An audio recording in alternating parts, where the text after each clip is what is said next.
Oh my god. There's no point to this show. This whole episode is just him moaning. What the f is the point of this show?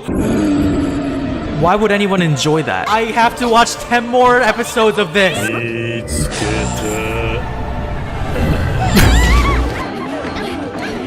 Jesus fucking Christ, I can't show any of this on YouTube.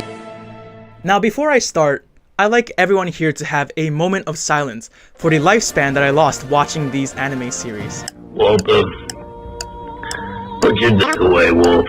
Hi everybody, my name is Leo Hashi, and welcome to my review of the 5 worst rated anime series of all time. Now, before we dive into this hellhole of a video, I just wanted to clarify something really quickly. I'm not 100% sure if these 5 are the definitive worst animes of all time. Honestly, I just googled worst animes ever and just looked through a bunch of articles, so please, Lord forgive my sins if I'm not completely accurate. Also, another note, these are just series, so I'm not gonna be putting like OVAs. Is it called OVAs? OVAs? However the hell you pronounce that. They don't count. Yeah, I'm looking at you, Mars of Destruction. I also just wanted to say, spoiler alert, just in case somebody on this planet is like, hold on, I want to watch this for myself because these plots must be really good. Even though I think Santa is more likely to be real than that person, I think I should still just be careful because, dude, these plots are just... So yeah, anyways, let's dive into the number 5 worst rated anime series of all time, according to a few articles I found on Google. Pupa. Pupa is a 2014 horror anime with a 3.3 on my anime list and a 2.7 on IMDb. Pupa starts with a P. You know what other word starts with P? Pointless. Because that's exactly what this entire show is. I might be smiling right now, but after watching this show, I was completely and absolutely dead inside. Another word that starts with P is pain. And that's literally the only thing I felt while I was watching this show. Because not only is this show pointless and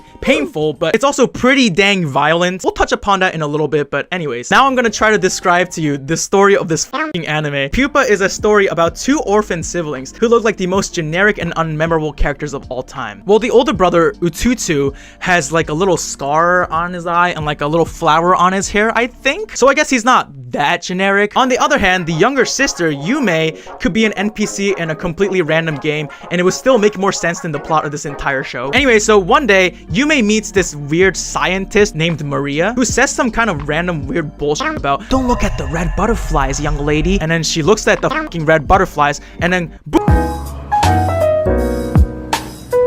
Then Utsu, the older brother, runs in to check on her, seeing like what the hell's going on. Yume turns into this grotesque, disgusting looking monster. Yeah, I don't know what the fuck is going on. Next thing you know, monster Yume is munching on her older brother. Yum, yum, yum, I guess. They're taking sibling shit to a new level, you know what I'm saying? Utsu actually doesn't die from this, and in fact, we find out that he actually can regenerate his body very fast, almost immediately. It turns out these two are afflicted by a disease called Pupa, which coincidentally happens to be the name of the show. I don't actually know what the disease does. They never actually explained it in the show, and I'm gonna be honest, I don't think any of you give a shit, so I'm just not gonna even go into it. The show then turns into a roller coaster that only seems to go downhill as it gets increasingly gross, violent, and nonsensical, which also happens to be the title of my sex tape. So Yume is overtaken by this desire to just consume human flesh, and Utsu, having a body that can regenerate and also having a huge sister complex, volunteers to let Yume eat his body. Yeah, they actually show these feasting scenes. The word uncomfortable doesn't even begin to describe what I felt watching these scenes. I don't actually know if I can play these on YouTube. I mean, I refuse to play it either way because the audio itself just sounds like something YouTube would hear and then be like, please restrict this right now! Just imagine, you know, munching sounds, the shit you hear during like ASMR mukbang, and in the background you're hearing, and then also you're hearing,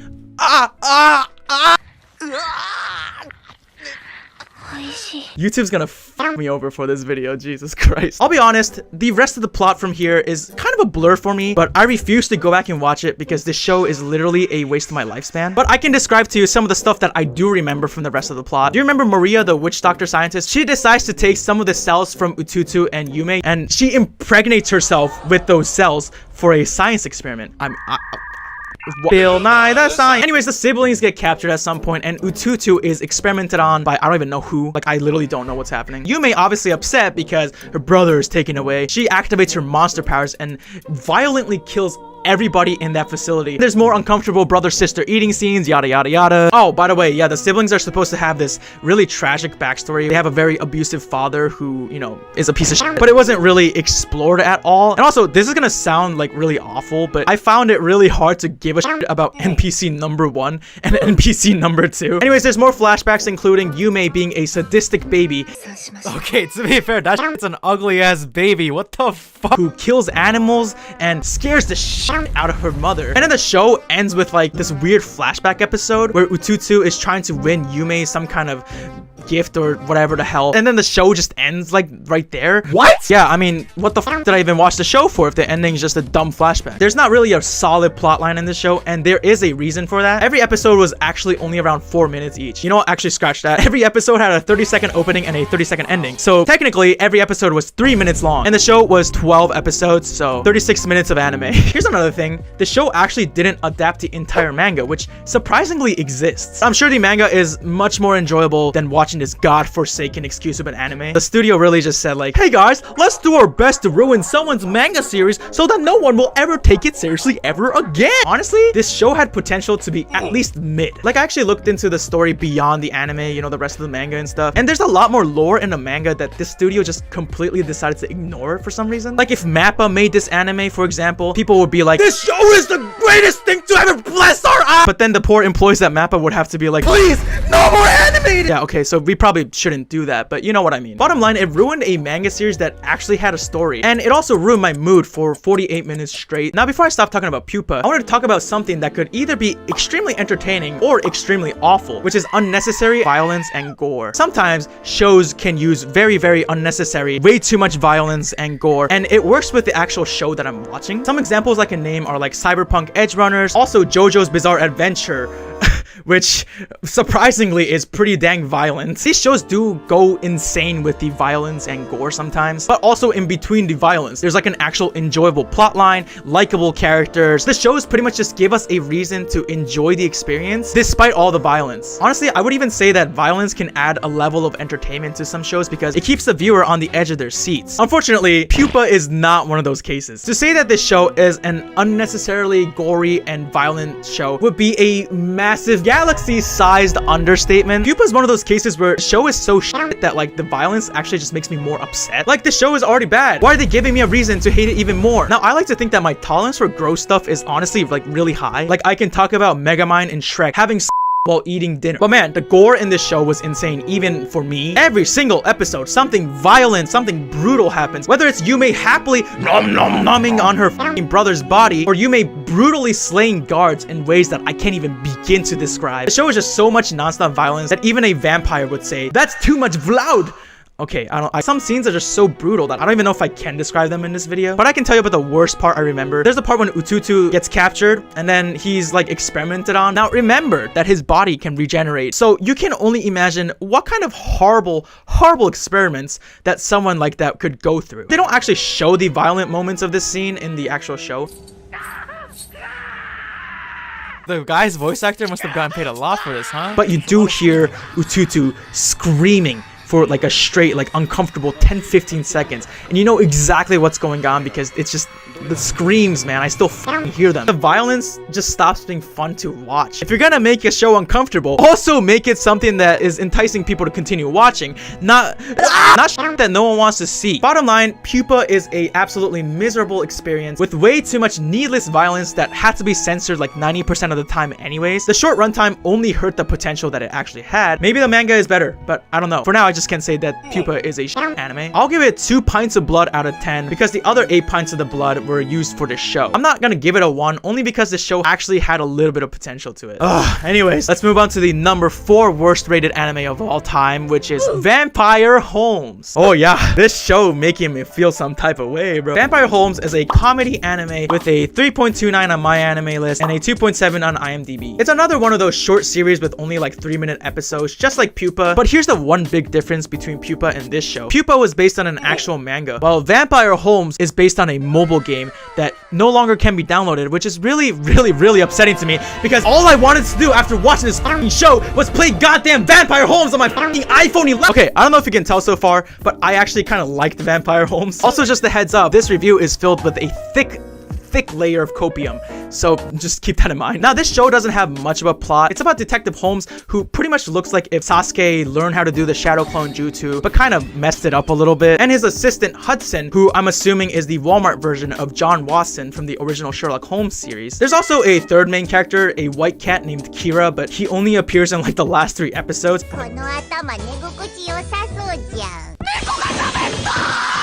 And doesn't really contribute to the plot that much, except for a joke where he pretty much just insists that he's a black cat, even though only his paws are black and the rest of his fur is just white. Now in this show, Holmes is not out there solving mysteries, but in fact, he's trying to do the exact opposite, where he's trying to do as little work as possible. That's such a mood. And maybe that's why I like this show so much, because I related to Sherlock Holmes in this so fucking much. Like, who wants to do actual work? Like, I would put in so much effort just to not have to do any work. And on the flip side, we get Hudson, you know, getting upset at Holmes for not doing his job, and mayhem ensues.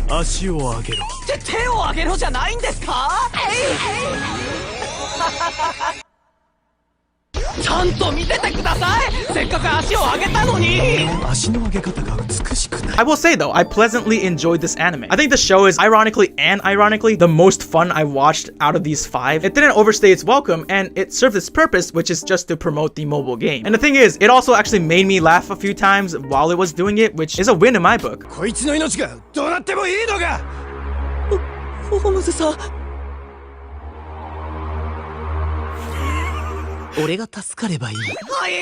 Now the praise I'm giving it might make it sound like it's a good anime. Don't get me wrong, it's not. It's shit. Jesus Christ. And the thing is, maybe I'm a little bit biased because I watched this show right after I watched a shitstorm known as Pupa. So yeah, maybe there's a little bit of bias, I won't even lie. Again, there's not much of a plot here. And every episode is like a hee hee ha ha type of like funny moments type of show. I admit that the first few episodes, I honestly hated my life while watching this show. But maybe I developed Stockholm Syndrome or something over time, because like while I was watching it, I was starting to actually kind of enjoy it and like the show. I'm enjoying this way too much. Like some of the moments genuinely caught me off guard and like made me laugh.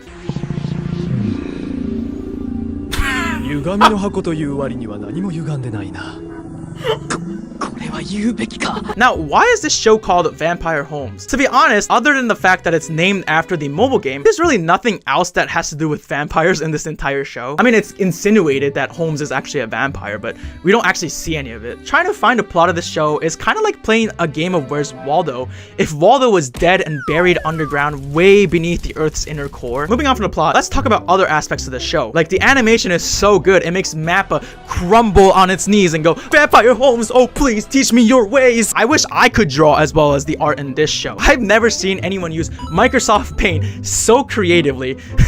Get it? I'm saying the art sucks, okay? I know I'm funny. The voice acting actually surprisingly is one of the best parts of the show. While the art and animation is quite dog shit, the voice acting made it not only somewhat bearable, but weirdly charming at times. Like, the voice acting worked kind of well with like the derpy art style that it had sometimes. それを暇と言うんです。最近仕事の依頼全く来てないですよね。チラシでも巻きますか？チラシを作るのが面倒だ。I don't know, I kind of like that. Again, I have severe copium syndrome. I will say, the one part of the show that I unironically enjoyed was the opening theme.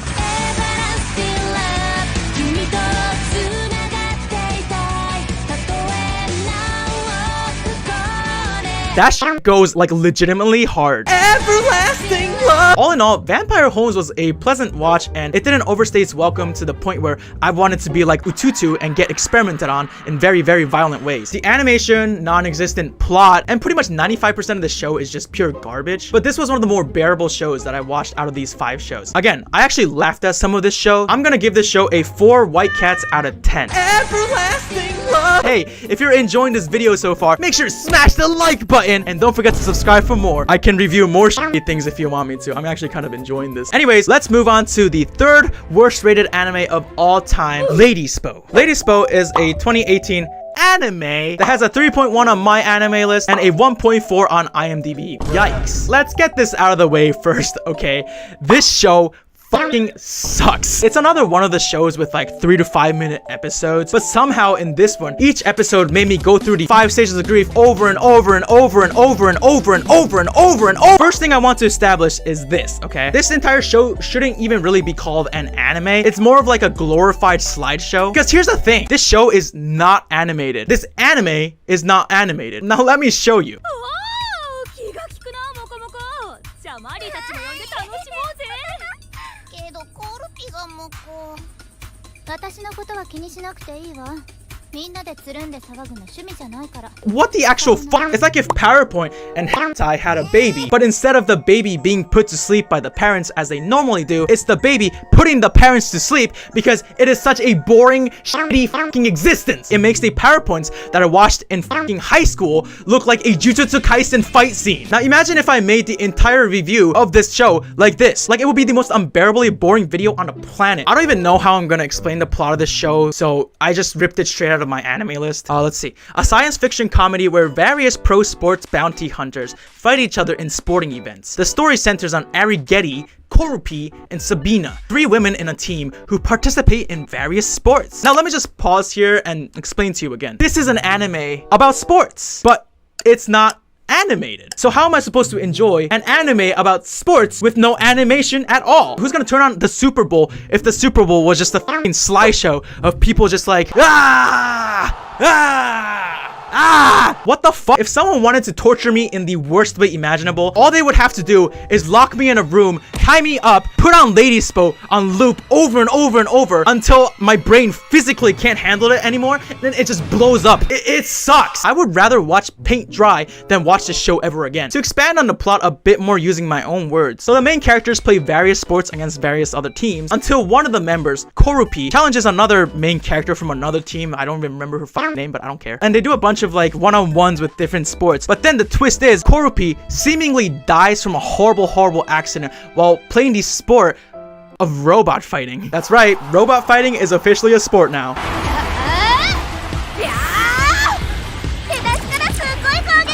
どちらも一瞬の隙も見せないコツが分かってきたわこれなら自在に動かせるいっけー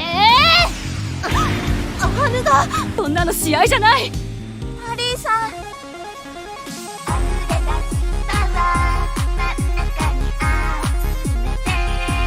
サビーナ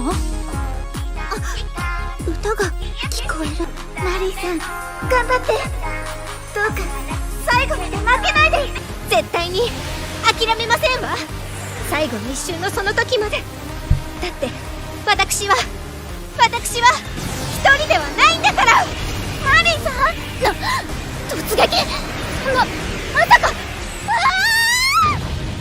Hey y'all watching this year's robot fighting tournament? Who do you think's gonna perform the halftime show? Hatsune Miku? Anyways, after the robot fighting, the girl who accidentally caused Korupi's death through the robot fighting sport ends up joining the main character's team in order to preserve her legacy. Or whatever, I don't give a fuck, this show sucks. Now it turns out that Korupi is alive and she was revived by this weird supernatural being that I think she called her master. I don't even know. And it's never explained anyways, so whatever. What matters though is that now she's out for revenge. And she challenges the main characters to a sports battle. Now to be honest, I kind of forgot what happened at the end of the show and I don't really care to look it up anymore. Like if it was a good or even half decent ending, I would probably remember what happened. It was something weird like Korupi lost and then she like merged with the soul of the being that revived her, so I don't fucking know. I have no idea, and I think I'd have an easier time understanding what's on my AP Environmental Science test, and I got a 1 out of 5 on that test. The one thing I actually remember from this show was that it begins with the 3 main characters either using the bathroom, like taking a shit, or having to pee. It's just like, why? Why do I remember this? Because one of the main characters spends the first 3 entire episodes just being like,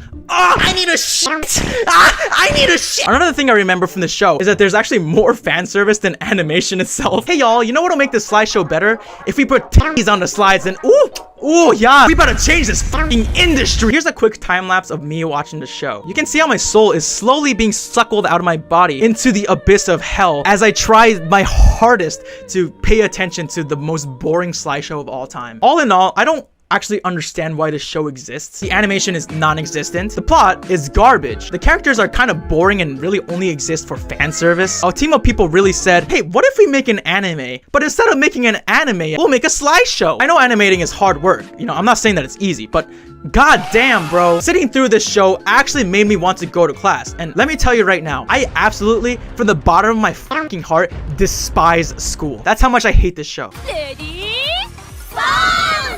God, yes, it's over. It was garbage. I'm gonna give this show a garbage out of 10. I want my lifespan back. Now, moving on to the number 2 worst rated anime of all time, X-Arm. Now, you might know this one. X-Arm, more like, excuse me, Mr. Shinya Komi. Are you okay? Because I've been meaning to check in on you after, you know, this show came out and ruined, like, everything you worked for. X-Arm is a 2021 sci-fi action anime with a 2.9 on my anime list and a 1.8 on IMDb. Yikes. Now, X-Arm is the definition of those cursed words. I'm not mad. I'm just disappointed. I'm sure the way I felt watching this show is probably very similar to the feeling of a father who accidentally catches his son jerking off to Minecraft porn for the first time. This show is a pretty big example of something that could have been pretty good, but turned out to be an absolute piece of fresh dog shit that my neighbors left on our front lawn. All I could feel while watching this 12 episode, 24 minutes each episode show was grief for what was lost. Now, this show is pretty infamous for being one of the worst animes of all time. If you're a weeb, then you probably have seen or heard about this show. A few years ago, Crunchyroll released this trailer that was immediately clowned upon by everybody on this planet. This show was DOA, which stands for Dead on Arrival. The moment this cute little Minecraft mob was spawned, it was immediately brutally murdered by the hands of a psychopath known as Herobrine, who coincidentally still continues to haunt my dreams every day. And the story of X-Arm, also known as NPC, the anime, is a little complicated, but I'll try to explain it the best I can. In the year 2014, our main character, Akira Natsume, is talking to his older brother, who says some random shit about, if you want to change, then you just gotta take a step forward. Somehow, this conversation spurs a big change within Akira's soul. By the way, this guy has absolutely like no backstory at this point. Okay, so I'm gonna pause the summary here and just address this. Half of the show is animated, and half of it is CGI. So you get this goofy combination of like 2D and 3D characters in the same scene, and it just kind of makes you wonder, like, what the fuck were they smoking when they made this goddamn show? Anyways, Akira walks out of a convenience store that night and sees a few assholes harassing a girl, and you know, him being the fucking loser he is, he walks past them, but then he gets a flashback and remembers the conversation that he had with his brother literally like 30 seconds before the scene, and decides to make a change in himself. So he runs back to save the girl. However, his hope for becoming a better person is absolutely literally crushed when he is hit by a truck. Tokyo is ruined and destroyed by someone or something that looks like Akira, but that's like a plot point for later in the show. Flash forward to the year 2030. During this incredible looking NPC fight scene, we meet 2 characters from the police force. Minami, who is your generic like main girl character, who the CGI kind of makes her look goofy. Like, she looks like she's always smiling no matter how serious the scene is. Even in the later scenes where we discover the truth behind the brutal murder of her entire family, or even when she's like finding out that her supposed dead brother is actually still alive, but he's become not only 90% like robot, but also an absolute psychopath who's so thirsty for revenge that he's willing to even kill his own sister to do it. Yeah, that's some really heavy shit. The other character we meet is Alma, who is an android designed to have knowledge, strength, and help out the police force. I bet you thought I was gonna say integrity, you know, like KSI, ha.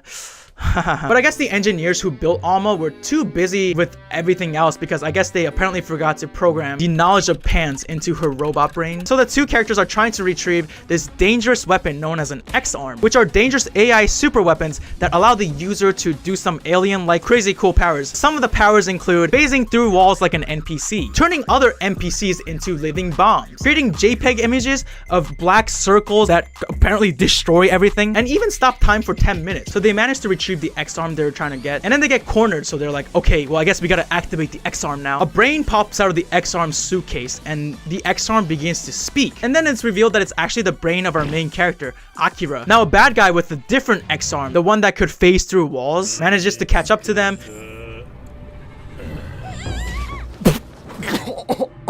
And then there's a bunch of amazing fight scenes that make the video Shrek is Love, Shrek is Life look like the greatest animation of all time. So we finally end up with Akira being plugged into the ship's database, and then he becomes the ship or whatever. They pretty much just win. After this, Akira is taken back to the police headquarters where we meet the rest of our very quirky and cool cast, including Giga Chad, generic dude with a metal thing on his face, Hanji Zoe at home. She's pretty much, you know, just the one who does all the tech stuff. Captain Fan Service. Generic asshole team captain leader figure who hates Akira at first, but then over time learns to like him more and accept him, and very unique story. And I'm sure there's a lot of other characters, but I'm, you know, forgetting to mention. I don't really care. Anyways, together the squad has to hunt down and retrieve these X-Arms from the people who are using them for bad purposes. Eventually the show becomes a showdown against this AI named Beta, who turns out to be the central antagonist of the show, and he turns out to be the android who looks like Akira that destroyed Tokyo all those years ago. I'm not gonna go into too much depth of the rest of the plot because I'm not gonna lie, at some point it got really hard to like pay attention to the show,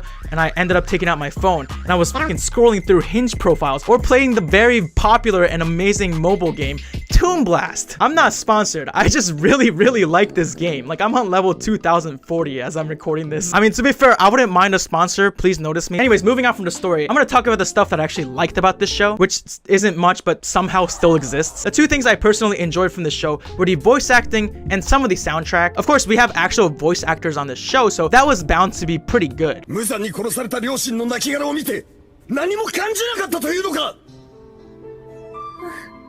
見たけれどどんなだったか忘れちゃった。お父さんたちが殺された時の怒りも悲しみも。だってそれまでの思い出の方がよほど眩しかったから。 And honestly, the opening of this show kind of sucks massive cock, in my opinion. But some of the music used in the actual show actually kind of fit the cyberpunk vibe they were going for, and it didn't sound that bad. Oh, and you know, the animation was just... Here are some of my favorite battle scenes from this show. Yes, this is what I was here for, the action. This is so good.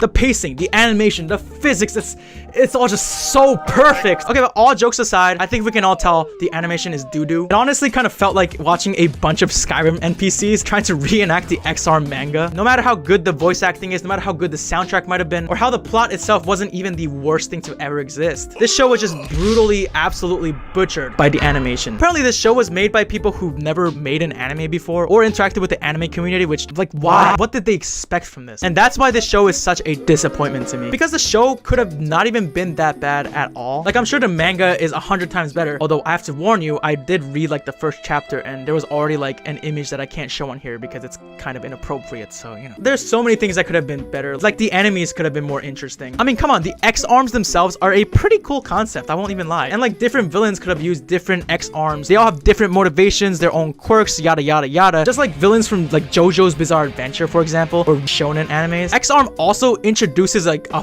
ton of random villains in like the middle of the show, and then the plot completely shifts to fighting this evil AI, whatever the f is going on.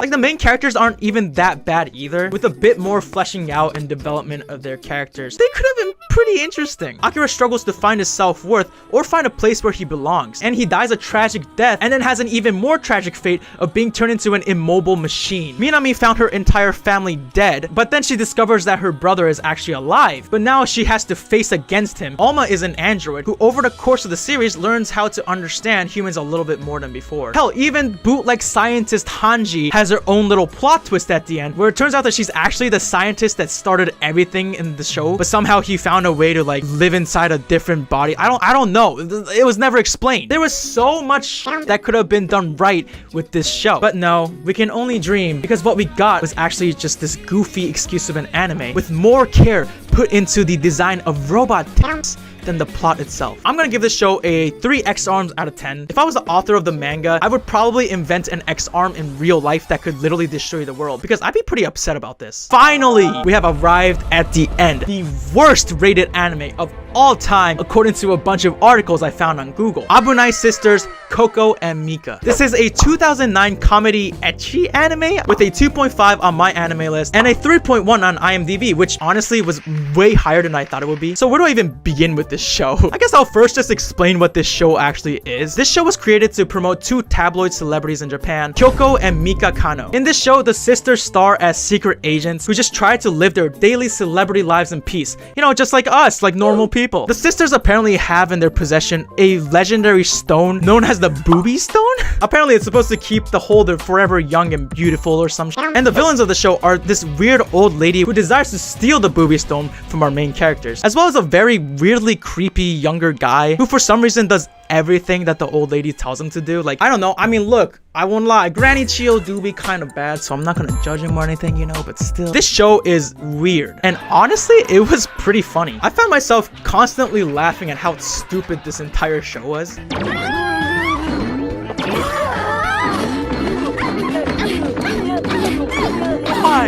Why? Like, okay, get this, right? This is a legitimate part of the show. The sisters have this ability where if they're around danger, their titties begin to like quake and shake like a magnitude 10 earthquake. I think it's called the booby alarm. Like, what do I even say to that? I can't even make a joke to that. Oh, but that's not all what their tits can do. No. They can expand and shrink them at will. What the like, what the actual fuck? Also, I had a very unfortunate realization while watching this show. Give me the Booby Stone now! You know what really hurts now that I think about it? This weird creepy guy, the villain, is me in an alternate dimension. Come on! Like, we literally look the fucking same. Like, what is this? Yeah, I did not feel good about that and will immediately be shaving my head, as well as getting LASIK in order to never wear glasses ever again. This show is pretty much goofy and nonsensical as all hell, but I think that's why I just couldn't stop laughing. Rather than explain the show to you, let me just show you some of my favorite moments. Why?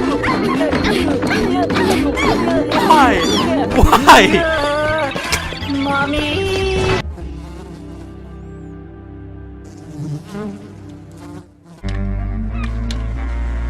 Check this out. It's my super micro fly cam. Oh my god, Jesus, I can't show any of this. Those are something. Yikes! It's a fly! Get it off me! Oh. You kitty! Here goes my secret weapon, the butt punch!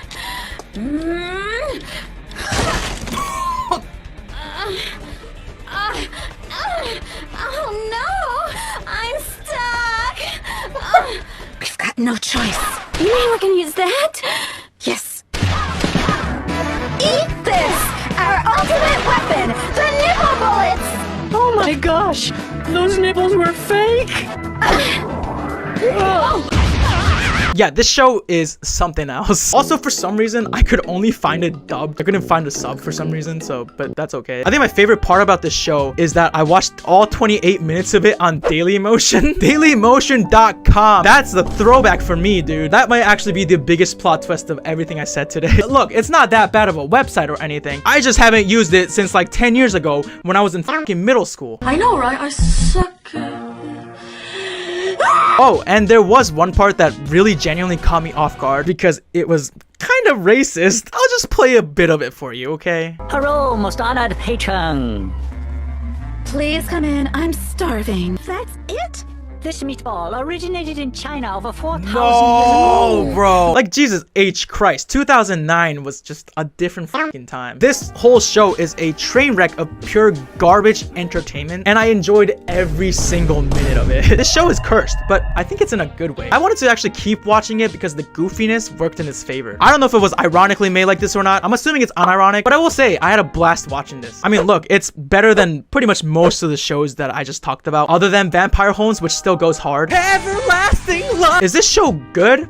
No. It's one of those things that you can just put on and then have a good laugh at it. But I don't think anybody on this planet will ever take this show seriously, except for the Kano sisters, probably. If y'all ever go on a first date and your date says, my favorite anime is Abunai sisters Koko and Mika, immediately get out of that chair, bend down on one knee, and then ask them to marry you because they are the one. Nah, but all jokes aside, I don't think this show was the worst anime I've ever seen because I was actually entertained in some way. Oh, no. The worst anime award easily goes to Ladyspo. I don't know. Maybe I'm just losing my mind. I think this show was entertaining and funny for what it is. It's dog shit, but at least I got a good laugh out of it. I'm gonna give Abunai Sisters a 4 out of 10 boobies. And yes, that was the 5 worst animes of all time, according to a few articles on Google. I don't think I have the energy to keep roasting and making jokes about these fucking shows anymore.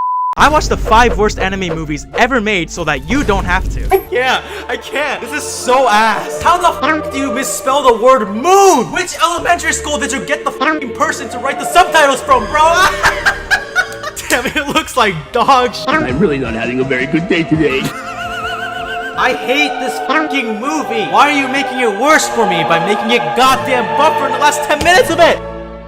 Hello everybody, my name is Leo Hashi and welcome to my review of the top 5 worst anime movies ever made. Now before we dive into this nightmare, I wanted to establish a few things. First, the way I actually ranked these movies is I found a bunch of awful anime movies and then I calculated all of their average scores based on a few websites and then I ranked their averages. Bottom line, I just used middle school math. Second, some of these films are actually South Korean movies, so I guess they technically don't count as anime, but you know what? They were on my anime list and all the other anime websites, so I'm just gonna count it, okay? Whatever. And don't worry, because if you enjoy this video, I have a whole list of other shitty movies to watch, so I can always make a part 2 if you want to torture me that badly. Anyways, let's get started on this long and terrible journey with the number 5 worst anime film ever made, 6 Angels. Hahaha, boy. 6 Angels is a 2002 sci-fi anime movie with an average score of 3.38 out of 10. Now, don't let the title fool you, because angels are from heaven, but watching this movie felt like a long and horrible day with Satan himself. I would very much rather be getting my ass cheeks clapped to the max by the devil himself while in hell listening to the eternal screams of the condemned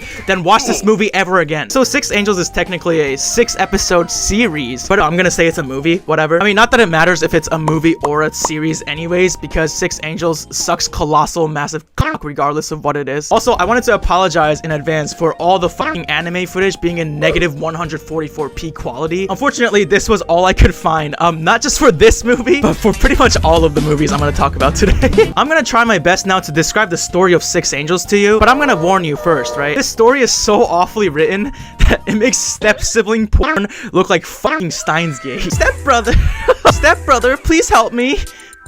I can't record this bit. Stepbrother, can you help me? I got stuck in the fucking microwave. I had to actually Google the plot while writing this review because, to be honest, I genuinely did not understand what happened in the 1 hour and 40 minutes that this film took away from my lifespan. So the movie begins with an incredible slideshow with text on the screen that flickers for literally like 2 seconds and then disappears before you can even read what the fuck it says. We suddenly jump into an epic battle scene where our cast of heroines are in a battleship being faced by the threat of missiles. Now let's introduce our cast of cool and quirky main characters, including Maki, the main protagonist of the movie, who's so interesting that the only thing that I remember about her is that she has blue hair and that she strips fucking naked like halfway through the movie for some reason. Like what? And yes, I remember this because I'm a fucking degenerate, okay?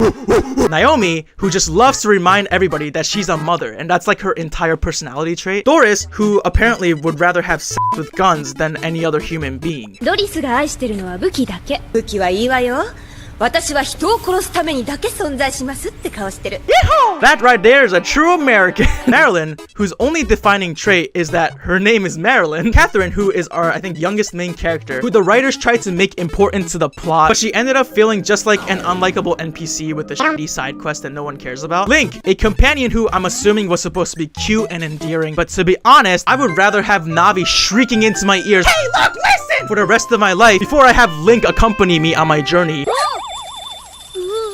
and Giga, who is a robot who gets destroyed 15 minutes into the film. Now these characters make up the all-female mercenary group called the Guard of Rose. Anyways, during the missile crisis, they managed to end their battleship on a platform, but unfortunately the platform crumbles and falls. We then cut back to a flashback of earlier that day, but to be honest, this flashback adds literally nothing to the plot and I don't give a shit, so we're gonna skip it. So they crash into an underground prison that used to be like a nuclear testing site located in Utah, out of all places. We discover that the prisoners there have been mutated by the radiation, and we have an incredible battle scene.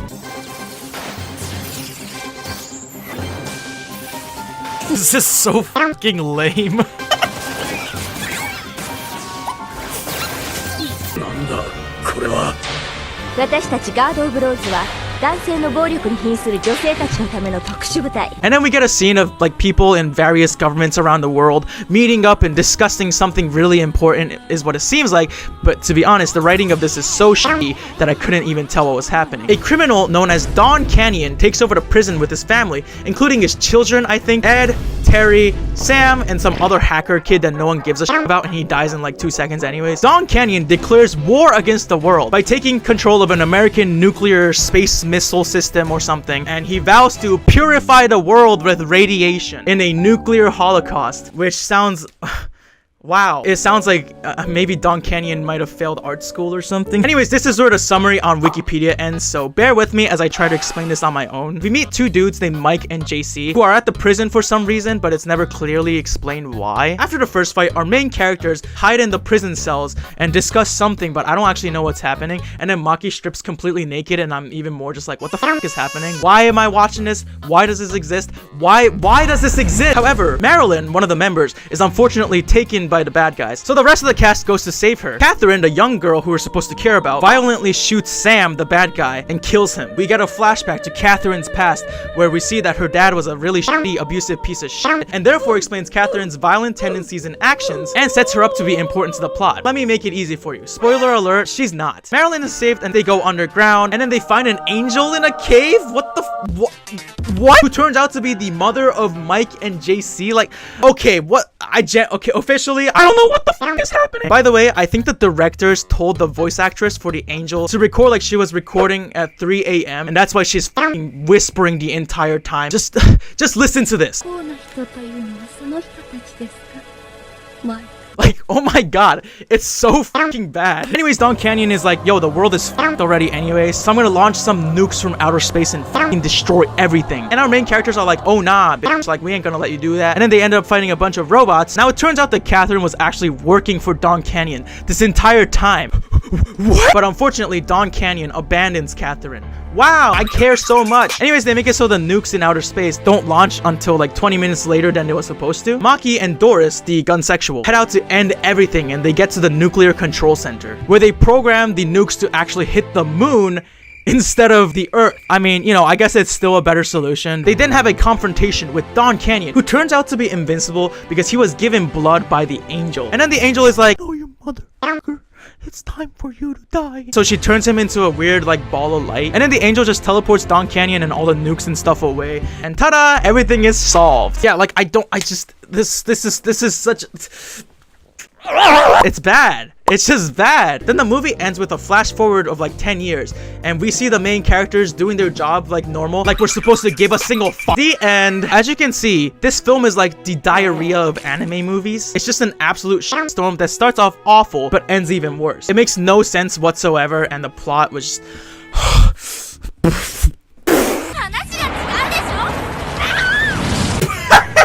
what the fuck is this? What was that scream? Trying to understand the plot of this story is like trying to solve a 1,000-piece puzzle set, but every single fucking piece of the puzzle set is from a different puzzle. There's just no way to describe how shitty and fragmented this entire story was. The characters are so surface level that it's easier to care about an NPC who walks up to you and tells you to stop. You have violated the law. I could never actually tell who the heroes were, who the villains were, what the actual war is, what was happening in the story, and most importantly, why the fuck did Maki strip naked? Oh, and if you thought this story was nonsensical. Let me introduce you, my friends, to something called the subtitles. Oh man, like there's no other word for me to describe the subtitles in this movie other than shit. It's like they hired an elementary schooler from Japan who literally just discovered what English was yesterday to write these goddamn subtitles. Yo, that subtitle was just straight up wrong. The guy said "wakarimashita," which is I understand, but the subtitle said I don't understand. Like the spelling mistakes almost gave me an aneurysm from how bad they really were. Link just hackered the enemy's just hackered? Who fucking did these subtitles? I speak Japanese and I don't even fucking understand the story. How can you expect anyone to understand anything that's going on when the subtitles are this garbage? Now I understand that the subtitles aren't like the original creator's fault or anything, but I'm gonna count these towards the review and the score overall because the moom? The fucking moom? Oh my fucking god. No. That's so stupid. That's so cap. You're so cap. You're so cap. You're so cap! How the fuck do you misspell the word moon? It's M-O-O-N! Who the fuck wrote moon? What the fuck is this? The moon? Missed me with that bullshit! The whole point of the subtitles is so that people from international audiences can actually understand and enjoy the product that they're watching. God, this is so dumb. 6 Angels set the bar incredibly low. I watched this movie asking myself, how is this only number 5? How does it get worse from here? Bottom line is, it's just fucking shit. It's so ass. I grew an hour and 40 minutes closer to my death after watching this movie, and it contributed absolutely nothing towards my overall life. I guess except pure agony, but that's not really a good thing. And the last 20 minutes of this fucking film, it kept buffering on me. No, don't buffer. I want this to fucking end. I hate you. Why are you buffering? God fucking damn it. I want to finish the goddamn movie. Stop buffering. God, stop buffering on the last fucking part. I want to finish this movie. Why? Fuck, dude. I hate this fucking movie. Why are you making it worse for me by making it goddamn buffer in the last 10 minutes of it? Fuck you. Fuck you. Fuck you. Fuck you. I'm gonna give 6 Angels a negative 500 angels out of 10. If this is what heaven is like, please send me straight to hell. Now let's move on to the number 4 worst rated anime movie of all time. Oni The Animation. Oni The Animation is a 2017 horror anime film with an average score of 3.37 out of 10. The movie is actually based on an old RPG Maker horror game called Oni, or Blue Demon in English. If you were watching YouTube around like the early 2010s, then you've probably seen your favorite screaming gaming YouTuber play this game at some point, and all you want to do is go back to those simpler times where you could just come home from school, turn on your computer, and watch PewDiePie scream curse words in English while he plays horror games as he runs away from those goofy looking blue demons, instead of having to deal with actual adult things like finding a job or learning how to do my fucking taxes. No, this isn't a cry for help. I'm okay. I'm okay.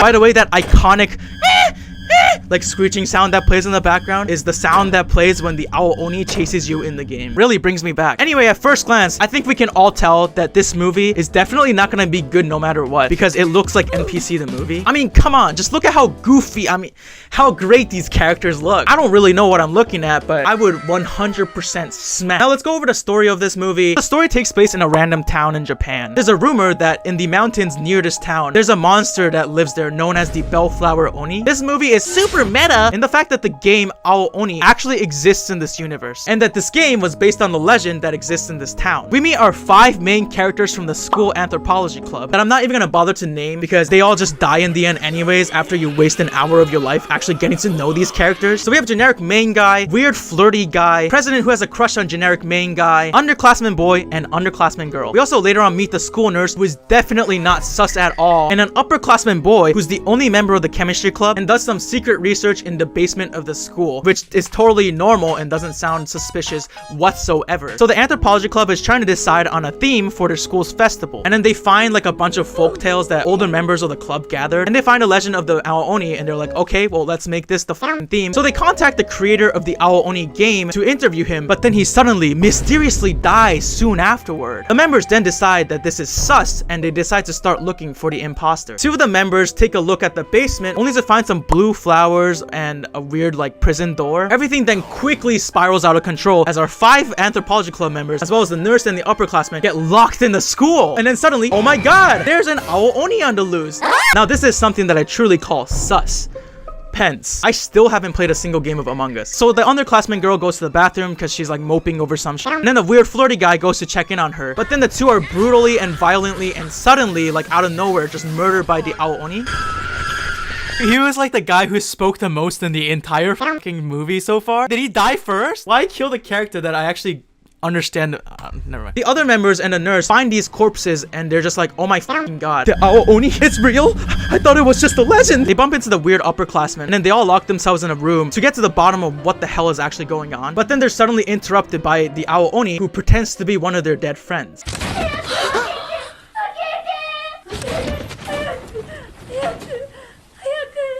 Who? Let's go! I won't even lie, this was the one scene in the entire movie that kind of freaked me out just a little bit. Just a little bit. Like, it's not like I was scared throughout the entire movie, okay? I wasn't putting my headset half off my ear because I was a little scared of, you know, jump scares or anything. I am a brave warrior and nothing can fucking scare me. Certainly not an NPC movie like Oni The Animation. Anyways, we get some lore drop and it turns out that there's actually a woman who manipulates her victims with bellflowers, which were the blue flowers that were found in the basement. It turns out that these flowers just basically make a victim's dick fall off, like crumble away, like Thanos snapped his fingers, and then it turns them into the flower servant. I'm not making this up. This is actually part of the movie. Like, there's literally a scene of the upperclassman having sex with a flower. Like the flower is sucking his dick.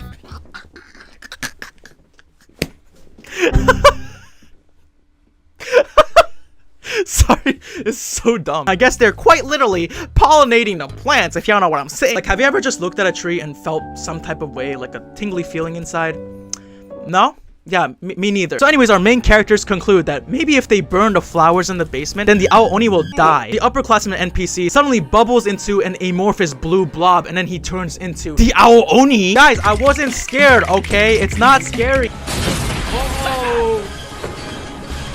No! So there's a chase scene. The underclassman boy seemingly gets killed. They get to the basement and the main characters come up with a plan to burn the plant. But then the plan goes wrong when the president of the club gets trapped by the vines of the plants. And then the nurse is just like, okay, well, I'll still burn it anyway. So she burns the president alive to death, which is, wow, that's kind of brutal. After this is over, our generic main guy is also killed by the Oni, who wasn't even damaged from the plants burning. What a twist! Oh my god, this movie is still better written than Six Angels. Anyways, at the end, we find out that the underclassman boy actually survived somehow, and then he bumps into the nurse. He then discovers that the nurse was the one behind all of this. She was the imposter, and she killed off all the crewmates.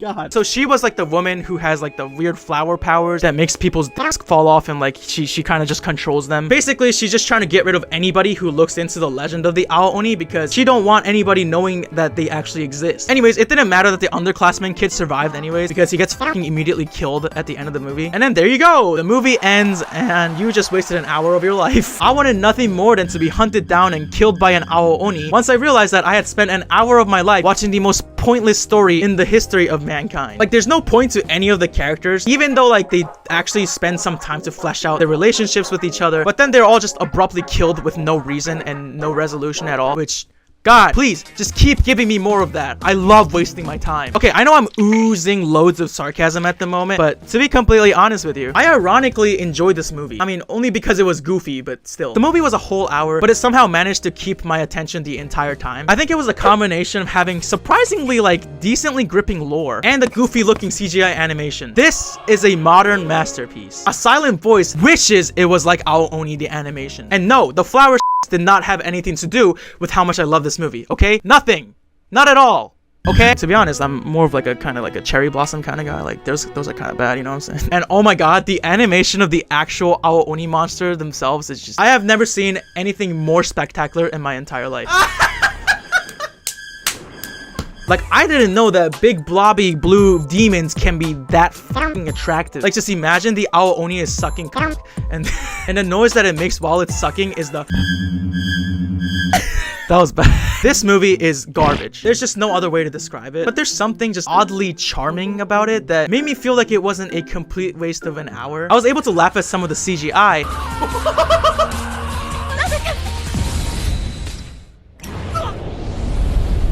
And also, I was able to follow the plot of the film, which should be like a basic minimum for any movie that ever exists. But I guess for these movies that I watched today, they're just way too much to ask for. And come on, like, flower play is canon in the universe of Oni The Animation. I mean, I'm just saying, it's just a very brave artistic choice. My judgment of this movie has nothing to do with what I like or don't like. And I mean, also, like, I don't like flowers like that.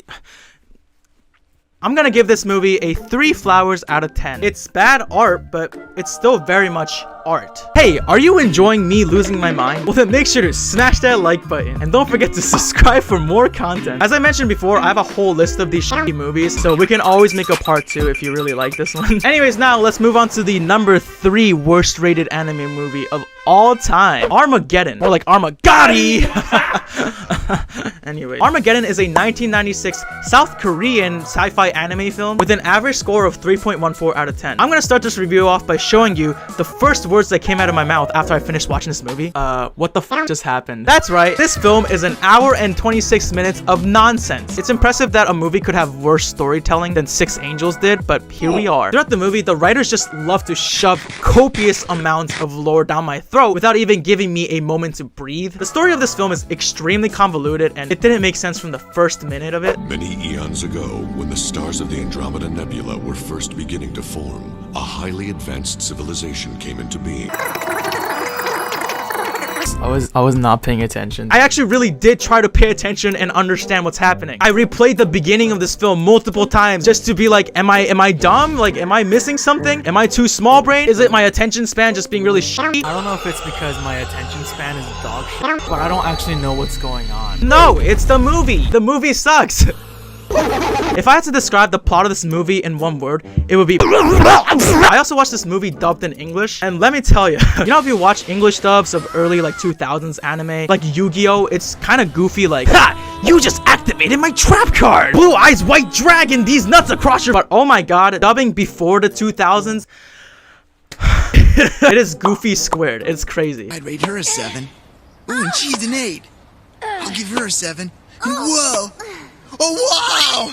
A 9.5 for her!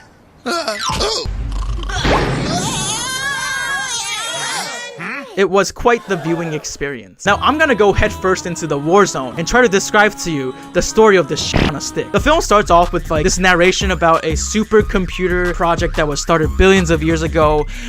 Okay, you know what? I don't know how to describe this story, so I'm just gonna rip it straight from Anime News Network. 4 billion years ago in the Andromeda Nebula, an ambitious project was launched. The project was known as the Omega Program. The human race was the result of this project. But not only is the human race created, but an evil force as well. I'm so bad at this. And now the human's last hope, the Delta Boy, the living avatar of the supercomputer that began life on Earth. Earth. How do British people say Earth? His only problem is staying alive long enough to save his future and all of humanity. The best part is, I understood none of this from watching the entire movie. Like, I had to read it to know what the hell was happening. So that's the basic summary of it, but I'm gonna expand on the plot a little more, the best I can. The movie begins with our main character, Hae-sung, meeting a mysterious pink-haired girl after being saved by a strange attack. The girl then transfers to Hae-sung's school. Alright. Settle down, everyone. Teacher, may I please sit beside that boy? And then I guess they fall in love, I think? They go out, they become a couple. I don't actually know, but it seems like it. We find out that the pink hair girl, as well as her partner, which is pretty much just a bootleg ripoff of the Thing from Fantastic Four, were sent to protect our main character from threats because he is the avatar of the supercomputer that created human life on Earth. Yeah, it makes perfect sense so far. Do you understand what's happening? Because I don't. Hae-sung is attacked once again, and he's shot multiple times. But then we see the Delta Boy transform into an alpha male. And then he faints. And then the ripoff Thing and the pink-haired girl both die protecting him.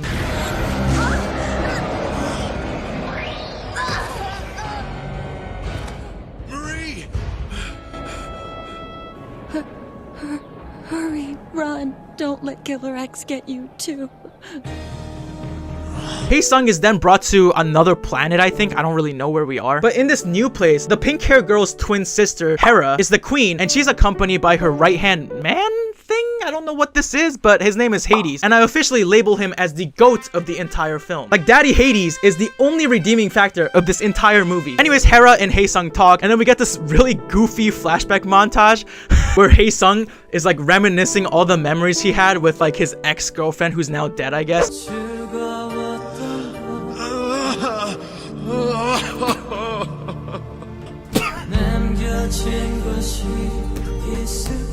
This flashback was just It's so fucking goofy. Anyways, Haesung begins to train with Hera and Hades. Oh, and spoiler alert, Haesung then falls in love with Hera, who is his dead ex-girlfriend's twin sister. Jesus Christ, man. Delta boy, more like fucking Sigma male, dude. Rizgan McGee over here just...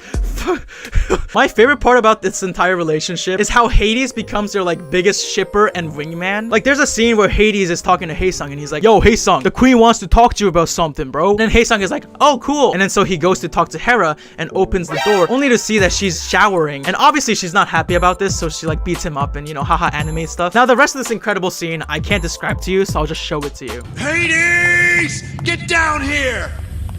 I take it you enjoyed your most recent lesson. As I recall, you've been taught the floor plans of the entire Elkin base, especially the Queen's quarters. You should have known the North Chamber is her ritual shower, and it was most careless of you to enter it like that. And as you know, carelessness kills. This was another lesson from you?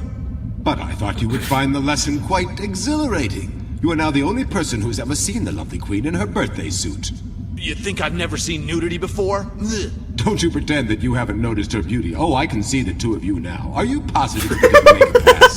Hades, yeah! Like Hades is a real bro, okay? Hades is the guy who kisses all his homies goodnight because he doesn't want them to feel lonely and sad. So we then meet the villain of this movie, a man I like to call the swaggiest man in the universe. His drip is impeccable, and calling him sexy would be a massive understatement. So the villain ends up attacking Hera's kingdom, and they face off against him.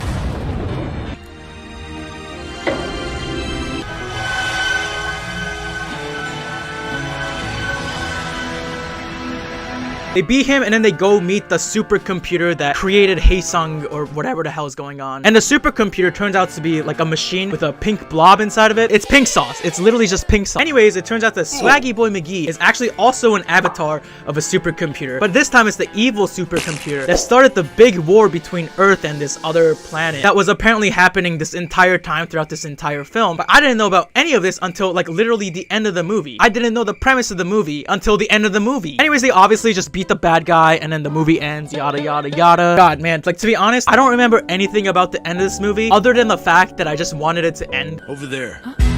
Yes. Oh my god, please someone make it stop. This movie sucks so much.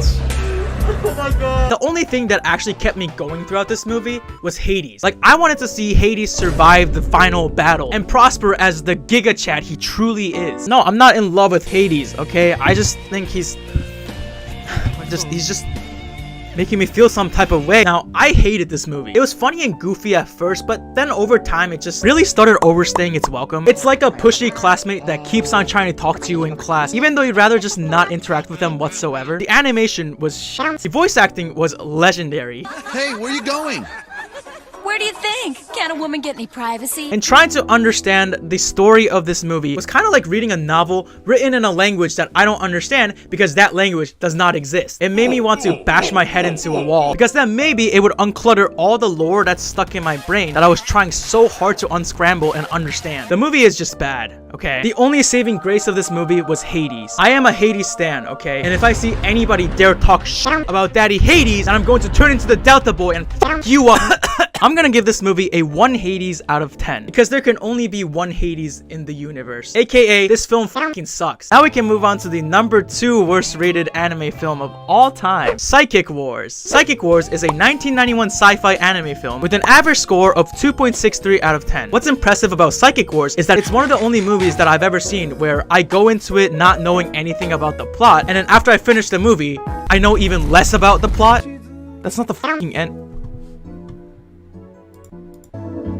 That's the fucking end of the movie? Wow. That was straight ass. Like, I thought Armageddon was a mess, but man, the plot of Psychic Wars was on life support pretty much the entire hour of runtime. The biggest issue with this plot is that they just leave out way too much and don't actually explain like 90% of what's happening, including some very important details that seem pretty necessary for us to even begin understanding what the hell we're watching. So now I'm gonna try to explain to you the plot of this movie, but you'll soon find out that the entire plot itself is just one gigantic big plot hole that I can not only fit my entire fist into, but probably probably my entire body. So the story begins with our main character, Dr. Ukyo-retsu, performing surgery on a woman who tells him that an evil creature possessed her body. He's able to take out the weird creature from her body successfully, but notices that this delicious looking ball of flesh is unlike anything he's ever seen before. I'll get straight to the point and tell you, they never actually explain what exactly these things are. Actually, wait. According to Wikipedia, the weird ball thing is actually a demon messenger who brought a message that a demonic invasion that was prophesied 5,000 years ago is coming soon, and that Ukyo was the man who was supposed to stop it. Now, I'm not lying when I say that I didn't know this until literally like just this moment when I looked up the summary to tell you what's going on. Ukyo then visits a temple for some reason. What is happening? Where he sees a statue that looks just like the woman he performed surgery on, and then suddenly, boom!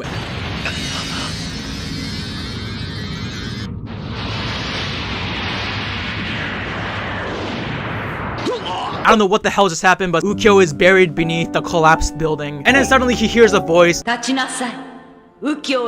And then the statue breaks, and then he gets mysterious powers that allows him to escape the collapsed building unscathed. Oh, by the way, here's another pretty big plot hole here. They don't actually explain what exactly these powers are, like what they do at all. Like, I can guess that he developed psychic powers, you know, based on the title of the movie, but we never actually find out exactly what these psychic powers do. In this movie called Psychic Wars, we don't know what these psychic powers do. What? Like, he just turns gold and then, I don't know, he summons weapons. He can eat ass faster than anyone else on the planet. He can throw it back stronger and farther than anybody else in the known universe. He can grow his cock to the length of the distance between the earth and the sun. All of the above, we have no fucking clue. Anyways, when the statue breaks, the lady dies. Back at the hospital, this weird ball of flesh starts attacking people until Ukyo uses his psychic ass-eating powers to fist the creature to death. We then see a random nurse lady named Asahina start falling in love with Ukyo. The two head to another temple for some reason where they're attacked by a demon. According to Wikipedia, they went to this temple to investigate the mystery of Japan's past in order to stop the demon invasion. I didn't know any of this shit until like now. After fighting off the demon with his growing powers, Ukyo and Asahina visit an old friend of Ukyo's, and they learn about the Jomon era of Japan's history, as well as the location of a temple from that era where the ancient demon civilization had been located. Thanks, Wikipedia. Ukyo then tells Asahina to stay home while he goes to explore this place. 私も連れて行ってください。ダメだ。危険すぎる。でも先生にもしものことがあれば、私。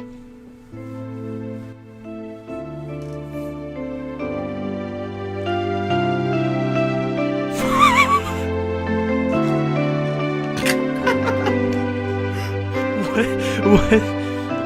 This movie is skipping like 100 different things, like every scene. I don't know what's happening. But Asahina comes with anyways. Ukyo then feels a tingle of evil in his balls and he goes to chase the feeling, only to hear Asahina scream.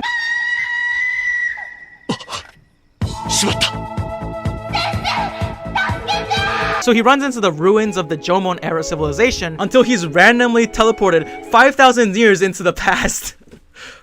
What is f***ing happening? While he's teleporting, he meets the spirits of 5 random nuns that, according to Wikipedia, are supposed to be the 5 goddesses. No idea what the f*** they do, why they exist, or what they...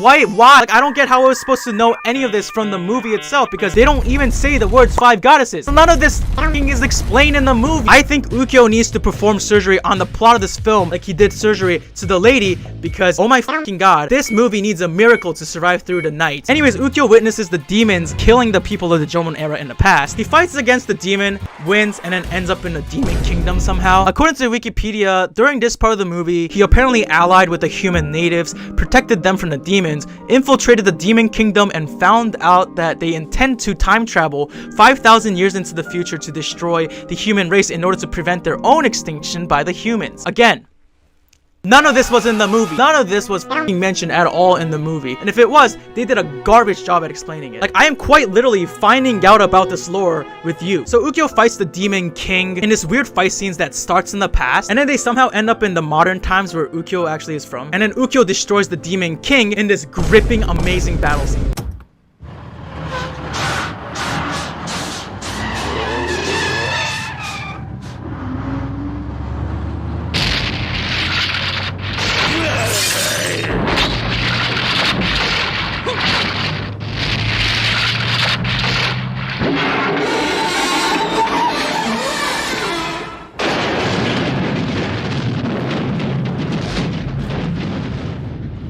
Can someone explain to me what just happened? According to Wikipedia, during this part, apparently the unseen demon queen opened a portal to the present, and Ukyo actually prevented most of the demons from crossing over from the past by blowing them up. I don't know how I was supposed to know any of this. They never said the words demon queen in this part or any part before it. Like, how was I supposed to know that there's a fucking demon queen when they don't even say the words demon? Anyways, we have a random scene between Ukyo and Asahina, and then they're like, hey yo, let's get married. Oh, come on.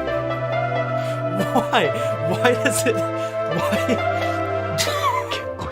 So they're about to get married, but then wait. They visit Asahina's family temple, only to find out that she was actually the demon queen this entire time. She asks Ukyo to die with her because she actually fell in love with him, and Ukyo's like, nah, what the fuck you think you are? So Asahina then transforms into her true demon form, and then they fight in an epic battle scene. He gets overwhelmed by the demon queen, but then the random ass nuns help him out or something. I don't know what the fuck's happened.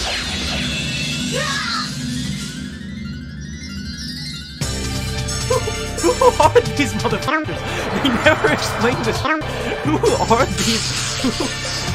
Ukyo goes into creative mode and he summons some random weapons, and then he kills her and wins. Asahina then thanks Ukyo for putting her out of her misery, as well as proclaiming her love for him, and Ukyo lives on to see another day. Now, according to Wikipedia, at the end of this movie, the curse is finally destroyed. Here's the thing. What curse? I literally did Control F, you know, like to search for words on the Wikipedia page, and I looked for the word curse to see how many times it was mentioned, and it was only mentioned in the last sentence of the whole summary of the entire film.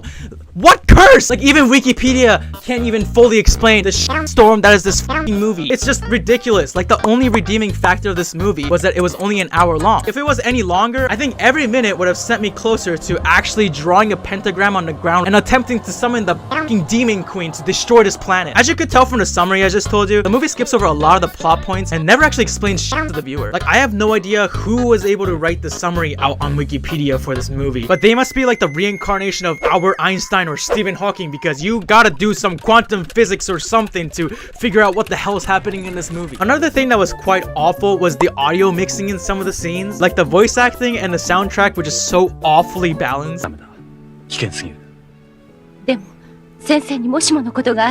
the fuck wants to watch anything like, Steve, I love you.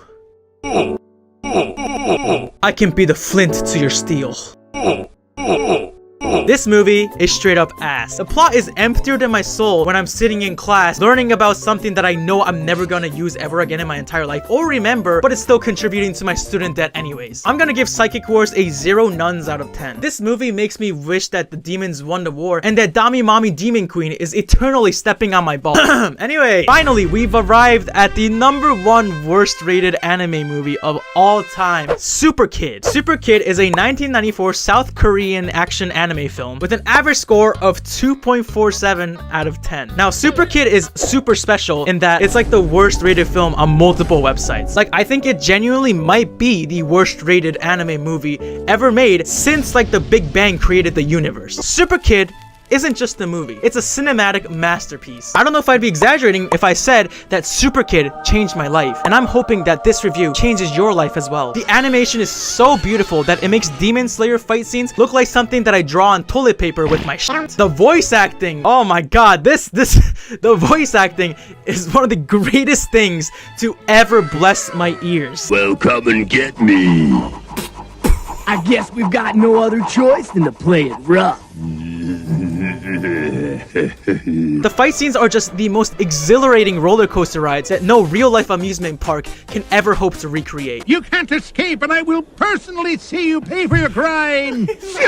You want a piece of me, old man? Come on! You'll have to do better than that. Now let's dive headfirst into the world of Super Kid, shall we? The movie begins with a journalist lady named Yeonju being assigned to interview a group of superheroes known as the Super Kids. Did he say Super Kids? Yeah! This is great! I'm gonna interview the Super Kids and get the scoop of the century! The Super Kids consists of super cool and awesome and badass heroes, including our main character, Gokdari. He's the 199-year-old leader of the Super Kids who has super strength and has this weird, like, mystical stick that he fights with.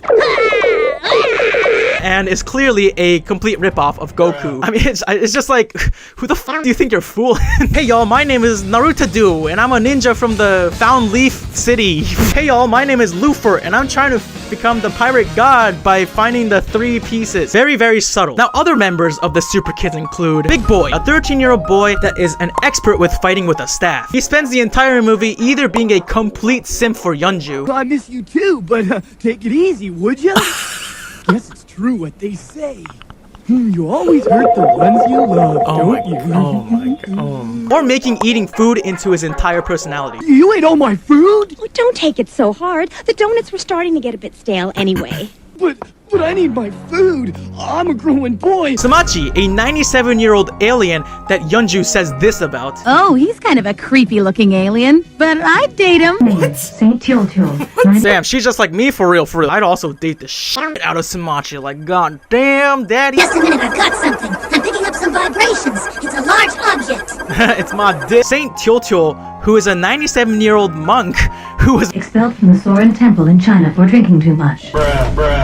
Subject's name, Children. The bar of the Super Kids is so high that they have a superhero who's just an old monk that got kicked out of his old temple for being a fucking alcoholic. The Avengers are quaking as we speak. That's the secret, Cap.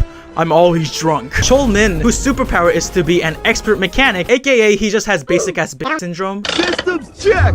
Prepare to blast off! Rockpile, who is literally just a cluster of rocks. We also get introduced to like Gokji and Chao, but they're not important enough for me to even like talk about them more than this. Anyway, Yeonju finds the Super Kids who are fighting 2 very dangerous criminals. This sexy hunk tentacle monster and a dude in armor with a jetpack. Now, I'm not exaggerating when I say that this fight scene might be the greatest anime fight scene that I've ever seen in my entire life. Let me just show you. Time to give yourself up. I'm placing you under arrest. Well, come and get me.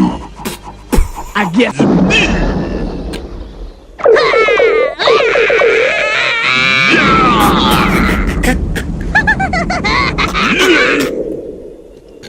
Here I come.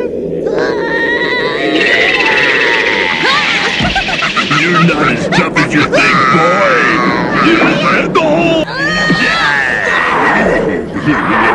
You look good enough to eat.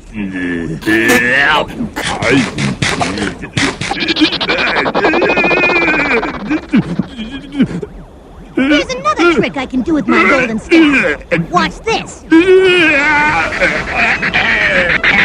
you have to do is sit up and You'll have to speak more clearly. I can't understand what you're saying. I was trying to give up. You weren't listening to me. I wonder how the others are doing with your partner.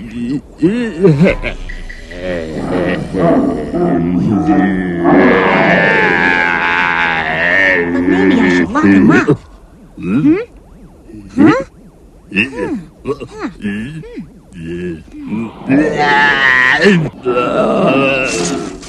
My teeth!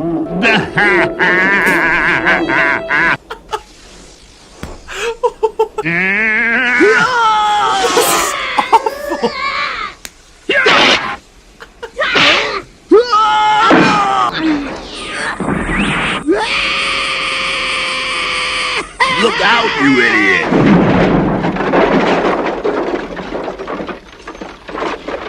Don't put me on TV, not like this! I've got a reputation to protect! Oh, she's cute. I should introduce myself. All right, you scoundrels! This is your last warning! Yo, Rizmaster, bro. What is he doing? This is certainly no time for dancing. You foolish super kids thought I had given up, but now the games have only just begun. Listen here, Wang Dochi. You're really starting to burn me up.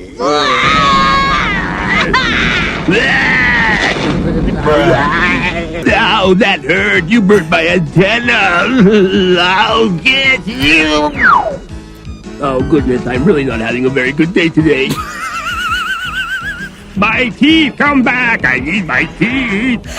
Anyways, they beat the two criminals and arrest them. The super kids are then recruited by goofy-ass police chief. What's wrong? What did I do? And sussy police captain. Jonathan, the most violent and dangerous criminal in the universe, Judogi, who apparently he sold his family for a box of gold, which, okay, that's not good. There's also his partner in crime, Mahou, a superpower man who worked as a cop until his son got murdered, and then he turned his back on the law. Judogi's name is enough to strike fear in the super kids' hearts. His name is Judogi. Did you say Judogi? But Judogi's just a legend! Everyone except Gokdari begins to quiver and shake, but Gokdari's just like, okay, well, we'll do it. We gotta get paid somehow. You mean you really do it? Oh, thank you. Oh, thank you. Thank you. At this point, our brave warrior, Saint Teal decides to check out of the mission and stay home like a little f***ing bitch. And to my great-granddaughter, I bequeath my favorite shoe. While the rest of our brave heroes go and risk their lives to defeat the most dangerous criminal known to the universe. So the kids fly through outer space, and Yeonju sneaks on board. They land on a planet where apparently Judogi has, like, taken over. So they lure Judogi out, and then they have, like, a fight scene. My knees won't stop shaking! Oh no! Judogi, I'm placing you under arrest for crimes against the universe! Oh, very well.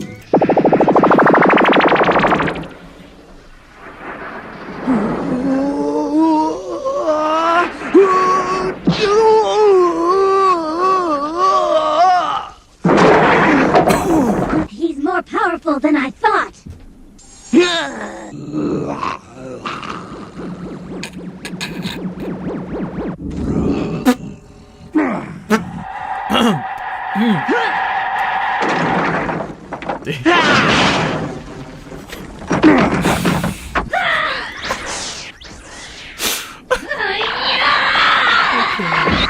But then Judogi is able to escape because Mahou shows up, and I don't know what the fuck is happening in this goofy-ass movie anymore. Mahou warns Gokdari that the police captain is actually just Judogi's rival criminal named, what is it? Karkarus? But yeah, he's Karkarus in disguise.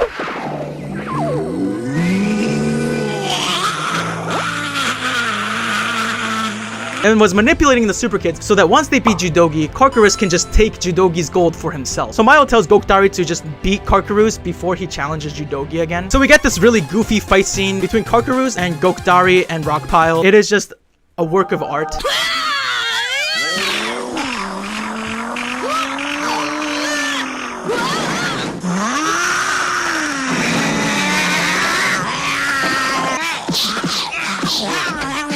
So Karkarus is defeated by his only weakness, ants. This is bullying. Please stop torturing me. Make it stop, please. Like, it's just so goofy that it's just kind of amazing at this point. So Big Boy and Samachi go look for Yeonju, who was kidnapped by Judogi. They save Yeonju, but then Judogi attacks them. They almost get killed until, wow, our heroes arrive. They then all battle Judogi in one last epic battle scene. They finally defeat him with Judogi's partner in crime, Mahou, sacrificing himself to take out Judogi's power orb from within his body. Apparently this is supposed to be like the source of Judogi's power or some shit. And then he takes like the ball to outer space and he's like, "This is for you, my son." and he just blows up and he dies. Anyways, they arrest Judogi and they get a good amount of money, which Gokdari ends up donating to an orphanage. He's an actual Sigma male, okay? He's doing good for people. And then the other super kids are like, how are we gonna pay our bills and stuff? And then Gokdari's like, I guess you guys just have to capture 10 criminals a week so we can make money. Or some shit. I don't fucking know. And then the movie ends. Yeah, that's Super Kids. The last 30 to 40 minutes of this film was not as fun as the first hour. Here you can watch me absolutely lose my mind as I beg for the pain to stop. Now, if you just watch this summary and don't agree with me that this film is a cinematic masterpiece, then I don't really know what else I can tell you, except for the fact that you're fucking wrong. This film is genuinely life-changing art. You don't understand yet, but you will come to understand me one day. You might think it's like bootleg Dragon Ball Z or bootleg Avengers or whatever the hell it is. I think this movie surpasses both of those things. And no, I am not suffering from copium syndrome, okay? I am okay. None of this video is copium. It's hard caught in my room. I'm gonna die. Sure, maybe the film would have been even more of a masterpiece if the last 40 minutes of it didn't exist, but it doesn't matter because for the first hour, this movie gave me actual joy and happiness that no other movie that I talked about today was able to give me at all this entire video. This movie made me LMAO from the bottom of my heart, and that's a beautiful thing. It's not just a bad anime movie, it's the worst anime movie. Obviously, it's really tough to be the best at something, but the opposite is also very true. It's not easy to be the worst of something, and Super Kid achieved something that no other anime movie ever could, which is to be the worst anime movie to ever exist. I'm gonna give this movie a 100 Super Kids out of 10, okay? I'm okay. I am completely and totally fine. I am of stable mental status, and I'm okay. I'm not coping with anything, you know, Have you ever asked yourself, what is the worst rated anime that has ever been made since the dawn of time when the Big Bang splurged into a whole universe and began civilization as we know it today? Hello students, my name is Leo Hashi, and today I wanted to find the exact answer to this question. So I started digging towards the bedrock layer of a few anime rating websites. After doing more research than I've ever done for any school project in my life, which isn't saying much, I finally found the answer. Tenkuu Danzai Skelter Heaven. This is the worst rated anime in history with a 1.84 out of 10 on my anime list, a 1.13 on AniDB, and a 15% on AniList. Jesus Christ. It's an 18-minute OVA, or original video animation for those of you who don't know, from 2004 based on a PlayStation 2 romantic adventure game from the same year. I don't really know anything about the game. The only romance game that I've really played in my life is Honey Pop, and but that's not because I wanted to, okay? It was for the meme. Look, okay, here's proof that I've only played Honey Pop for like 91 minutes or something on Steam, and I stopped playing it because, you know, it was for the meme, and I only did it for the meme, okay? It wasn't because I fucking sucked at the game or anything, okay? I never wanted to get into it. It was just the meme, okay? Okay, it's just the meme. Is this how dating in real life works? Can I just conquer people by playing a Candy Crush? Let's move on. So what makes this anime so garbage? I mean, for one, it's only 18 minutes, so yeah, I guess that's not really much time to tell a whole story. But also, I can name a bunch of short films that I was forced to watch in my film classes that actually told a more gripping and intriguing story than this anime did. So if it's not the time limit, then what is it? Well, my friends, let's go on a journey and go through the OVA and see what the deal is, shall we? So the anime begins with this weird intro where we slowly zoom into a shot of the planet Earth. Well, these weird like mechanical sound effects play in the background over and over and over again. And also there's like a heartbeat sound effect that's playing. Like I don't really know what's happening already. Suddenly we cut to a city in Japan as a really awfully mixed sound of a walkie-talkie sound effect plays into your ears and destroys your eardrums.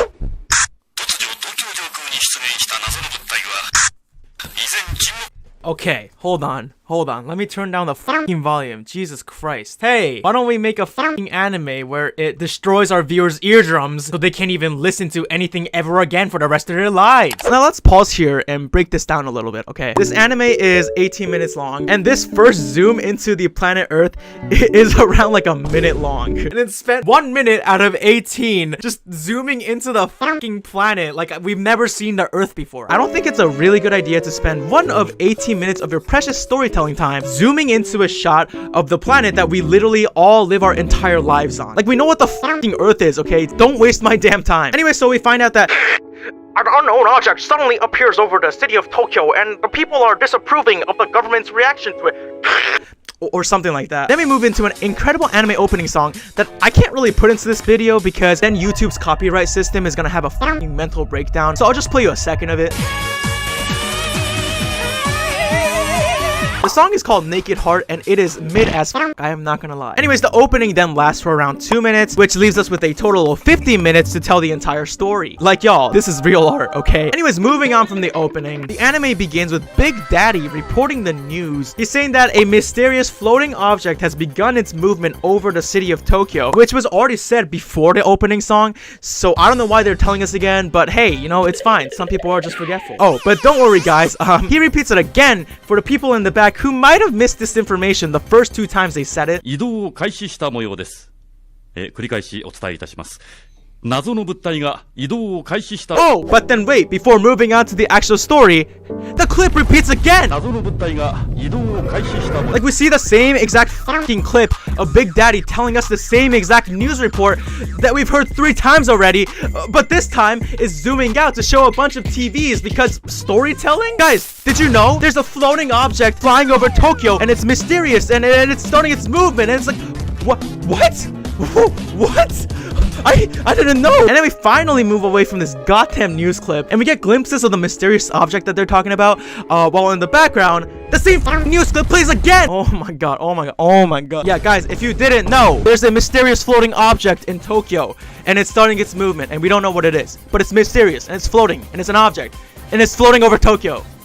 Just in case you missed it. Anyways, we finally begin the actual story around 4 minutes and 18 seconds into the actual thing, as we see a handsome young man named Funagai, who I think is like a military general or captain or something, walking intensely as the doors open in front of him to reveal our main character, Lin. Now, their interaction here is amazingly written and even better voice acted. 警戒態勢だぞ。聞いてないのか。そんなことはありません。けど、みんなを呼びに。Okay, like, look, I don't want to be too critical during this video, right? But like, whoever did the voice acting for this guy, I probably should consider changing his career path. 警戒態勢だぞ。聞いてないのか。 Like, it's not good. So Funagai walks into the main control room or whatever the fuck this is, and his boss, a generic old guy with glasses that we've never seen in any anime before, and other people there begin to discuss how this floating object is beginning to make its moves and that maybe it's time to strike back against it. We then cut to a more happy scene with some of the worst background music that I've ever heard in my entire life.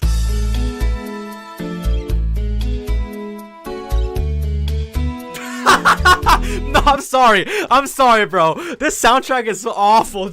I don't know if I'm the only one who thinks this, but that is not good. I think this place is like a school or a military base or something. I don't actually know what it is. We see our brave young warriors living out their daily lives by training hard and sparring against each other in these amazing looking robots.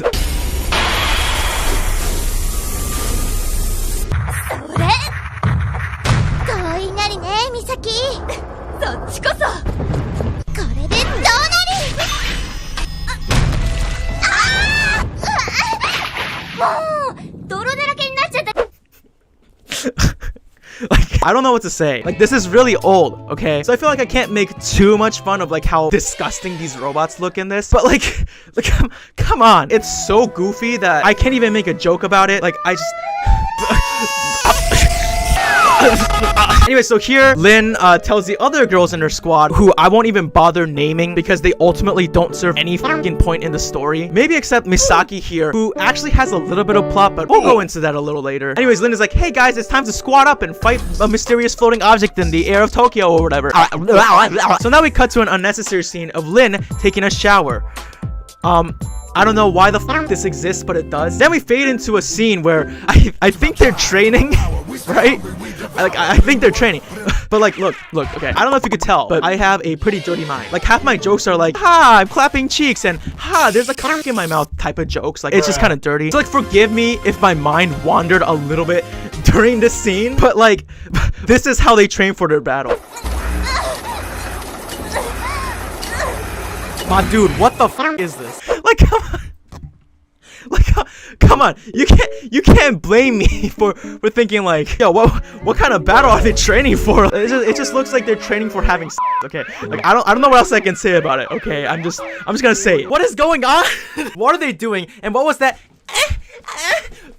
Anyways, our 5 warriors assemble and they get ready to go to battle against the mysterious floating object, which is finally revealed. And honestly, it just looks like if someone photoshopped a squid and a penis together, and you know, I just kind of want to put it in my mouth. So they go over their mission to destroy this floating squid penis thing. They have to identify the weakness and then destroy it. So the plan is to shoot a bomb from a bazooka into it at close range, and that's supposed to like detect the weakness or core or some shit. And then they're gonna concentrate all of their fire into the weakness. Like, I don't know what the fuck this plan is about, but good luck, guys. Now, don't forget, this is a very serious mission, okay? If they fail to destroy the squid floating penis thing, then the world is going to end. So Lin is assigned to attack the main core. The floating squid penis then begins begins its attack by shooting lasers and shit. So Funagai and Lin walk towards their robots to save the world. But this motherfucker Misaki gets in their way, and she starts questioning the captain. Why am I second? I know the world is about to end, and we really don't have time for this because the squid began its attack on the planet. But I'm fucking insecure, right? I can do so much better than Lin, and are you in love with Lin? Because is that why you're assigning her to the main part of the mission? Like, bruh, please. 隊長、納得できません。どうして私がセカンドなんですか？俺の命令が不服か。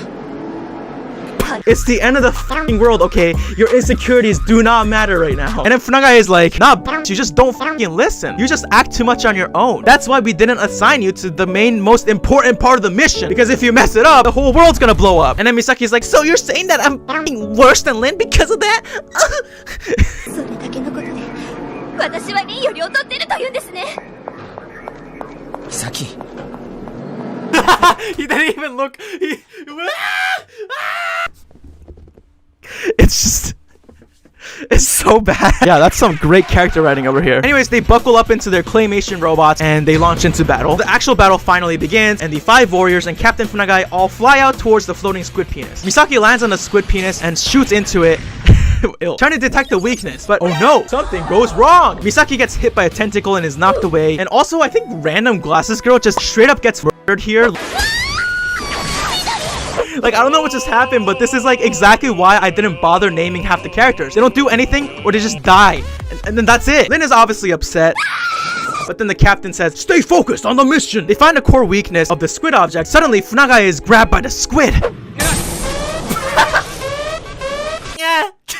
And he's thrown away. Lin grabs onto his plane to save him. God, someone give these voice actors a raise, dude. Like, they are just acting their heart out here. Hey, if this is what it takes to be a voice actor, then let me throw in my audition here right now.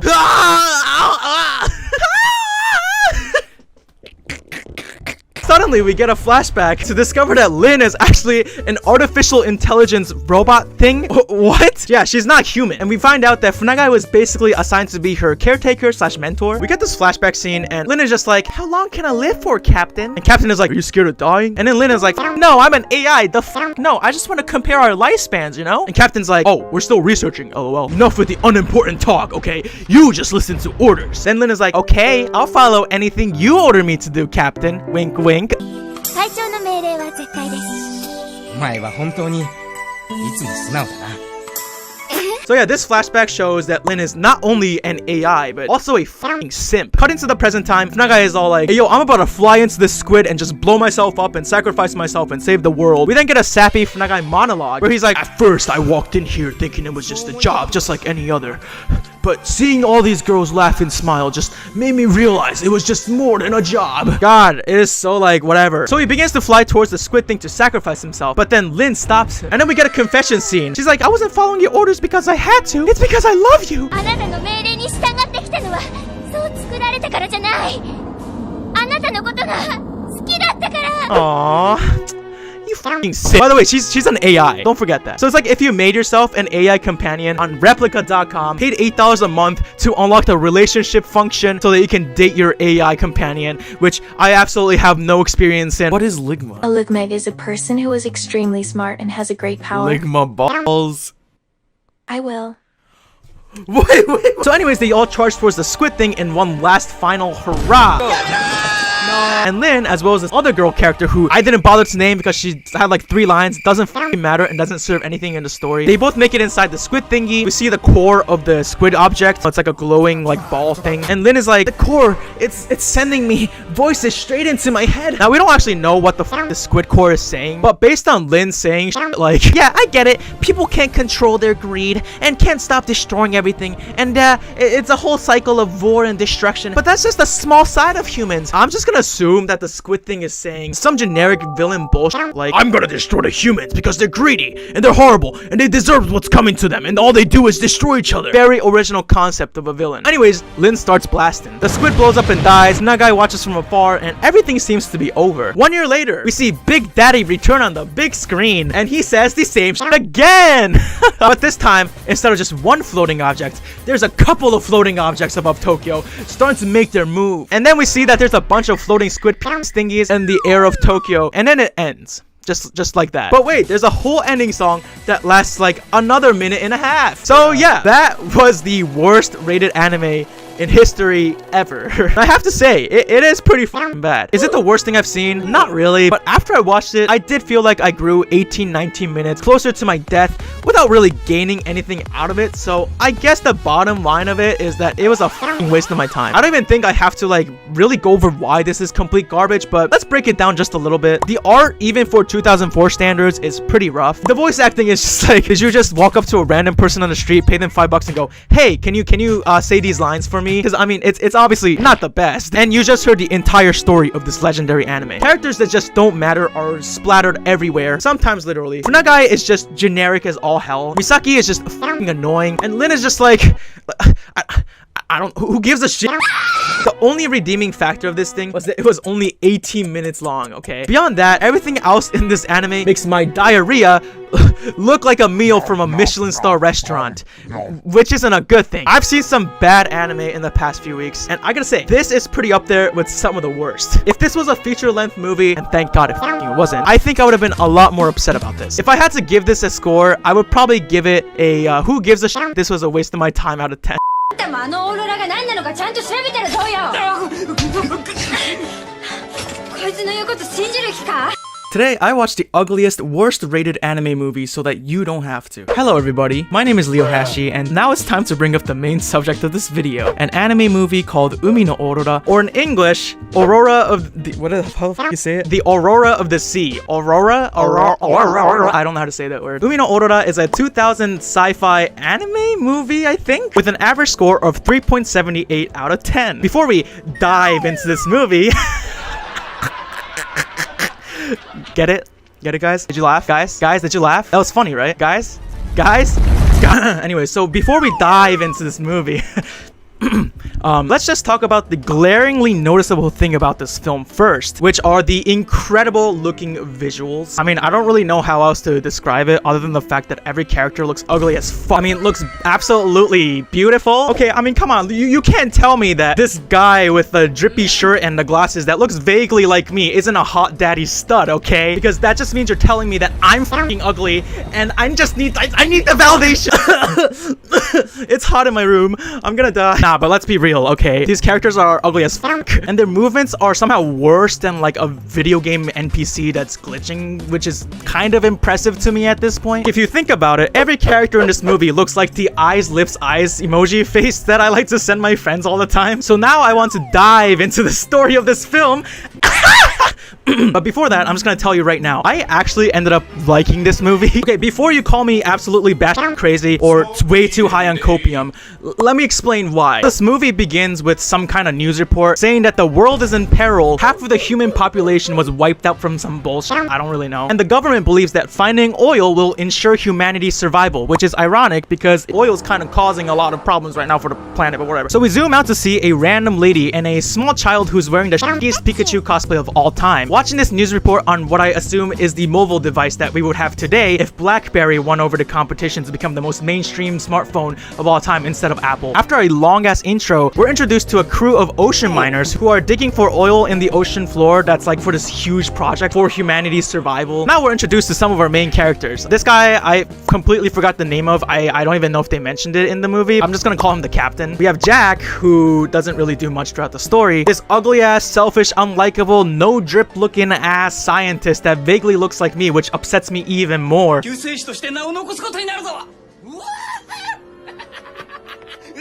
And a weirdo computer/tech guy, I think, named Wataru, who constantly calls the nuclear reactor Hitomi, which is strange to me because it almost sounds like he's treating it like his girlfriend or something.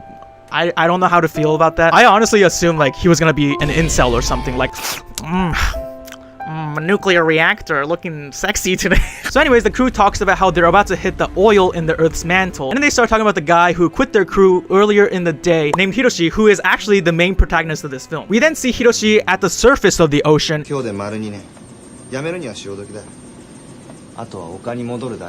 He's very nonchalant and doesn't really seem to care about anything, but I can't tell if that's because his character is supposed to be like that or if the voice actor had just woken up and was asked to do this movie for free. Anyways, Hiroshi, who just quit the job, is stopped by the two characters we saw in the beginning of the movie, Random Lady and Ugly Pikachu cosplay kid. They hold him at gunpoint and forces him to take them down to the ocean's floor so that they can stop this mining project before they open Pandora's box, whatever that means. So the lady's name is Chun-Lu, and the kid with the Pikachu cosplay is named Nora. Hiroshi ends up taking them down to the base, but then he's like, hey yo, like, you know, I quit, so my authorization got canceled today. I can't really let you guys in. And somehow, mysteriously, Chun-Lu scans her eye and is able to get into the base. So the three enter the main room of the base, and the captain is also there. And they all begin to discuss what the f is going on. Chun-Lu threatens to blow up the entire base if they don't stop mining. We're then introduced to Yulong Wang, a genius mad scientist who died 2 years before the events of this movie. He apparently did some crazy ass like science experiments, like for example cloning projects and trying to elongate his but basically cloning a bunch of his own and then sticking them together with Elmer's glue. Anyways, Yulong Wang is actually the person who started the mining project that these people are working on, but apparently he began to say that this drilling is actually gonna end up destroying the world and wanted to stop it for some reason. During this conversation, it's actually insinuated that the captain knows who Chun-Lu is, but we don't find out until later why. We then cut to the selfish kid who's like looking at some kind of screen and he's like, oh yes, the stocks of oil are going up, boys. And he sends a pod back up to the surface for some reason. I don't really know why. I would go into more depth about this guy, but honestly, like, one, he's just an ugly, unlikable piece of shit throughout the entirety of his time in the movie. Plus, he serves like absolutely no fucking purpose in the entire movie anyways, except be a fart inhaling asshole. So it's like, I don't want to talk about this guy, even though I've been talking about him a lot right now because, oh my god, he just, oh my god, it's just, he looks like me, okay? It kind of makes me mad. Anyways, we begin to see some white shit like floating around in the ocean. Like, honestly, it looks like ocean cum. Chun-Lu says, the Pandora's box has been opened after 600 million years. She calls this stuff the Aurora. Aurora.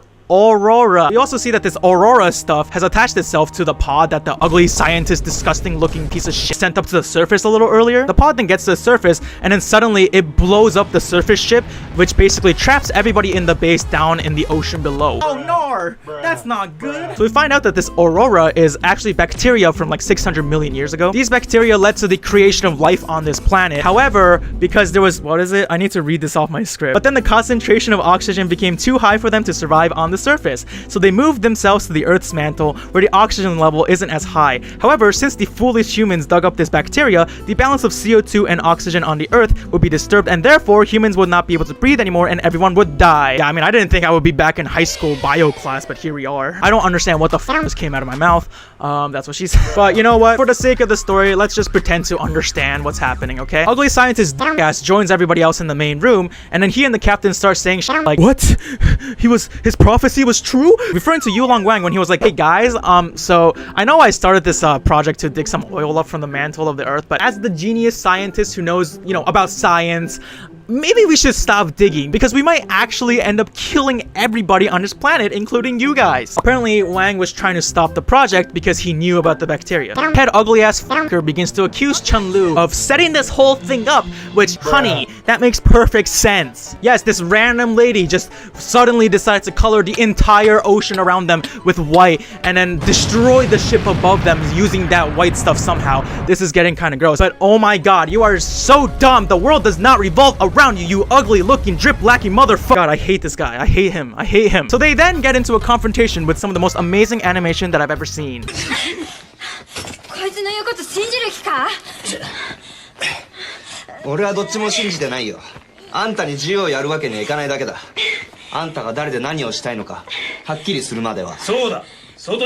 This entire confrontation can only be described using one word, and that is ass. Anyways, the crew is stranded, so they decide to get some samples of the bacteria and see if they can find out any way to deal with it. We finally see our sweetheart Jack for the first actual time in this movie. Jack! And it turns out that they're actually really close friends. I just want to give them a big ass smooch on their cute hot lips. Jack then goes out into the water using this ugly ass robot to collect some bacteria samples. But then suddenly we see that Jack's robot begins to melt from the bacteria. Realizing that he's in danger, Hiroshi decides to go out in another ugly ass robot to try and save Jack. But unfortunately, it's too late. Hiroshi,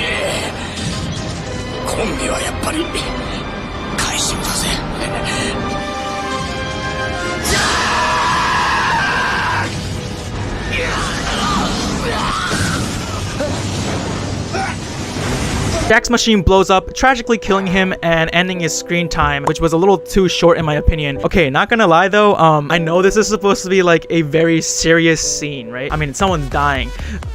I should be laughing when I'm watching someone about to die. But dude, the animation in this scene is... I don't even know how to describe it.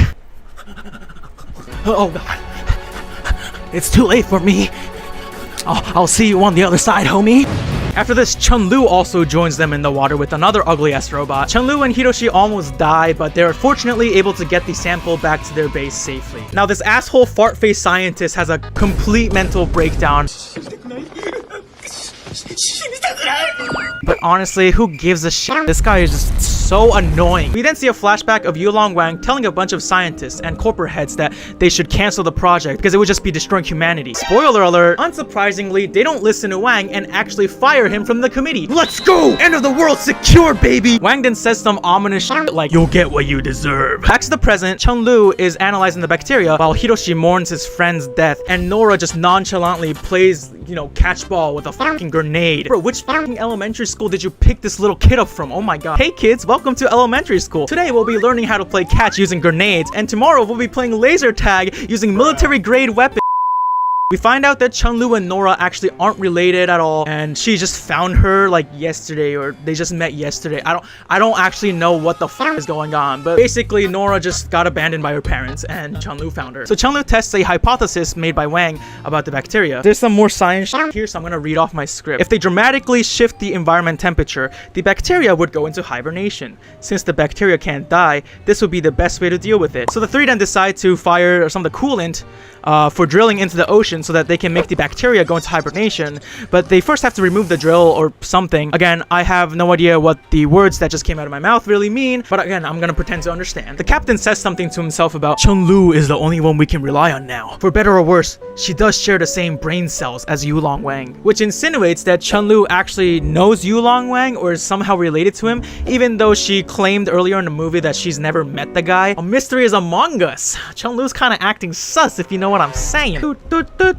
We then see another submarine in the area, and they see the base and see that they're actually stranded and stuff like that. The captain of the base and the captain of the ship seem like they're old friends. They catch up and like kind of riff-raff on each other about their wives and you know, old men shit. But as soon as our captain tries to warn the submarine about the dangers of the bacteria floating around, conveniently or inconveniently, the radio just completely shuts off. The ugly dripless scientist then actually just completely panics and breaks down. He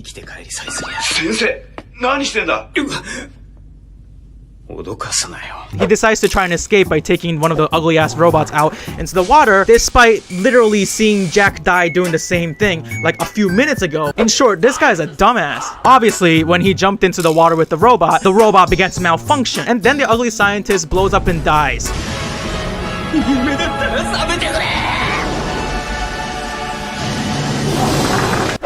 Like, okay, what was the point of this character? To be a dick? To be the most unlikable character in the movie? To make me feel worse about myself because he vaguely looks like me, which makes me feel a little insecure about myself? The ship then launches a little boat to the base so that they can rescue the members. However, the plan obviously goes wrong because the bacteria destroyed the rescue ship, causing it to crash into the base. The crash causes Nora to fall down some stairs. As Chun-Lu checks in on Nora, we find out that Nora was actually abandoned by her parents, and that Chun-Lu had just found her. Damn, bro, I can't believe her parents just let their starter Pokemon go. Oh, okay, that was in bad taste, I'm sorry. Another quake causes a big pipe to almost fall on Nora, but Hiroshi the Giga Chad decides to jump in and protect her.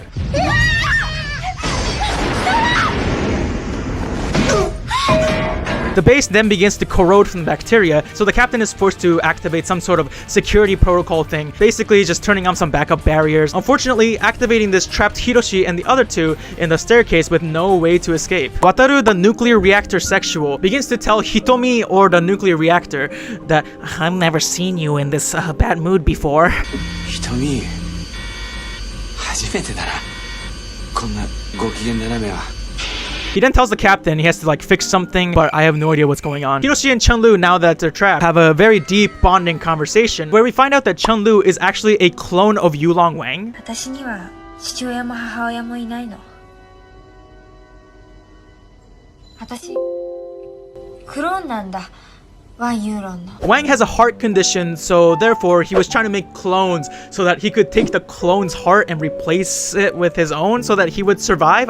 Something like that. Basically, yeah, Chun-Lu was born so that Yulong Wang could just take her heart and use it as his own, which is honestly a really fucked up and sad backstory, even though they're all NPCs. We find out that Chun-Lu was hidden as a baby so that she could have a life of her own. Although Chun-Lu has accepted a lot of things, she's basically just pissed about one thing, which is that her interests are the same as Yulong Wang's, as well as basically like her organs and everything about her, pretty much. It's as if she never really had her own life, and she tells Hiroshi that he probably doesn't understand. そういうのってわかんないでしょうけど。みんな似たようなものさ。何のために生まれてきたのか、自分の人生に意味があるのか、答えられるやつなんていいやし。 But Hiroshi then validates her by telling her that all humans are the same. No one knows why they're born or what their purposes are, or even if their own lives have meaning, which, wow, this movie just took a turn for the philosophical and super depressing. Like, it's a very surprisingly deep conversation. It takes me out when the fucking characters look like the eyes, lips, eyes emoji while they're doing this talk. Wang apparently secretly kept making clones, but ironically died from a traffic accident. He was basically just hoping that he could be immortal through transplants, which is, I don't know how that works. Despite all this, he continued to study the Aurora because he didn't want to be known as the scientist who basically killed everybody, aka the worst scientist in history. I guess his pride blinded him from the fact that if everybody on this planet was dead, then there would be no one to remember his dumbass anyways, but okay, anyways. Chun-Lu says that she came down to stop this digging because she thought that it would give her life a little meaning. She then asks Hiroshi about his life. Hiroshi is like, there's not much to say. I've just always been excavating in ocean floors. He says in the ocean floors there are no unnecessary relationships and that he can face reality and see how small and insignificant he really is. He decided not to believe in things like hope and the future, and that if the present was full, that was good enough for him. However, since stuff like power dynamics and money and stuff like that started seeping into his job, aka the ugly scientist, he decided to quit and leave and do something else somewhere else. So this entire conversation is pretty engaging, and I actually felt a lot of sympathy for these characters. この瞬間が充実していれば、それでいいだろう。ここにも鬱陶しい匂いが入り込んでくるようになった。 I actually think that this part was written really well, or at least pretty well, which is something I never thought I would say in the show. Like, the characters actually kind of started growing on me after this.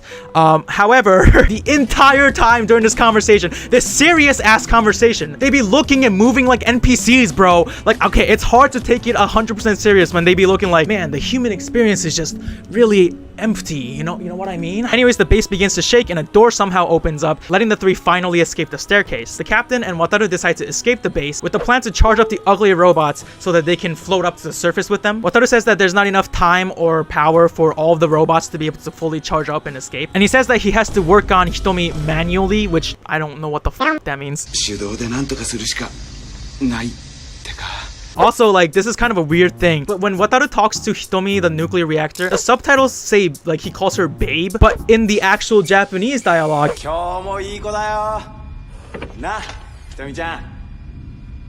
he literally says nothing remotely close to babe. So I don't know what is going on here, but anyways. Wataru walks up to the nuclear reactor, and despite how hot it is, he turns it off, I think? I don't actually know what this guy is doing, not just in this scene, but to be honest, this entire movie, but it's okay. He did something with the nuclear reactor, basically, but he's attacked by a huge, like, wave of hot steam, injuring him in the process. He still says, like, Hitomi, you gotta listen to me, girl. Like he's in a committed relationship with the machine or something. I don't know what's happening. happening. The main three finally make it to the room where they can release the coolant and do the drill stuff, but they can't access the terminal. The captain tells the others to meet him at the hangar so that they can prepare to escape. As Chun-Lu attempts to access the terminal for the drilling system, Wataru calls everybody and tells them that he's going to die. He talks about how he opened a flooding valve and that water will come rushing in, and that if he didn't do this, then the water pressure would crush the nuclear reactor, which would basically just radiate and pollute a huge part of the sea. Now honestly, this is when like this movie slapped me in the face a little bit, because man, I was not expecting such a Giga Chad move from the guy who I thought was literally in love with his nuclear reactor. Basically, he sacrificed himself so that the sea wouldn't be polluted by nuclear waste. He reveals that Hitomi is actually his daughter and that he is a father, but he wasn't able to see his daughter grow up because of this job.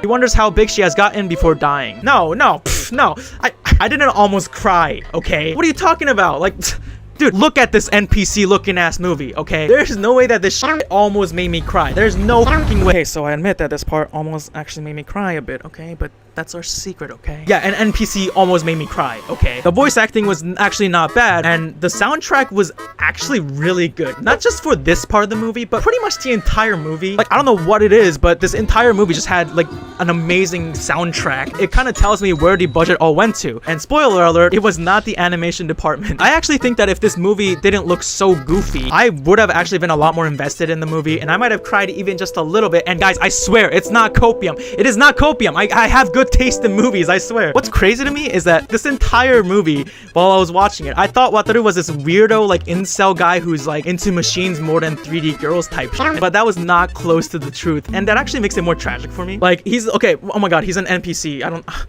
Dude, what is happening to me? Am I losing my fucking mind? Anyways, back to the main three. They just decided to blow up the entire room because they couldn't access the terminal. They leave a grenade there and they go meet the captain. There's 3 robots, but there's only 2 that was fully charged, which means someone would have to be left behind. But the captain then decides to sacrifice himself by locking himself in a room and then just telling the others to leave him behind. Hiroshi tells the captain that he knows that the captain was the one that saved Chun-Lu in the past when she was born or created. I don't know what terminology a clone would use. 俺はワンユーロンの元から君を連れ出した。君が一人の人間として幸せになれるのがずっと気がかりだった。でも君に会って分かったよ。俺のしたことは正しかった。 The 3 then say, LOL, no, fuck you, and then blow up the door.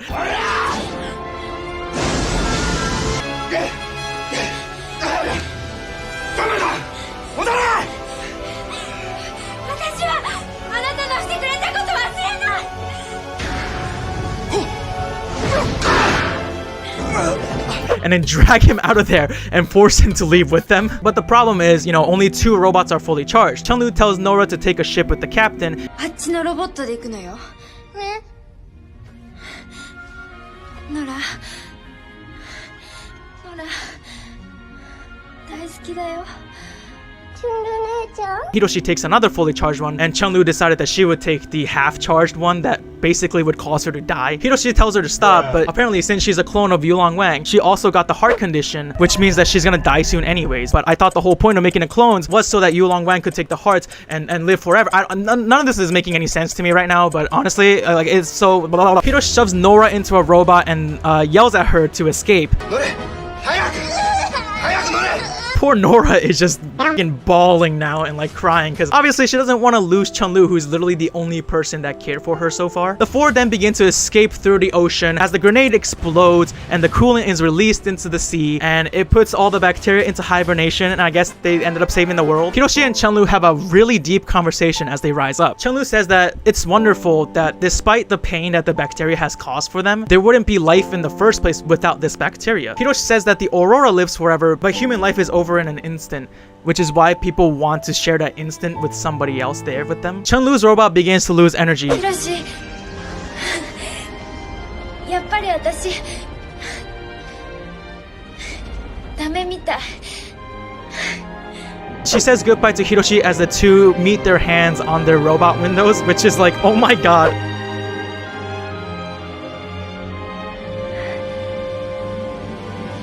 ヒロシ私生まれてきてよかったヒロシにも会えたし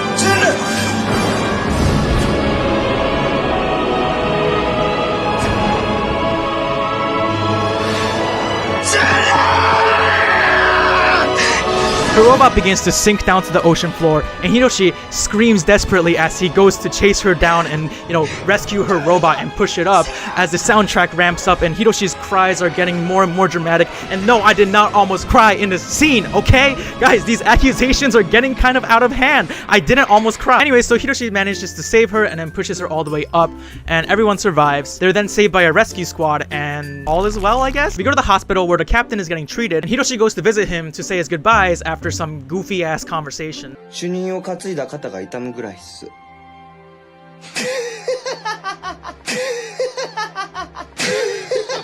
He then goes outside to see that Chun-Lu and Nora are waiting for him. And then Hiroshi is like, yo, why the f aren't you in the hospital? Your heart f***ing sucks. And then Chun-Lu says, I can heal my heart the next place we go to. And then Hiroshi is like, I like being alone. But he's actually a tsundere, so like he actually is very happy that they're there. Basically, they force him into the car with them, and then they all drive off to their next destination. And then the movie ends.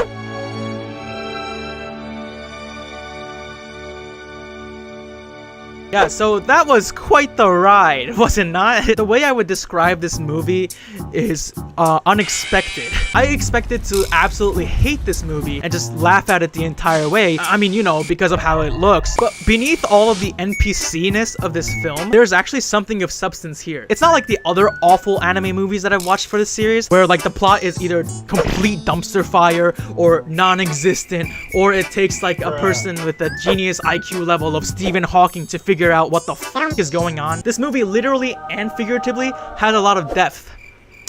Get it? Like depth, like the ocean floor.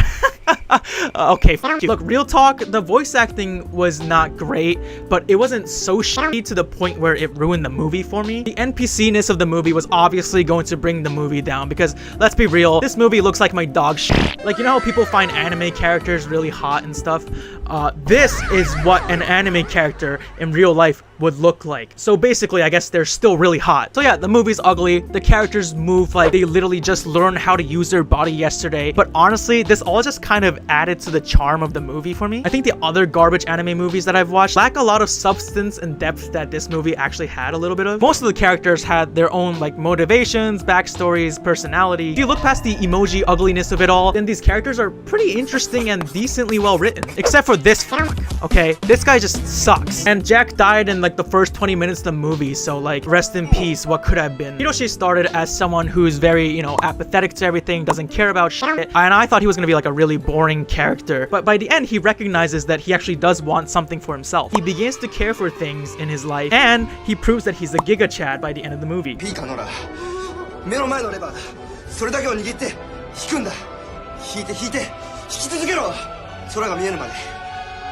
Chun-Lu started as someone who was honestly really annoying, but turns out that she has like a really sad backstory, and her monologue about the experience of human life probably has elements that we can all relate to in some way. Like the end where she almost died actually almost made me cry. Okay guys, I admit it, okay? An NPC almost made me cry. I confess now, dear Lord, forgive my fucking sins. The captain started off as someone who I thought was just an ugly old dude, but it turns out that he saved Chun-Lu from Yulong Wang when she was very young, and he tries to sacrifice himself in the end end so that the other three can escape. Nora, who was a really annoying brat with an ugly Pikachu costume who just casually played around with grenades, turns out to be an abandoned child who's more scared of being alone than to die. And honestly, Wataru, who I spent like 90% of this summary basically just roasting him for having a nuclear reactor complex, turns out to have the most heartbreaking death scene of them all. He's like actually a really good guy who sacrificed his own life, and he named the nuclear reactor after his own daughter, who he couldn't watch grow up because of this job. If you compare this movie to the other ones I watched, you'll very clearly see why I enjoy this movie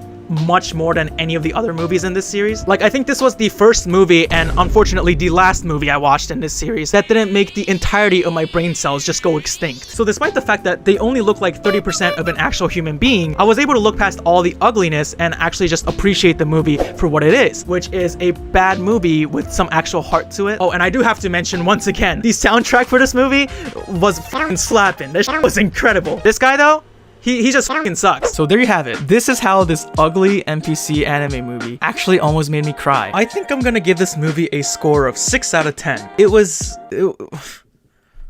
I think I've lost my mind. Ugly NPC movie go burr skibbity toilet.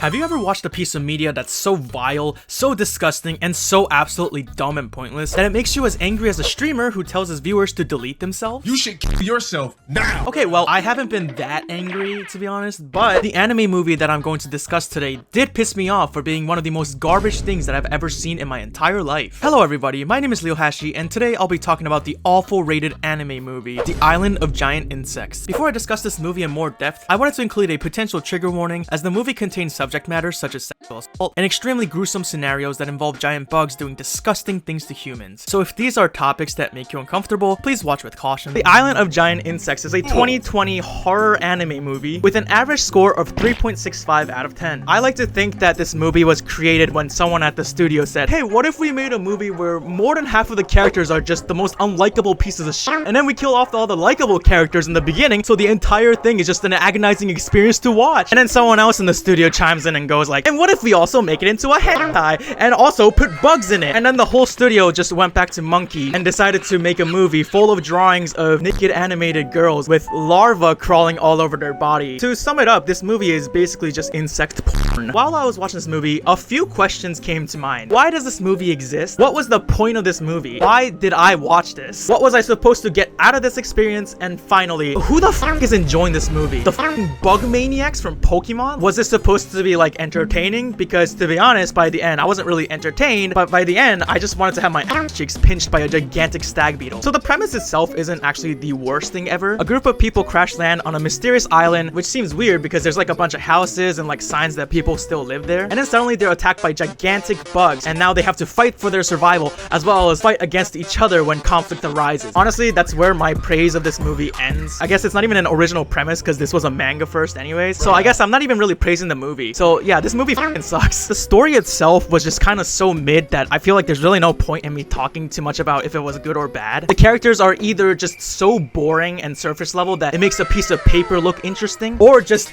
the most unlikable pieces of shit in the entire anime verse or whatever it's called. Why would anybody want to watch a movie where all the characters are just unlikable assholes while they kill off all the good ones in the beginning? This movie is also super violent and very, very disgusting. I'm thinking that maybe like 99.5% of the population of this planet probably isn't like the intended audience for this movie. It's one of those movies where it's just violent and gross for the sake of being violent and gross. If you have ever fantasized about a bug giving you oral I can't even finish the joke. If you've ever fantasized about a bug giving you oral, then maybe this movie is for you. I'm so sorry.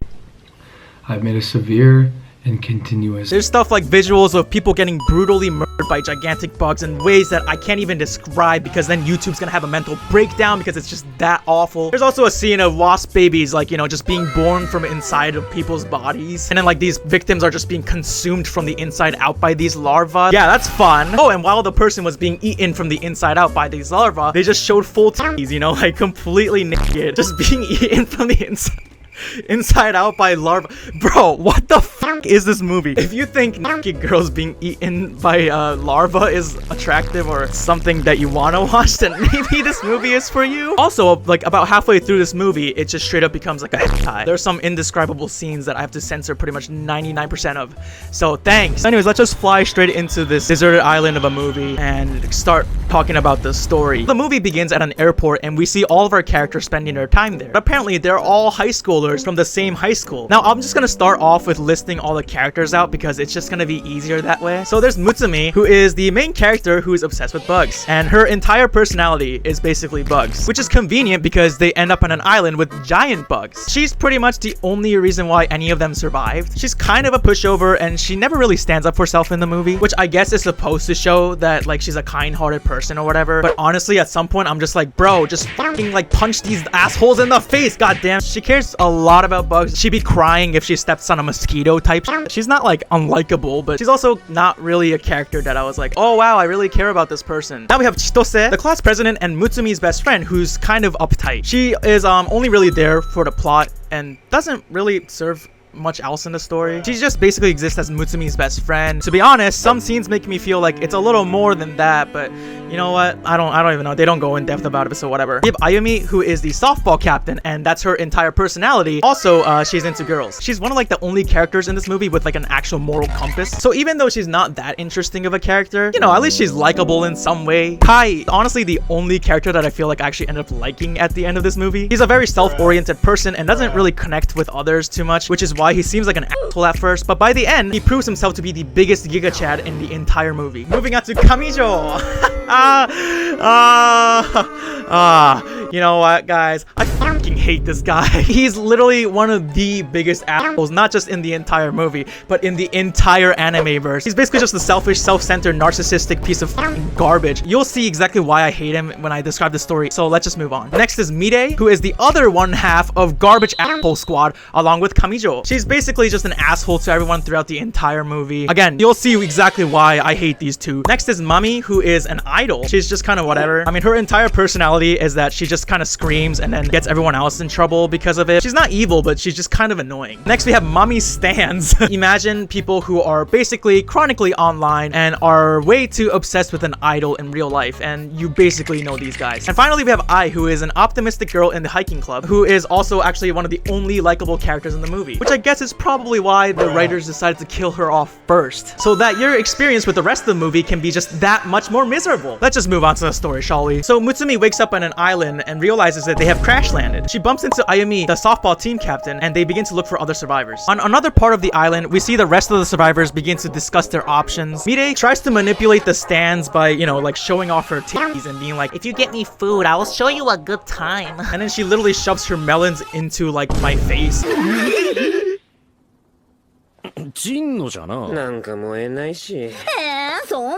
But then the fanboys are like, nah, you're kind of gross. And then Midori decides to be like, okay, well then I'll show you mommy's panties. And she like raises her like dress, and then like, why am I watching this fucking movie? I'm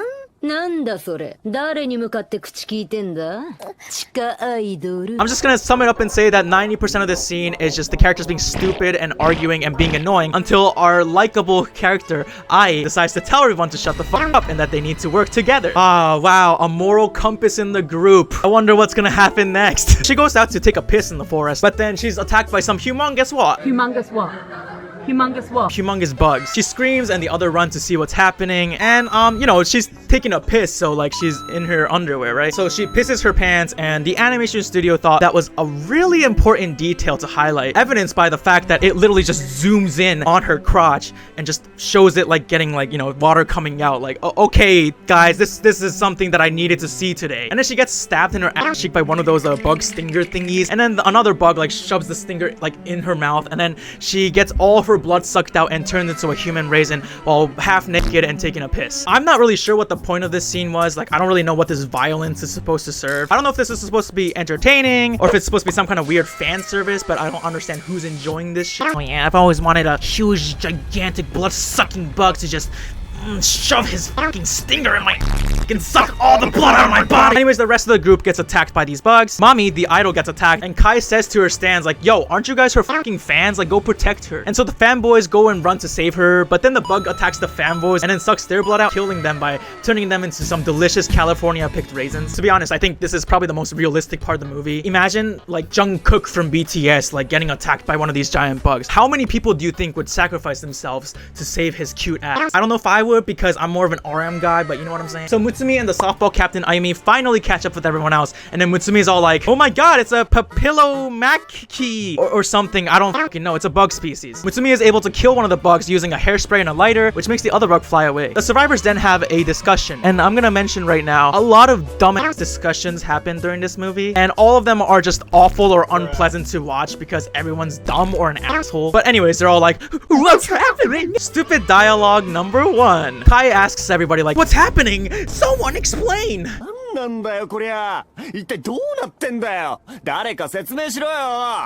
What? Are you dumb? Like, how is anybody in this group supposed to know what is actually happening? Stupid dialogue number 2. Mutsumi is basically just explaining about bugs and all this stuff that she knows, and then Mirei, the big titty asshole, is like, you like bugs that much? Gross. To which Chitose responds, you know she's the only fucking reason you're alive, right? Which is true! Like Mutsumi's the only fucking reason you're alive, and your dumb ass is just going out and making fun of her about it. Like, it makes no sense. Like, how? Mutsumi explains to everyone that rescue should be coming in like 3 days, because I guess that's how things work here. I don't really know. Suddenly, they hear something flying, and they think it's like a rescue helicopter, so they all go run towards the noise, but then they're confronted by a giant mud wasp. Chitose pushes Mutsumi out of the way to save her, but then she's captured by the bug and then like stabbed and like paralyzed and then taken away to the wasp's nest. Oh, guess what time it is, guys? It's dumbass discussion time number 2. This time, our cast of dumbasses decide to argue whether or not they should go save Chitose. Stupid dialogue number 1. Kamijo is all like, we need a strong leader. I'll be the leader. I'm the boss man, and I say that she's dead, and I prioritize the life of the living over the dead. And he says this entire thing with like the most annoying smug face possible. ありゃ確実に死んだろ。俺は死んだ人間より生きてる人間の安全を優先するね。同じ学校の仲間だろ。委員長は家族でもダチでも何でもねえからな。ま、恋人なら助けるかな。 Stupid dialogue number 2. Mutsumi explains to everybody that Chitose is alive because apparently wasps only bring their victims to the nest and then they don't come back after that. And then Mirei is like, you better not be making this up so that you can go save her. I mean, the rescue's gonna come in like 3 days, so she'll be okay. Like, you dumb mother f- あの女を助けたくていい加減なこと言ってんじゃねえぞ。それに3日もすれば救助隊が来るんだろ。 Can you not understand the reason you're alive right now? These motherfuckers driving me insane right now. Oh my god. Then Mutsumi responds with, we can't really wait 3 days because by then they're gonna hatch eggs inside of the host, and then those larvae are gonna hatch and then start eating the victim from inside of their body. Like, what? So now we get this gross visual that I don't understand why it exists. It's just a shot of Chitose fully naked, you know, full booba in the shot, with larvae just eating her. Why does this exist? Like, is this some kind of fan service? Like, do people find this hot or something? Oh yeah, you know, I love a woman who's being consumed from the inside out by larvae. Anyways, stupid dialogue number 3. So softball captain Ayumi tells Mutsumi like, hey, you know what? Fuck these assholes. Let's just go save her on our own. And then Kamijo responds with, no, I won't let you go. I'm the leader. If we split up, our chances of survival will go down. Which is technically true, I guess, but at the same time, he says it with such like this smug tone that I don't even care. どいて。ここはリーダーである俺の言うことを聞いてもらおうか。俺たちが分裂すると生き残る確率が低くなるだろうが。喧嘩でも何でも頭数が多ければ多いほど有利に働くってもんだ。普通。このわけわかんねえ状況で助けになんていかねえよ。 So then the two begin to yell at each other, and then Kamijo is like, don't think I won't hit you because you're a girl, which, wow, look at this Sigma male, oh my god. Then Mutsumi decides to use facts and logic and tells them, hey, Chitose is the only one with a working phone, with a working GPS, which apparently could help them find out what sort of bugs are in the area, which would increase their chances of survival. So anyways, they go to save Chitose. While they're walking to their destination, Mirei asks Mutsumi, why do you think the bugs are getting big? なんでこの島の虫は化け物みたいに巨大化してるんだ? Mutsumi begins to explain, and obviously she's passionate, so like she keeps going and going and going, and then Mide just fucking makes fun of her for it. ペラペラよく喋るんだな、虫のことになると。やっぱオリベってキメえわ、虫女。 She just be asking this question to make fun of her or something? Like, oh my fucking god. I kind of wish I could have just put my hand into the screen and slapped the shit out of these assholes. So they get to a village, but no one's there. And then they see that the houses have become the wasp nests. Now this part is probably the grossest part of the entire movie. They go into the nests only to find out that some of their classmates have become the victims of the wasps. Yeah, they're just being eaten alive by larvae. We get even more naked booba scenes with larvae just crawling on their bodies, which I still don't understand who's the demographic for this.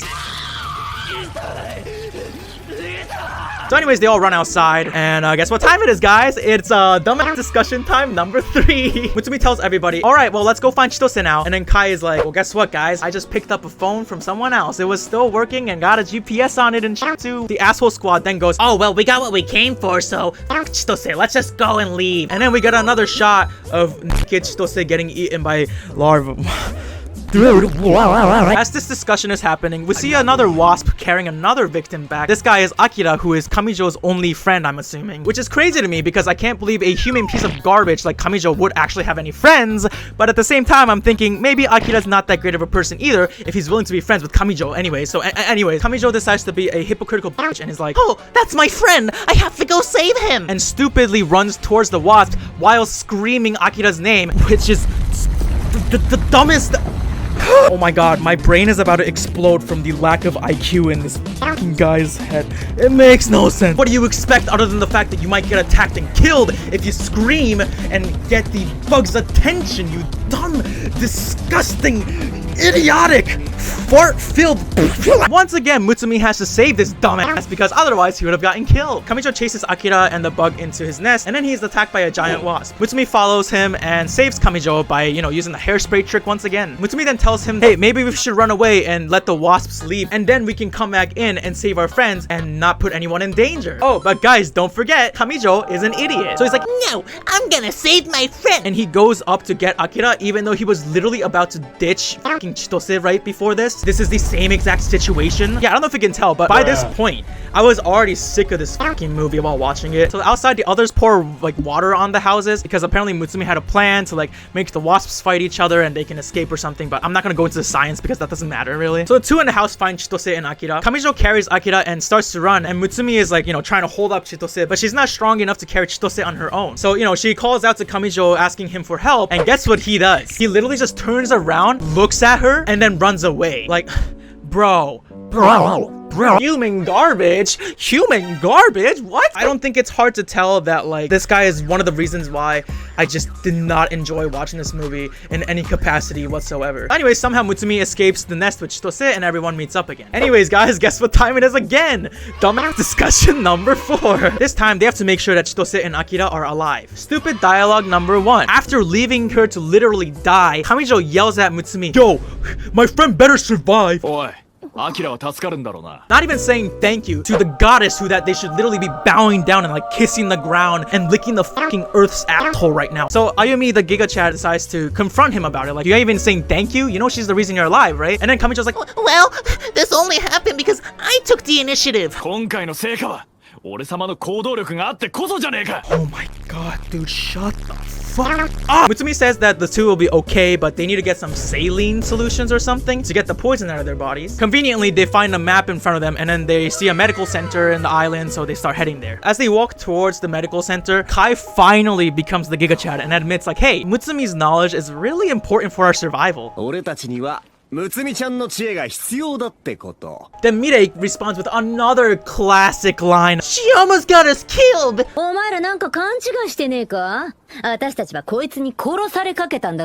Like, huh? You know you would have been dead if she wasn't there in the first place, right? Ma'am, is your brain just not working up here? Is there nothing in your skull?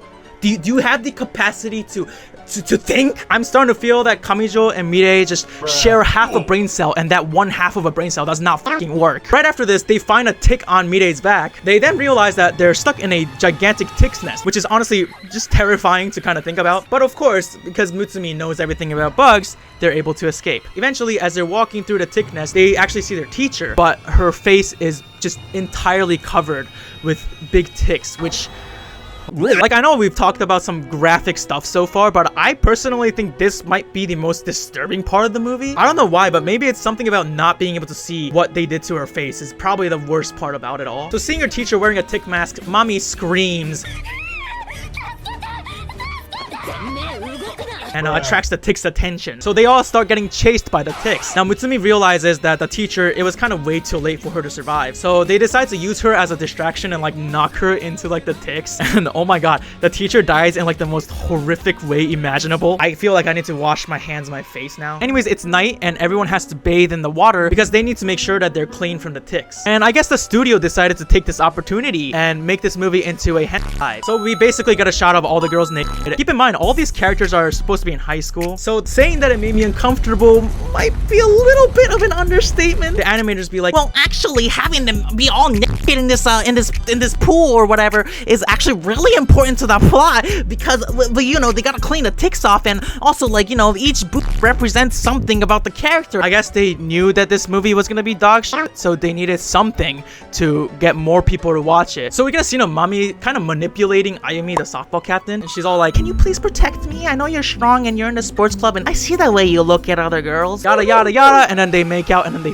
again. This is very necessary to the plot of the movie. Kamijo bathes as Akira lays there unconscious, and Mirei approaches him. She's all like, when Akira wakes up, you and him would be great leaders. You need to take control. And then we hear them having because, as you know, the one thing I really needed in my life was to hear two of the most unlikable anime characters in the entire universe having sex with each other. I mean, to be fair, they do kind of belong with each other because they both suck. We then see something crawling beneath Akira's skin. They finally get to the medical center and they find some saline solution, but they have to administer it into the people with mouth to mouth because otherwise they wouldn't swallow the solution. I don't know what this is. And this makes Kamijo be very insecure about his masculinity. Anyways, Kai finds the main generator of the building and so basically is able to give power to the whole place. He also finds food and resources for everybody. And of course, these fuckers have to argue about the food and resources. Like, I am so sick of this movie. Oh my god. They basically just conclude that they have to stay there for the next few days until rescue comes. Kai is exploring the base and he finds this weird experimental lab sort of place in the building. He steps on some gooey stuff and then opens like a door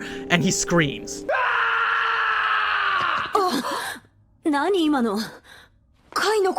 Now, I'm gonna keep this short for you guys, but we never actually find out what's behind that door. Like, they really set up this entire mystery, which is the only intriguing part of this entire movie, and then they decide to blue ball you with that shit. Like, don't waste my time. Oh my fucking god. The others hear him scream, and they just kind of assume that he died at this point. Akira wakes up and then begins acting strange. His eyes then start crawling out of his eye sockets, and like, he becomes like a snail looking thing. He just begins to like make noises and begins dancing around like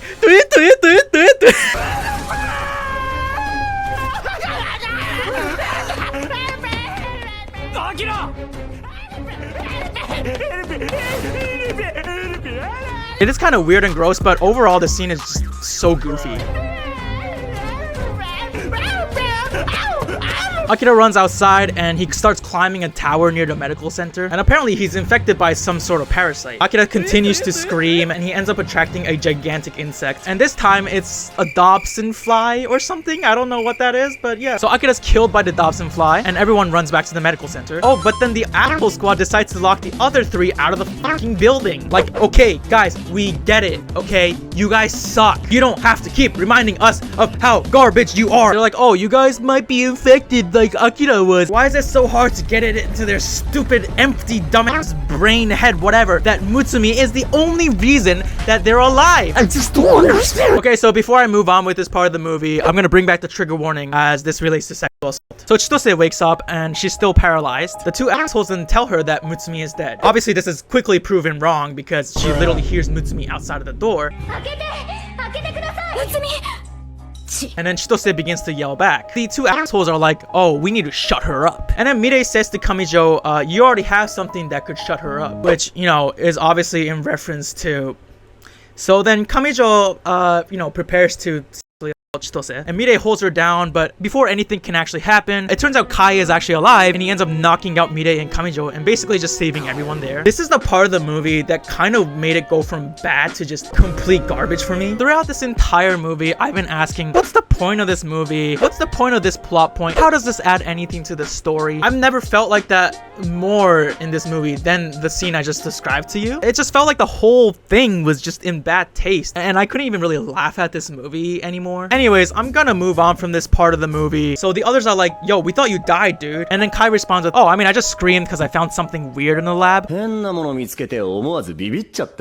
this whole thing is just never explained after this, so I don't know why the fuck this keeps coming up. I don't know why they thought it was a good idea to make a plot point that's kind of interesting and then never mention it again or tell us what it is. Wow, incredible storytelling. The four then come up with a plan to kill the Dobson Fly, and they succeed. There's also like an intense, like, you know, fight scene or whatever with Musume and the Dobson Fly. But to be honest, this scene before this just left such a bad taste in my mouth that I just genuinely stopped caring after this. Anyways, they then decide to leave the two assholes in the medical center, which, oh my god, it literally took them the entire movie to finally do something that they should have been doing from the beginning. But, you know, it's fine. It's fine. I'm okay. I didn't just waste an hour and whatever of my life or anything like that watching this movie. The movie then ends with the four going somewhere they're guaranteed to be safe, according to Musume. There's also a post-credit scene that just makes no sense. I think it's like supposed to be the village before it was attacked by the bugs, but two random girls come out of the house and then they're like, we'll be back, to a third girl, but the third girl is just acting sus. But again, this was never really explained, and I don't know what the fuck they expected. Like a sequel? Like, what do you think you are, a Marvel movie? I mean, sure, if the Avengers was just filled with the most unlikable people in the universe, then sure, this would be the Avengers. The end.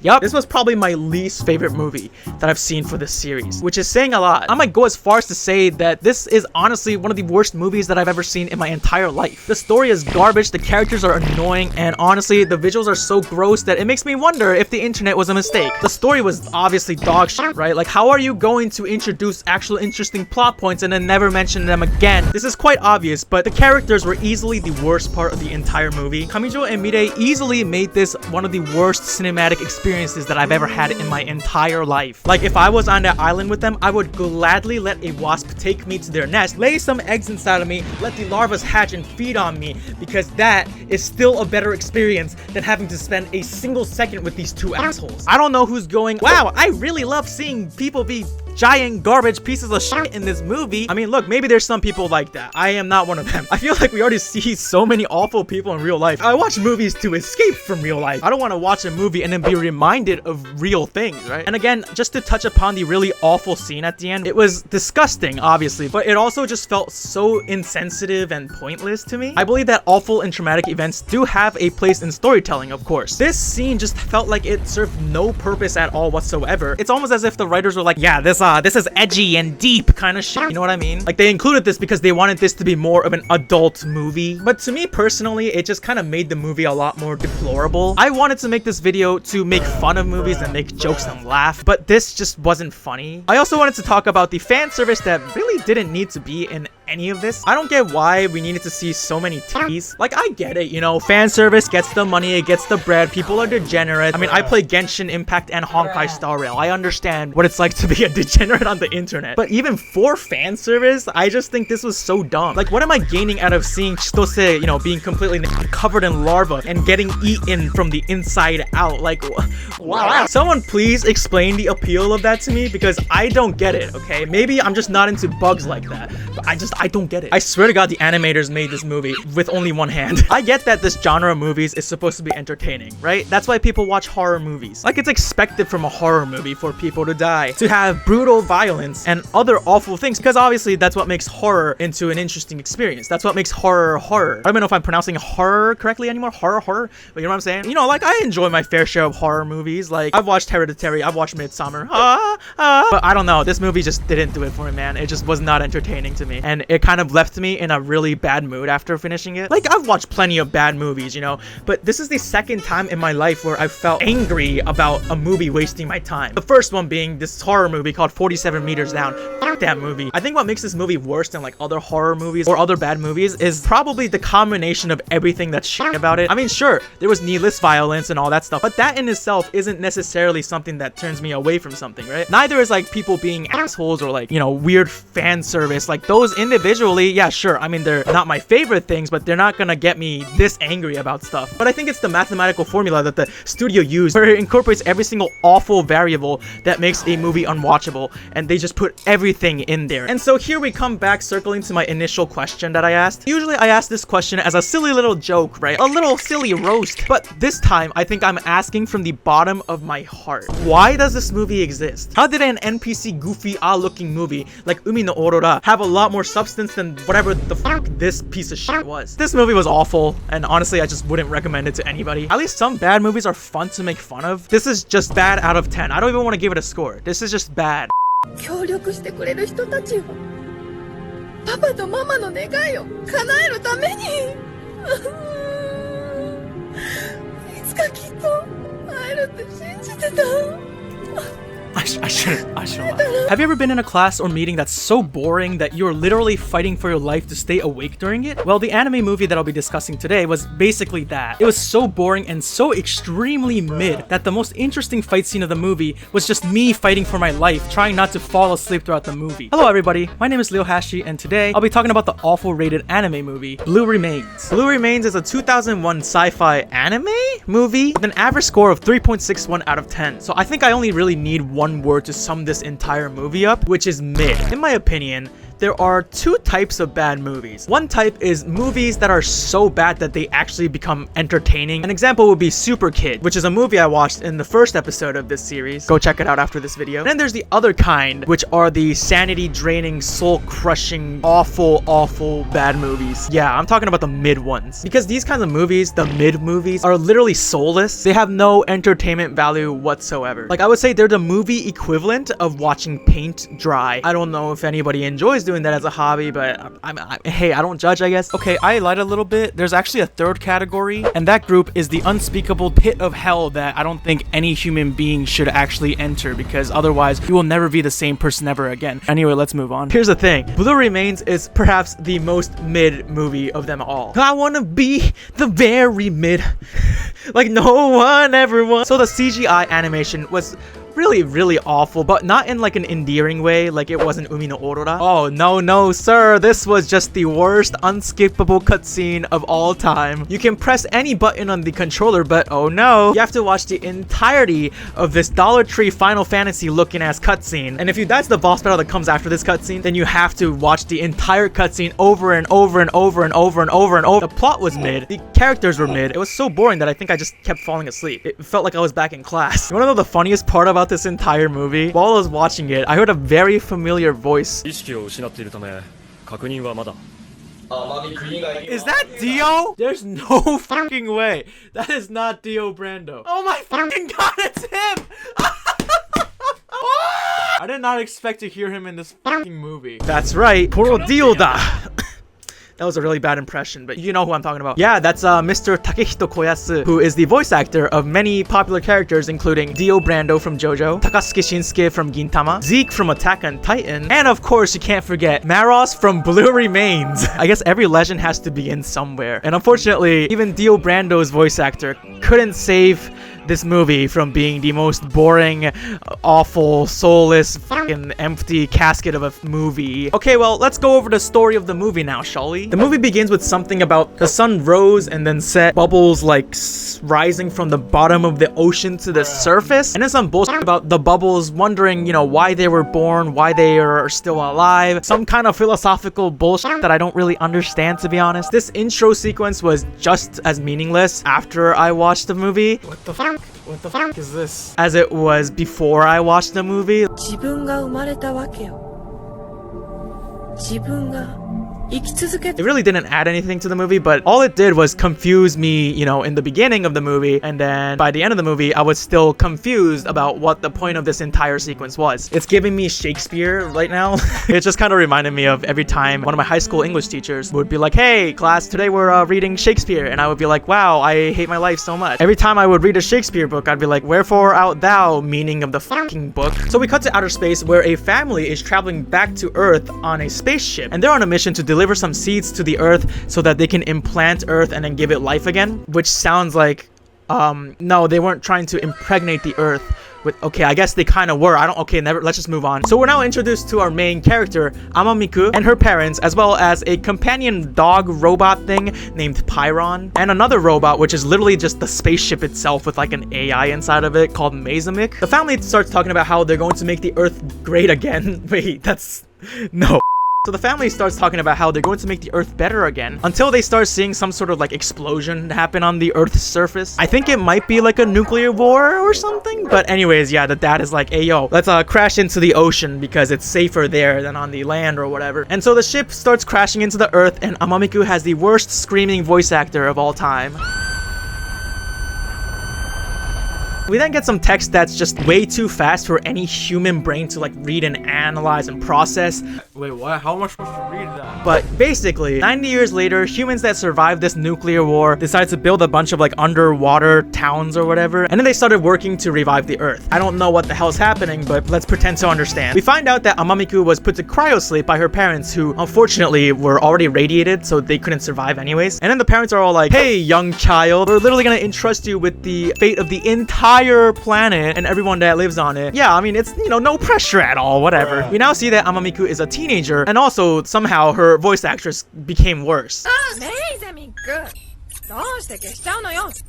Holy shit, her voice actor is so bad. Although her parents have died, she still has Pyron and Musume to keep her company. Now we're introduced to our villain, who is a sexy looking brain with eyes named Glyptophane. Yeah, he's a greatly written villain and not generic at all. He's basically like, well, humans are foolish and they always engage in selfish acts. As long as humans exist, there will be no future for this planet. The one who can save this planet once and for all is the one that can exercise the absolute law, and that is me. And therefore, I choose to make the human species go extinct by destroying them. And that way, I'll save all the other creations on the Earth. Yeah, something, I don't, yeah, you know. 現状を正確に把握しうる力。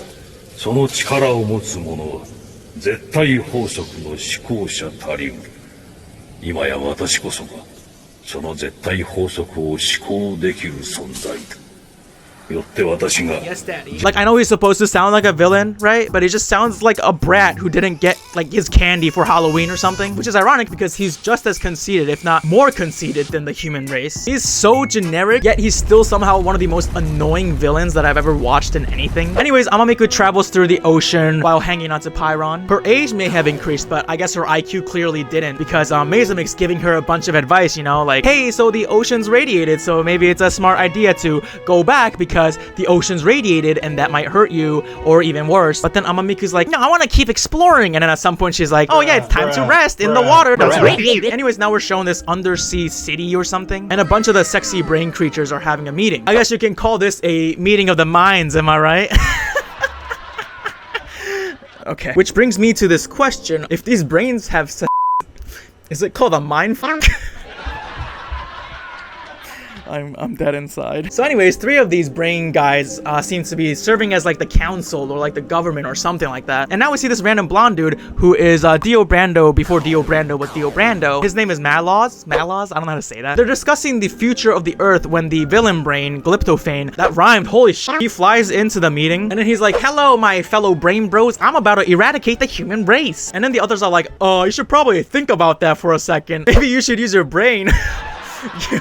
Okay, I'm sorry. This is so bad. And then Glyptophane responds with, no, I'm gonna destroy humanity because I am the law. Wah, wah, wah. So the blonde guy, Malaz, is tasked to keep an eye on Glyptophane. Glyptophane then decides to start his movement against humanity and basically summons his like underwater army to start his attack against humanity. Amamiku, who's J-chillin' and ignoring the completely valid and, you know, actual good advice from Musume to go back to the base, is swept away by a huge wave that's caused by this attack. This causes causes Glyptophane to realize that Amamiku is still alive. To be honest, I'm not sure how Glyptophane knows about Amamiku's existence or her mission to, like, you know, give life back to the earth and stuff. And that's never really explained, but it's fine. She's attacked by a gigantic tentacle robot and is hunted down.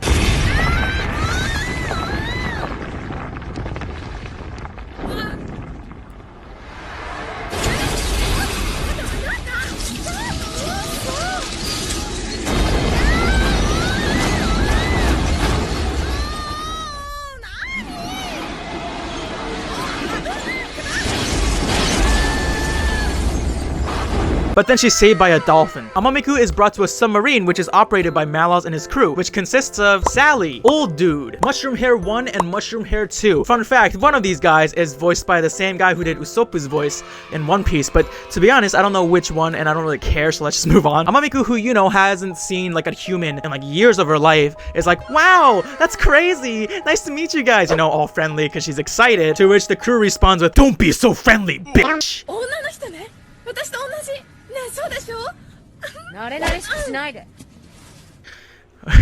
Like, come on. Suddenly an alarm rings and the soldiers all leave, leaving Amamiku locked in the room. Guess what? They're under attack by Glyptophane's army. I guess you can call him the head of the army, am I right? Or you can also call him the brains of the operation.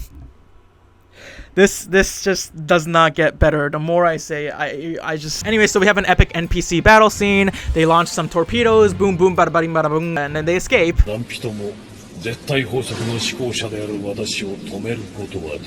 Amamiku sees the dolphin that saved her earlier outside of the submarine window, and she sees that the dolphin is injured, so she's like, oh, I'll help you, don't worry. The crew comes back in to reveal that the dolphin is actually a robot that they use. They argue about whether or not robots have emotions. The crew's all like, no, they don't, get rid of the dolphin, because it's damaged already anyways, damaged goods. And then Amamiku responds with like, you know, robots were my only family for like the past 100 gazillion years, so, you know, they argue until Amamiku opens up about her past, you know, when her parents died and she had to spend a lot of time alone with just robots, and also, you know, the fact that she was literally tasked with the entire fate of the planet. She's like, oh, I thought when I finally met other humans we could become friends, which, okay, that's pretty sad, you know. She begins to break down with some more incredible voice acting, very, very emotional.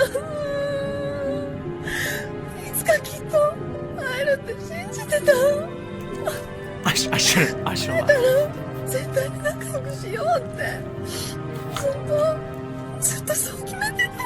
この子、今までどういう環境にいたのかしら。ずっと一人ぼっちだったんだな。 And the crew start to sympathize with her, and this prompts Malos to tell the crew to repair the dolphin. The crew and Amamiku talk about their mission, and now their goals are aligned. Nice. So they decide to return to Maizamic because that's where the seeds are, but unfortunately, Glyptophane was there first. Glyptophane once again repeats the same bullshit like an actual NPC, you know, that yada yada yada, I am the absolute law, I am the law and I'm gonna eradicate the humans because for the better of, you know, the law. Malos and Amamiku decide to head straight into Maizamic to get the seeds, while the others fight to distract Glyptophane. Inside Maizamic, the robot AI and the two humans have a conversation. Maizamic is like, yo, who the f is that? And then Amamiku is like, don't worry, he saved us, it's Theo Brando. But then Maizamic responds with, nah bro, this kid is sus. We have to eject him. But then suddenly one of the good brains spawn into the room somehow, and he convinces Maizamic to help them with their mission to implant the earth with the seeds of life. I hate saying that sentence so much. Maizamic agrees and transfers her data to Pyron's body, and then they all leave with the seeds. And then they set a timer for the base to explode. They have some scientific conversation about how the body is a vessel to carry DNA down the generations or something, but I'm not even gonna begin to try to understand it because I don't want to feel like I'm back in biology class again. What is wrong with today's video? So they escape and the base explodes. The crew releases the dolphin to try to find Malos and Amamiku. As Malos and Amamiku travel, the seeds begin to germinate because of Amamiku's warm love. You know, which, okay, that's cool. The good brains now have a conversation with Glyptophane, being all like, yo, you know, if humans being extinct is like the absolute law, then even without you doing anything, the humans will go extinct because that should be the absolute law, you know, that's just how it is. Glyptophane then responds with the same, no, I'm the law, I'm the law. Our heroes are once again chased by Glyptophane's army, so the crew splits up and like try to fight him. Unfortunately, a lot of them are killed. What's her name? Sally? In an attempt to destroy Glyptophane, decides to crash her own submarine thing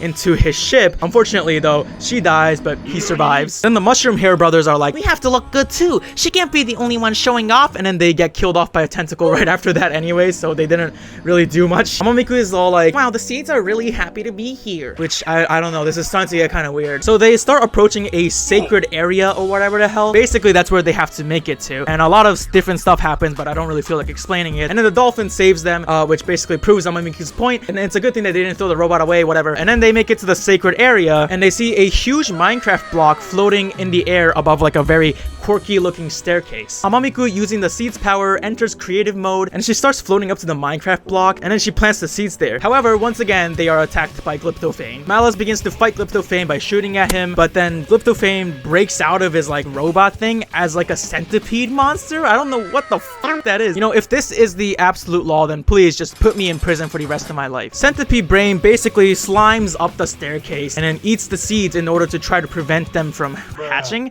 I was about to say hatching. To prevent them from what is the word? Oh, growing. To prevent them from growing. But Dio uses Zawarudo and he makes it up the staircase in time. He jumps onto the centipede and then kills Glyptophane, saving Amamiku in the process. I guess you can call him brain dead now, am I right? As Glyptophane dies, the seeds begin to grow from his body and begins to return life on Earth. The seeds then turn into a gigantic tree. Honestly, I kind of didn't hate this scene because the soundtrack was pretty nice.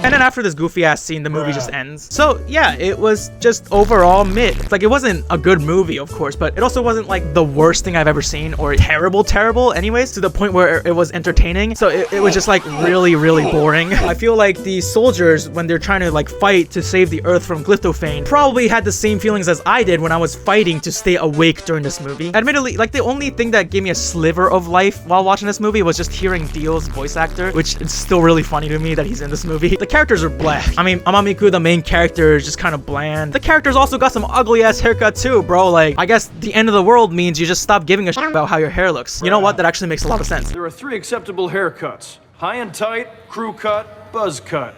Are the scissors broken in your house, son? You know, the villain was annoying, one-dimensional, and a little fucking brat. Throughout the movie, I'm pretty sure he only said like 3 different sentences, but all just paraphrased in different ways.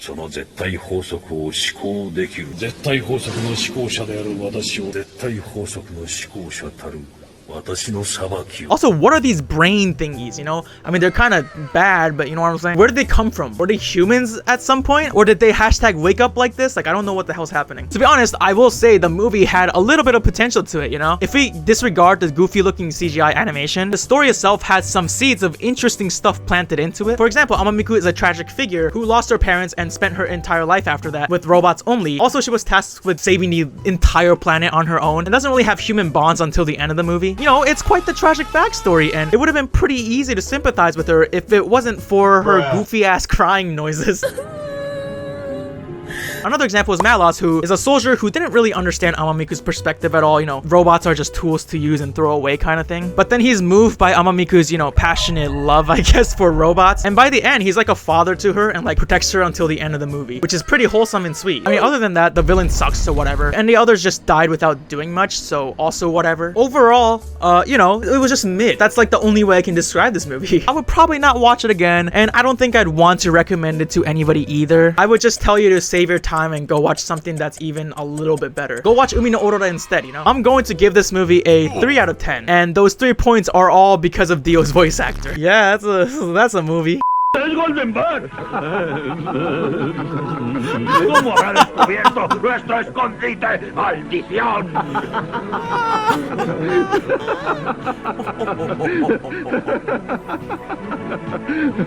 Oh boy, there's a lot to unpack here. Mom, can we have Batman? We have Batman at home. Batman at home. Jesus Christ. That's right, today I watched an awful rated anime movie that's basically just a South Korean Dollar Tree ripoff of Batman. Hello everybody, my name is Leo Hashi, and today I'll be talking about the anime movie called Black Star and the Golden Bat. Black Star and the Golden Bat is a 1979 South Korean anime movie with an average score of 3.55 out of 10. Now the first thing I want to mention about this movie is that it's definitely a product of its time. Like the animation and the voice acting are super goofy.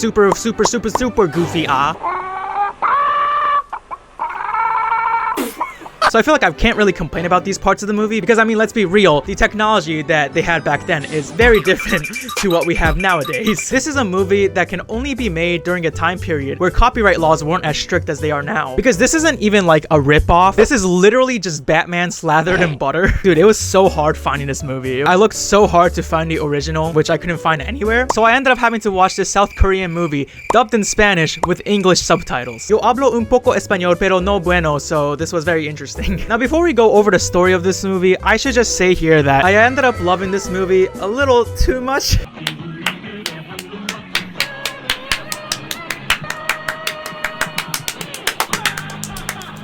Honestly, I just think while I was watching this movie, something in my brain just fundamentally broke, and I think I've just genuinely lost my mind. I started off this movie thinking, yo, who the f are they trying to fool, man? This is literally great value Batman. But after the movie, I changed my mind to, holy shit, Batman wishes that he could be the Golden Bat. So let's just go over the story of this movie first, and then I'll give you a little more of my thoughts on this movie. The movie begins with an incredible sequence of the Golden Bat flying around. A rocket project created by somebody named Professor Kim is announced, and our villain, whose silhouette looks kind of like Shrek, gets mad about it or something. I don't really know. He calls the space station up and he's all like, hey yo guys, what's up? What the dog doing? I'm about to steal all your rocket blueprints and all that shit. And he announces that his organization called the Black Star is armed and dangerous. We then see a very amazing scene where the organization Black Star steals the blueprints from the space station. Blackstar dijo que vendría ahora. Pero le será imposible romper las defensas aunque Blackstar sea un fantasma. Si aparece acabaremos con él sin dudarlo. ¡Blackstar!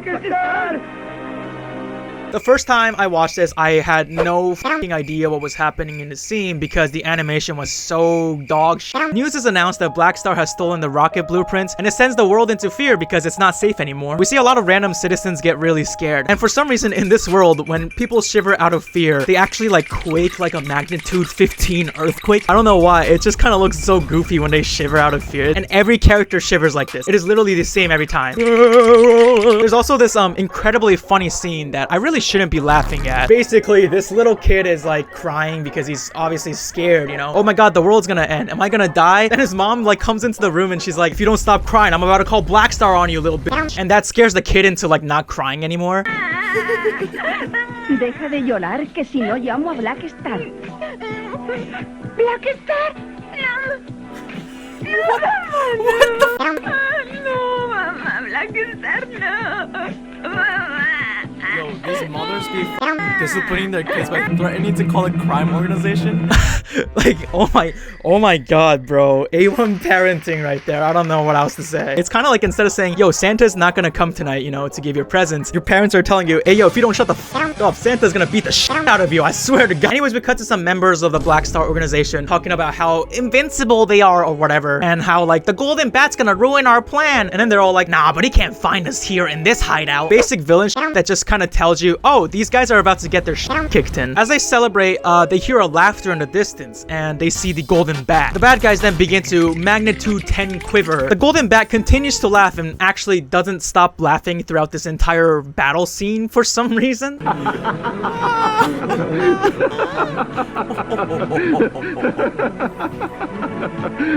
And also, like 90% of his dialogue in the movie is basically just him laughing.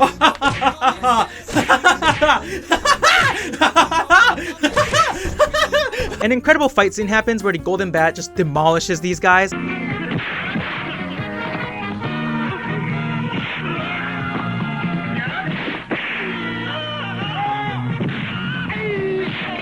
and leaves them like stripped naked of everything except their underwear. The bad guys then wake up and then they begin to laugh at each other like, look, this loser's in his underwear. But then they hear the big bad boss coming down the stairs, and this guy is named Black Star. The minions stop laughing and begin to magnitude 10 quiver once again out of fear. And Black Star yells at the stupid minions, and then he announces that the Golden Bat will be getting defeated by us or something. Just to clear something up so it's not confusing, this organization is called Black Star, and it is run by a guy named Black Star. Yeah, that's not confusing at all, but whatever. We're then introduced to our main character. Somehow, after looking online as well as like rewatching parts of the movie to try to find it, I still don't have any idea what his name is. So we're just gonna call him Ligma for the sake of this story. So Ligma's just like walking around making cat noises for some reason. And then he walks by an actual cat, and the cat turns to him and goes, "Wow, bro, that's a weird cat, meow." Qué gato tan raro. En mi vida había oído maullidos como esos. And then Ligma turns to the cat and he says, "Sorry to bother you, but I'm also actually really good at making faces." And then he starts making like these weird faces. I don't know what's happening. He goes outside to the forest where he then LARPs with a bunch of neighborhood kids as well as a talking dog. After this epic LARP session ends, another one of our main characters, a kid named Chicho, wanders out into the forest on his own, pissing his pants but claiming he's not scared. Thankfully, we have a scene of talking animals explaining to us what Chicho is actually feeling. Because I guess we needed that. Gee golly, 감사합니다, animals. I'm so sorry. Chicho then encounters a weird creature in the forest and gets extremely scared. I genuinely think he canonically might have shit his pants in this scene. Anyways, Ligma and the talking dog go look for Chicho in the forest, and they find him unconscious on the ground. Ligma wakes Chicho up, and then Chicho begins to have a mental breakdown, and he's like, "There's a ghost in the forest!"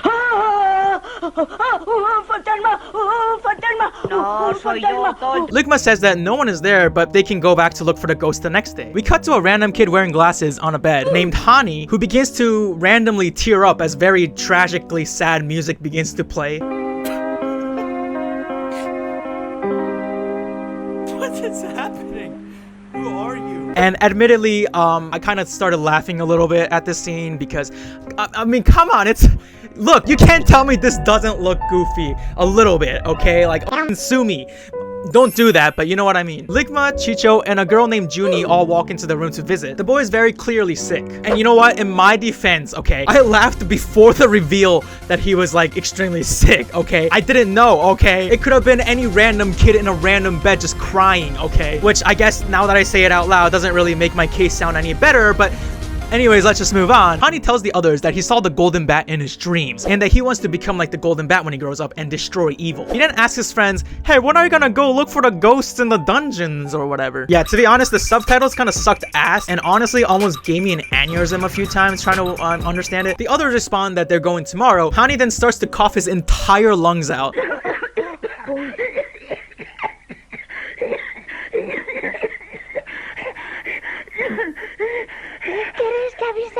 You feels bad?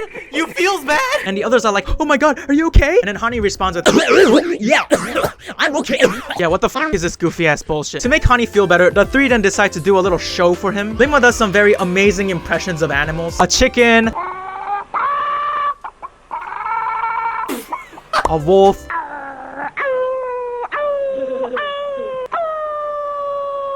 a nightingale, and a monkey.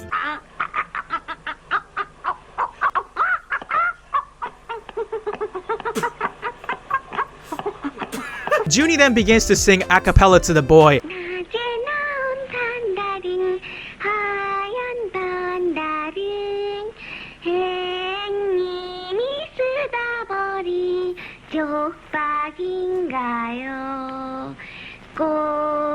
And at this point, if I was Hani, I would probably ask the sickness to speed it up a little bit because I don't know if I'd really want to be there in that moment because it just feels really awkward. I can just imagine Junie pulling out a ukulele and just wait, hold on. Toxic gossip tree. Hani begins to cry, and then we suddenly see a flashback of Hani's early life where he's next to his mother who is in bed dying. What the fuck, dude? Why are you doing this to me? I don't want to laugh at this. Si muero, ¿quién se hará cargo de mi pobre pequeño? No puedo cerrar los ojos, no puedo dejarte solito, hijo mío. No te mueras, mamá. No te mueras, por favor. This scene is quite literally one of the most depressing things that I've ever seen in my entire life. It's not funny. It's not. This stop. Yeah, the mother just basically dies in front of the kid, and then the kid just kind of lives without parents after that. Like, we literally see him, like, right after this in another flashback where he's, like, delivering newspapers to the neighborhood, but it's in, like, the middle of, like, an absolute 0-degree, like, blizzard. Junie brings him a hot chocolate and then gives him gloves because apparently no one in this fucking neighborhood gave this poor kid a pair of gloves and, like, in a blizzard. Is he, like, delivering the newspapers for somebody? Do they not, like, have gloves? Like, I don't understand. Hani then bumps into Ligma and Chicho. They give Hani a jacket because apparently, and this is real dialogue, Chicho got too fat to wear the jacket. Pues precisamente veníamos en tu busca. Ya sabes que Chicho engorda cada día más, ¿verdad? Mira.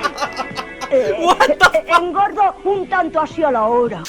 Sorry, it's just, I don't know why, it's just so blunt that it makes me laugh. Oh yeah, my homie right here, he's too fucking fat to wear this jacket, so you can have it. Now that's a feeling that I can definitely relate to. They then take the newspapers from him and finish the job for him, which, you know what, nice friends. Nice. We return to the present where Chicho is doing some goofy ass shit.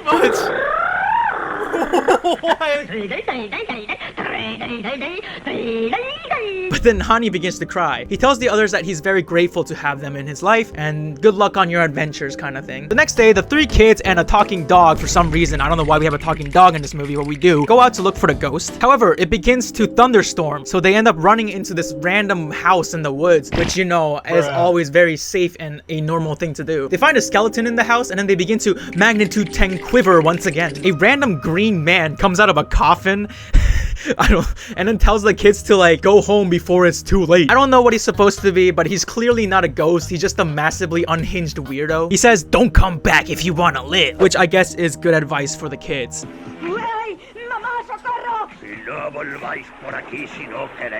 As they walk back, they find out that the ghost or creature, whatever, that scared Chicho the day before was actually just a puppet and a tape recorder set up to scare people. Unfortunately, they then bump into a few soldiers from the Black Star organization, and Chicho sneezes, which almost gets them caught. However, these soldiers hear a lion in the distance, and they get scared, so they run away.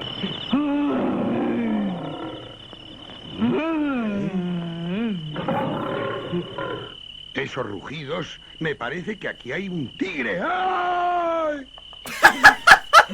It turns out that it was actually Ligma who made the lion noise. He must be the greatest, like, animal impressionist that the world has ever known in, like, the billions of years that it has existed. I don't know how that works. I don't know what his vocal cords are doing to produce that noise, but you know what? Let's just keep going. We don't question it, we just appreciate it, all right? The kids then follow the soldiers and sneak into the Black Star organization's secret base. Inside, they find a huge auditorium filled with soldiers, as well as the weird green dude from the forest they saw earlier. The leader of Black Star, comes out to talk. He said that they're going to finish their rocket missile project or whatever, and that they need to abduct Professor Kim to finish it. Turns out, by the way, Professor Kim is actually Junie's father. The kids say they have to report this and they try to escape, but unfortunately are caught. There's some goofy ass sidestepping animation here going on that kind of looks like they're about to bust down into a random TikTok dance, but unfortunately, instead of a TikTok dance, they just get abducted and then taken for ransom. News of their kidnapping spreads, and Hani hears about this. He prays to the Lord and Almighty Golden Bat, but then he's like, I can help them escape, and then sneaks out of the hospital. Professor Kim gets a call, he goes to meet the Black Star, and then he's kidnapped. The kids are rescued by the almighty quirky dog companion that talks and has intelligence, who finds the key and then unlocks the door to their prison cage. The kids run out of the base, but they're chased down by the Black Star soldiers, and they're almost captured until they hear a familiar laughter in the distance.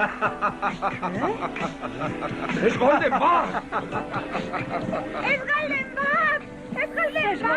That's right, it's our boy, the Golden Bat! The bad guys begin to fight him, but unfortunately, the Golden Bat is knocked out in one punch! The villain is all like, haha, we finally beat him! And then they unmask the Golden Bat. Under the mask is actually Hani, who somehow grew like 2 feet taller in the suit, as well as speed ran puberty because I don't know how, but his voice just got really deep all of a sudden while he was in the costume. I don't know how it works, okay? They take Hani and prepare to throw him off a cliff, which, Jesus Christ, give this poor kid a break, please. But then they hear another person laughing in the distance. This time it's the real Golden Bat. Let's go, baby! We now have an incredible fight scene where the Golden Bat absolutely wipes the floor of these soldiers. Yeah, Golden Bat, baby! It only took us like 90% of the movie to get back to the actual character. Oh, what the fuck?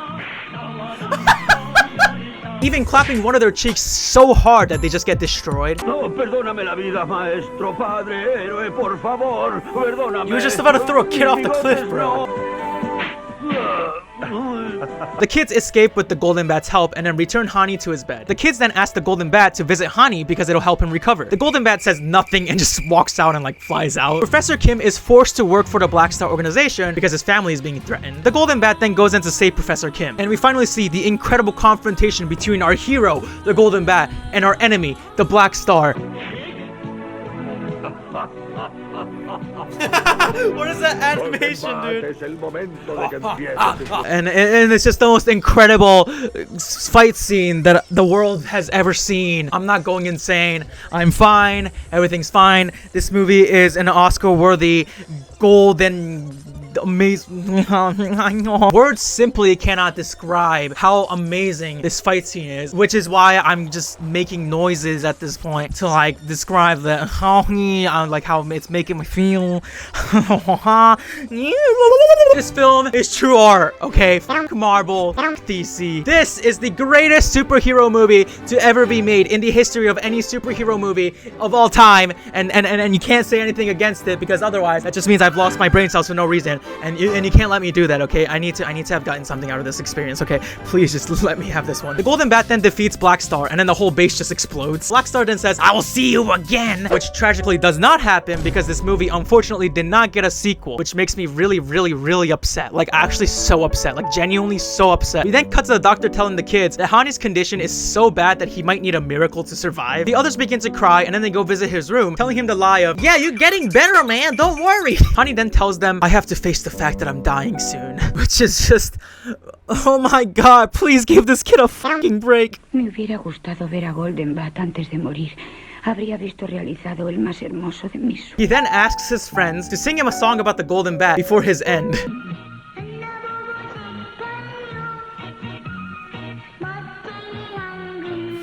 Come on! Don't do this to me! You know, this would be extremely depressing and sad, but when the kids begin to sing, it's just such a goofy, like, scene. The dubbing is so awful and, like, it's just, I can't take it seriously. As Hani closes his eyes to die, the Golden Bat suddenly appears outside of the window. Hani, miraculously, is able to run to the window because he's so excited about seeing his celebrity crush. And then he's like, "How can I become just like you?" The Golden Bat finally then says his first actual line of dialogue in the movie. Ser como Golden Bat, recordar, en cualquier circunstancia justos y valerosos. And he takes off his mask to reveal just like some basic ass like random dude. He asks the kids to sing a song about him and then flies away and waves bye to the kids as they continue to sing.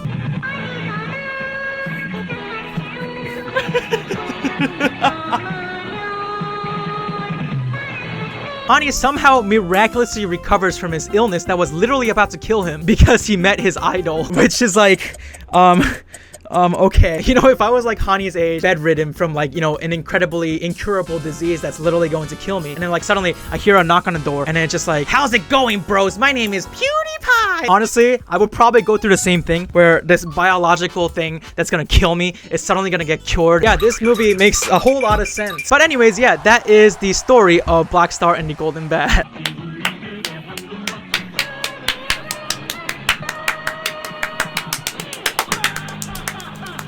I don't even know, man. This movie was just something else. Hello, future Leo Hashi here. So I did some research and it turns out that copyright was actually established way before this movie. So basically I have no idea what the hell I'm talking about. It also turns out that the Golden Bat was actually a Japanese superhero created in the year 1930 and by many is considered to be the world's first superhero. It also turns out that Black Star is a villain created in 1942 that was the enemy of the 7 Soldiers of Victory. So I think that this movie is actually supposed to be featuring these characters, but for some reason, the Golden Bat just looks like Dollar Tree Batman, but at the same time, I don't actually know if this is supposed to be like actually the characters that I just talked about or just a ripoff. Like, I genuinely have no idea what's happening. If anyone watching has info on this, feel free to leave it in the comments below because I am losing my mind. I love the fact that the Golden Bat only actually appeared in like 20% of the movie, right? And the rest of the movie, we just follow this group of goofy ass kids and their stupid ass talking dog. I hate to admit this, but this movie was one of the most entertaining ones that I've watched in this series. Like, the animation was just so funny to me. Their faces were so weirdly disproportionate, and like my heart would jump with joy every time they would do the fucking quiver animation when they were scared. I don't know why. It just, the goofiness just made me so happy. And the fight scenes are just, oh my god, dude. I wish the Golden Bat like clapped my cheeks like he did to that one villain in that one fight scene. Like,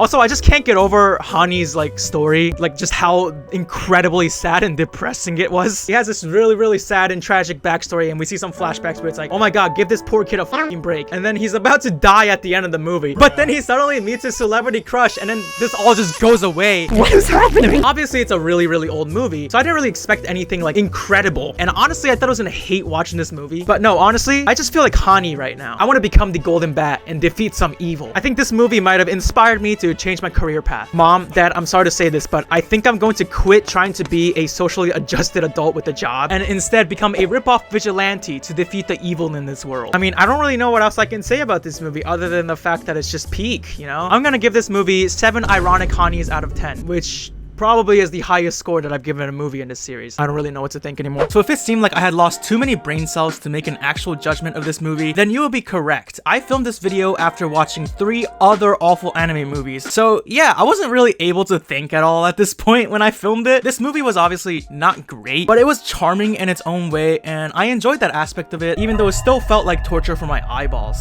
今度の遠足行けるかもしれないわ。優しいおじさんが困った時はいつでも訪ねておいで。お母ちゃん。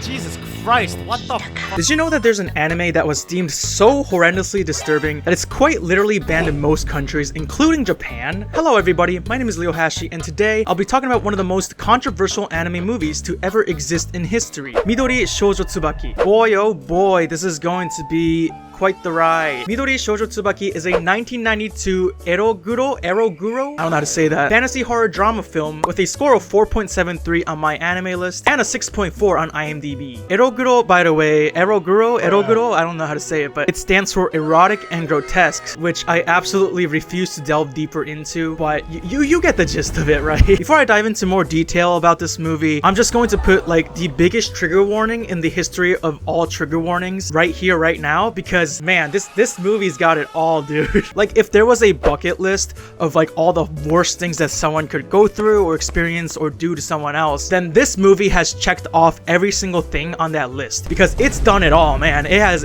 like, this movie has literally completed the national Pokédex of the worst things that can happen to a person. To be more specific though, this movie has depictions of sexual assault, child abuse, animal abuse, grooming of minors, pure unfiltered gore, people transforming and morphing into grotesque beings in very grotesque and disgusting ways, suicide, and extreme violence, amongst other things. So if any of these topics are things that might upset you or might affect you in a very negative way, then please watch this video with a lot of caution. So I went into this movie pretty much completely blind, not knowing what to expect, not really knowing anything except for the fact that it was pretty much banned worldwide. And I was just like, I mean, how bad could it really be? Oh boy. It was pretty rough, you know. Admittedly, I was completely blindsided by this anime. Before I watched the movie, I sat down all giddy and excited, like, let's go, time to have some fun. And then after the movie, I was ready to sort of stop identifying as Japanese completely, and I was ready to start identifying myself as a Hanguk saram. 안녕하세요, 오빠 사랑해. I'm dead inside. Okay, well, all jokes aside, this movie explores what's probably the darkest side and the worst side of the human psyche, and it does explore themes of like the worst things that humans can do to each other. It also makes me want to ask the creator of this movie, you good, dude? I'm sure there's an intended audience for this movie, like for example, people who just really enjoy abstract horror movies, or people who have, I guess, an appreciation for abstract and really fucked up art, I guess. And well, you know, I'm definitely not one of them, dude. To be completely honest, I was actually actually kind of surprised that the scores for this movie weren't like absolutely abysmal. Like a 6.4 on IMDb is much higher than I thought it would be. I mean, it's 64 out of 100. It's still a failure on the anime report card grade scale or whatever, but it's still like a way higher score than a movie like Super Kid, which was an artistic masterpiece, by the way. But I guess that just kind of goes to show that there's an audience for everything, regardless of how fucked up it is or how awful it might be. If I think about it, like Sneeko still has an audience somehow, so I guess it makes sense. I'll just make one thing very clear. I didn't like this movie. I'll explain to you a little bit more in depth why after I explain the story of the movie to you. Another thing that I would like to establish right here, right now, is that this video is my opinion. You might have a different opinion about this movie if you watched it. I mean, the reality is art can be interpreted in very different ways by different people. No one's ever gonna 100% agree on anything related to art. You know, that's just how it is. But me personally, I did not like this movie. And although, you know, usually I make my videos full of like memes and like me dabbing or making jokes or whatever, this video might be kind of different and it won't be as lighthearted as the other videos I make. I'm still gonna sprinkle some memes and jokes throughout this video because that's how I cope. But this is probably the most, I guess, serious video that I've made on YouTube. Anyways, let's dive into the story of this movie, shall we? Before I go into the story though, if you enjoyed this video, then make sure to leave a like and subscribe for more content. If you haven't seen my other awful anime reviews, the link will be in the description below. So this movie begins with like a 2-minute slideshow slash bit of animation of people doing some really fucked up and disgusting shit that I will gladly refuse to describe to you for your and my sanity. We then cut to a scene of the main character, a 14-year-old girl named Midori, or I guess Midori. I guess I'll pronounce it Midori for the video, trying to sell some flowers but being unable to sell any. Although she's very young, she has to be selling these flowers to make money because her family and home situation is very awful. Her father left the family and her mother is extraordinarily sick and unable to move. Midori is basically forced to take care of everything. While trying to sell these flowers, Midori bumps into a seemingly kind gentleman wearing a suit and a top hat. I'm going to call this guy Adobe Acrobat because this guy is just straight up a PDF file. And to be completely honest, I don't remember if they ever mentioned his actual name in the movie. Anyways, Midori asks Adobe Acrobat if he would like to buy any flowers, and the guy responds by buying all her flowers and then letting her know, hey, if you ever need any help with anything, you can always come to me. Not suspicious at all whatsoever. Midori returns home to let her mom know that because she was able to sell all the flowers and the random dude is helping her, she's able to go on a school trip the next day. Then suddenly she realizes that her mom is not only dead in the bed, but she has been eaten inside out by rats. And this kind of reminds me of another movie I watched where people are getting eaten from the inside out by animals. I think I kind of need to go to therapy now. I mean, if you're gonna have like people be eaten from the inside out by animals, can it be something a little cuter, like a rabbit? Oh, Jesus, what am I saying? Okay, anyway, after losing her mother, Midori is ostracized by the society around her because society is dog shit, and so she decides to go to Adobe Acrobat to ask for his help. Unfortunately, she has no one else to turn to at this point. It turns out that Adobe Acrobat is actually running a freak show circus, and Midori ends up staying there. However, instead of her life getting any better, Midori's life becomes even worse, unfortunately, as she is forced to be the other performer's servant, and she frequently gets bullied, abused, tortured, and sexually assaulted by everyone around her. Yeah, this is quite the beginning of a movie, huh? Let's take a brief moment and watch this cute dog video and just let our minds sort of rest for a moment. Okay, let's move on. Now I kind of want to talk about the members of the circus here. I don't know their actual names and they were listed on Wikipedia, but for the sake of my own sanity, I'm just gonna give them nicknames that are much easier for me to remember. The circus consists of Mummy Man, a disfigured pervert with missing arms and a face covered in bandages. He's gross. Snake Lady, a sadistic and promiscuous snake charmer who engages in sex with various men. She's gross. Sword Swallower, a one-eyed strongman who's described as a laid-back tough guy. And if by laid back you mean abusive, then sure, he's laid back. He's gross. Fire-breathing psychopath, a complete literal psychopath who swallows and spits fire, I think? They appear as like a doll-like young girl with a black ponytail, but actually has a penis. It's unclear whether they're actually intersex or cross-dressing, but regardless of all of that, this person is also just gross. There's also a few others, but they're not really as important to the plot, so we'll just kind of ignore them. Anyways, long story short, these people are all just awful. Midori is forced to drop out of school, and then she ends up living in the freak show circus full-time, and her daily life becomes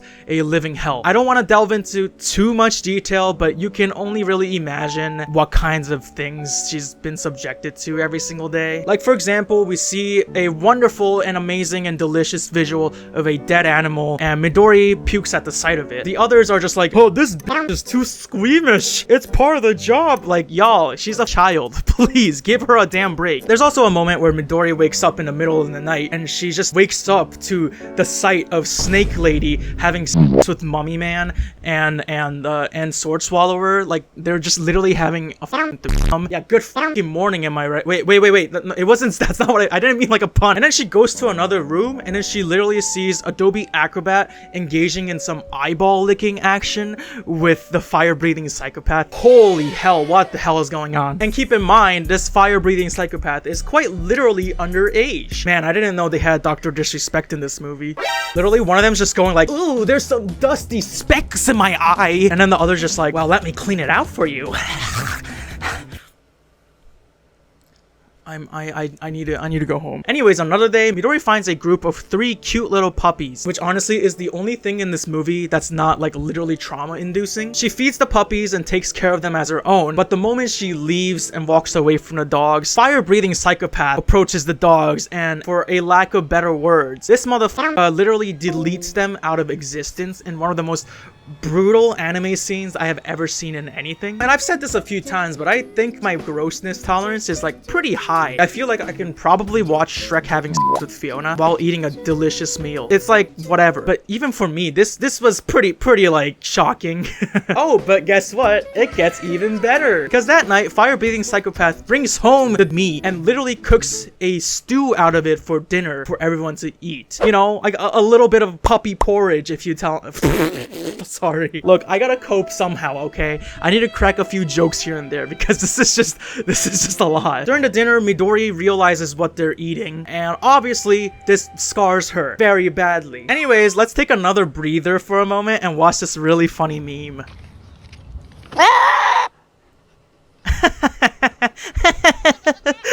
In a heartbreaking scene, we see Midori wave at a train, signifying her desire to get the fuck out of there. Then on another cold night, she is quite literally sexually assaulted by Mummy Man. You know, maybe I should stop describing like specific scenes that happen in this movie and just say this. Basically, for the first 12 to 15 minutes of this movie, we watch this poor girl go through tons of irreversible trauma that will definitely affect her for the rest of her entire life in a very negative way. Yeah, it's just pretty awful, honestly. Anyways, we find out that the circus is not doing great in terms of finances. Adobe Acrobat has not paid his employees in about 3 months because they're just that broke. And then one day, a mysterious man who is able to fit himself into a jar and leave it at will comes to the circus. His name is Wonder Masamitsu. By the way, coming like inside and out of a jar at will is a very interesting and quite a unique skill set to have. Like, imagine putting that shit on your resume. My skill set is customer service, teamwork, problem solving, and coding in multiple languages,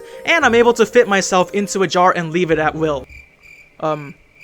Wait, what? Any jar is fine, it just has to be a jar. And also, obviously, it has to be a bit ajar. Get it? Like, you know, the jar is a jar, like a little bit open, like a jar. You know what I'm saying? Like, did you get it? Did you get it? I don't hear you laughing. Hello? Hello? There's no laughing. That was a funny joke.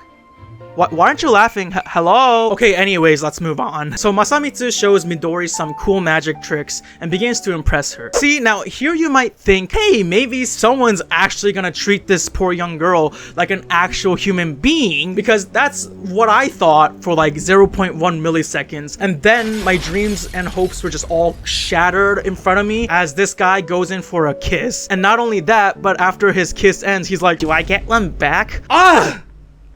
Dude, what the fuck, man? I guess Dr. Disrespect just out here shadow clone jutsuing himself in this movie. Actually, this guy reminds me a bit more of EDP. Holy crap, this is stupid. Anyway, let's move on. Again, a reminder that Midori is literally a 14-year-old child. She's also very emotionally vulnerable after the tremendous amounts of traumatic shit that she was put through in the beginning of this movie. So we basically watched this disgusting PDF file groom this poor child into falling in love with him to the point where she wants to like actually get married to him. Jesus Christ, man. Like at this point, I couldn't really believe what I was watching, and I genuinely felt like I wanted to turn the movie off. It just all felt so gross. So the circus begins to boom in popularity because of Masamitsu's entering and leaving a jar trick, and they start making bank because of it. Maybe I should put that on my resume if it's... Anyway, and Midori becomes a sort of like magician's assistant to Masamitsu. However, tensions begin to rise in the circus as Masamitsu begins to become the most popular act, and Adobe Acrobat begins to kiss his ass, being like, well, you are the money maker, sir. And then the others are like starting to get really pissed off about this. Masamitsu sees the way the others treat Midori, and this starts to piss him off. Masamitsu and Midori go on a date, which by the way, fucking ill, actually disgusting. During this date, Masamitsu starts to explain to Midori how he actually does the jar trick, but unfortunately, instead of actually hearing the explanation, the movie then cuts to the scene that has text on the screen. It all sounds like a fucking riddle to me. It might as well have been written in like Minecraft enchanting table, because I still have no fucking idea what he said or what it was supposed to be or how any of this text relates to the story or what they were talking about. Maybe I'm just not high IQ enough to grasp the whole picture. I don't know, but anyway. Midori begins to wear makeup and becoming more confident in herself. She begins to talk back to her abusers. They don't like this. Sword Swallower gets angry and he starts like tossing her up and down like a little toy, and then suddenly Midori grows enormous, and then she starts like destroying the house around her, and this makes everyone shocked and scared and stuff like that. But suddenly we cut to Masamitsu standing in front of the abusers, and then we see Midori behind Masamitsu back to her normal size, and the house and everything is just back to normal. I think that might have been an illusion, but to the people who were seeing the illusion, it was like genuinely real. They were seeing it and feeling it as if it was genuinely happening in front of them. Masamitsu then basically forces everyone else to do some chores and stuff that they always force Midori to do, and then he goes to Midori and says, hey, you're free to do anything you want, take some money and go. He also begins to do the calculations for everyone's payments and stuff, which usually is done by Acrobat. Basically, he's just starting to take over the circus. Midori, who's just chilling outside, is approached by Mummy Man, who comes up to her and goes, let me apologize. Let's be friendly. Disgusting. And Masamitsu watches this happen from the shadows. As Mummy Man walks away from Midori, he starts muttering to himself, Midori is mine. I'm not gonna give her to that man. Suddenly, he gets swallowed up by quicksand. I think it's quicksand. For the sake of the story, let's just say it's quicksand. He's suddenly approached by none other than himself, but Mummy Man sees through this and realizes that this is just an illusion created by Masamitsu, I guess. However, he sinks deeper and deeper into the quicksand as Masamitsu watches him and whispers to himself, Midori is mine. Everyone in this movie makes me want to vomit. I can't. They later find Mummy Man dead, and apparently it looks like he suffocated to death from swallowing mud. Midori starts running away, and Masamitsu chases her down, and Midori tells him that she saw him killing Mummy Man by like shoving mud into his mouth. She says that she's scared of him. Masamitsu responds with, I did it for you. Before I move on, I just want to kind of explain my interpretation of all this stuff. So I think that Masamitsu, he has this ability to basically show people illusions, but these illusions are so real to the people that are seeing them. It just feels real, and the effects all feel real, and even though nothing physically might be happening, and even though you might actually not be getting harmed, you still feel like you are, I guess. Like for example, Mummy Man was sinking into the quicksand, or I guess quick mud, but that was just an illusion and he wasn't actually sinking into the quick mud, but rather it was Masamitsu like shoving mud into his mouth. But I think the illusion made it feel like he was actually sinking into the mud and suffocating to death from that. Now I might be wrong, but I guess that's my personal headcanon for this stuff. Anyways, one day a filmmaker visits the circus and starts to scout out Midori. He tells her that she could leave this hellhole and live a way better life as a star. Masamitsu is angered by this, and he rips up the business card and he kicks the guy out. And honestly, this behavior didn't really surprise me, especially coming from a child groomer like him. Still, Christ almighty, it is difficult to watch this happen. Later that night, Midori lays in bed under a blanket, and Masamitsu calls her over to help him out with the show. But she's like, I'm tired. And then Masamitsu pulls the blanket off of her and sees that she had actually reconstructed the business card. This makes Masamitsu mad, and he like destroys the business card again, shoves her into like a mirror, and then after that traps her in a jar. And I think this jar is supposed to be an illusion to make her feel like she's trapped in a jar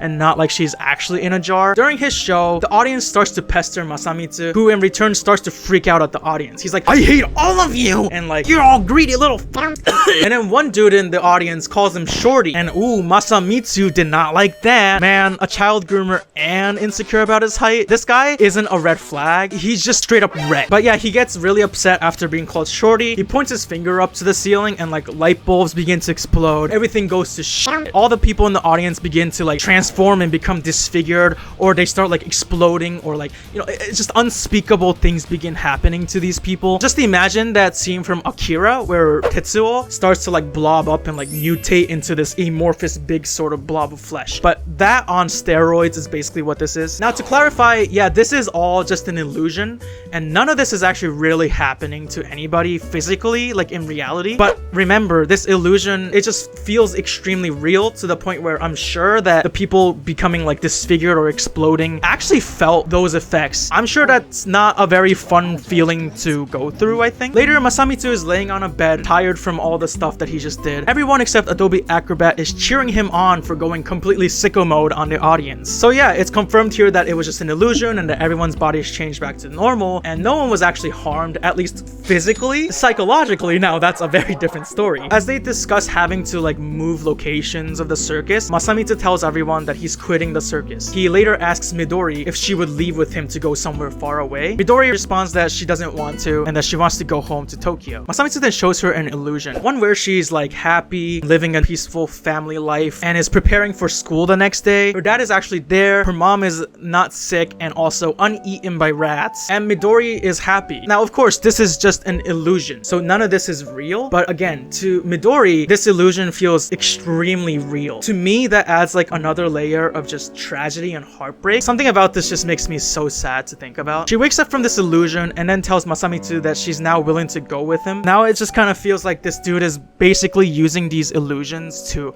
groom her. It's heartbreaking and also disgusting to watch. Adobe Acrobat then runs off with the money, leaving everyone in the circus to go their own way. We have a scene where Midori basically waves goodbye to everybody in the circus and leaves with Masamitsu, and everyone waves back with tears streaming down their eyes like this is supposed to be some sort of heartbreaking goodbye scene. Except for the fact that, like, you know, they spent like the first sort of like, you know, 20 something minutes of the movie absolutely abusing this poor child and traumatizing her to the point of no return. It just feels like, you know, Stockholm syndrome basically. The two then wait for a bus, but since they still have time, Masamitsu decides to go out and get some food for them. After this, Midori says to herself, this isn't a dream, and she's, I guess, happy for the first time. Even though this entire thing is just genuinely very fucked up, I guess she feels happy, you know, because she spent so much time just being abused and traumatized and basically given no love by anybody around her, and Masamitsu is the first and only person to, I guess, show her an ounce of kindness. I guess she was finally happy that she felt like she was actually receiving love. This just all hurts so much. However, during a shopping trip, Masamitsu is stabbed and killed by like a random street thief. Midori wonders what's taking Masamitsu so long, so she decides to go and look for him, and she continues to look for him for a while, but she just cannot find him. Feeling abandoned by the only person in the world who ever showed her love, Midori now has nothing left. She then suffers an absolute mental breakdown where she hallucinates the members of the circus, including Masamitsu, all just kind of laughing at her. She screams at the hallucinations to die. As she like swings a stick at them, the hallucinations disappear. Everything turns to white and silent for a second until we hear Midori scream. After that, it's heavily implied that, for a lack of better words, she deleted herself from existence. And then the movie just ends there. I legitimately didn't know how to feel or think for a good while after I watched this movie. I don't know how I'm supposed to feel about this right now. I mean, I didn't like it. That was a fucking nightmare. My brain was struggling to process this absolute trauma fest that I just witnessed. I'm dead inside.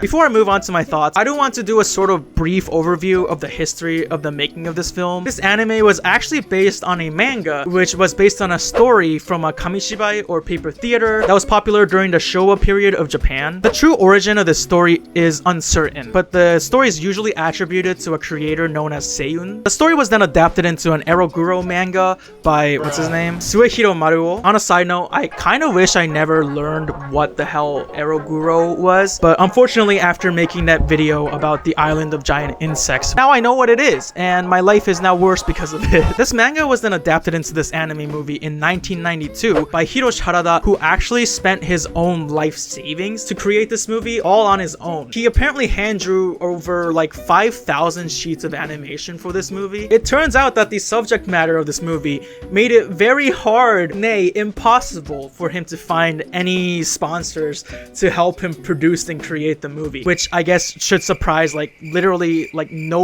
one on this entire planet. I can only imagine how these meetings went. This anime was apparently so traumatizing to a lot of people that the tapes of it were just straight up destroyed, and now it's banned pretty much everywhere, including Japan. After watching it, I can confidently say, yeah, I can see why it's banned pretty much everywhere. And now I wanted to talk about my personal thoughts and opinions on this movie. Now, did I like this movie? No. Did I enjoy this movie? No. Would I watch it again or recommend it to anyone else? No, no, and no. The art was certainly a choice. I mean, look, the creator of this literally drew the entire thing on his own, and that's no easy task. That is the only thing that I can give this guy props for, okay? Because that's a lot of work and passion. But at the same time, it's like, I can't really agree with the subject matter of what he was drawing. Like, I know it's quite possible that he created this film to have a sort of message and meaning that people can get from it. And it wasn't like he was drawing this shit to like enjoy it for himself in a disgusting way, but I'm still having a hard time getting behind it and supporting it at all. You're still drawing a depiction of childhood. The gore, the disgusting imagery, people getting deformed and shit, and also just the dogs too. While it was all a little extra, I would say it was actually the least of my concerns when it came to this movie. Personally, again, I have a pretty high grossness tolerance, so I think I could have just straight up eaten a meal while watching this movie in terms of the gore, but I can't imagine someone who might be a little more sensitive to like that sort of imagery and gore might feel about this. And I'm sure there are people who have been affected by, like, for example, the dog scene in a very negative way. Like, they could probably see some nightmares of that shit, you know? That was pretty bad. I hated the characters. I mean, let's be real. They were all basically just deplorable, irredeemable, awful, horrible human beings that literally just took advantage of a child. But above all else, I think what made this movie so hard for me to watch was to watch Midori, this poor young girl, go through the amount of trauma that she went through in this movie. After all the awful abuse and stuff that she goes through, she gets groomed, and then she loses everything. And then in the end, she deletes herself. You know, that's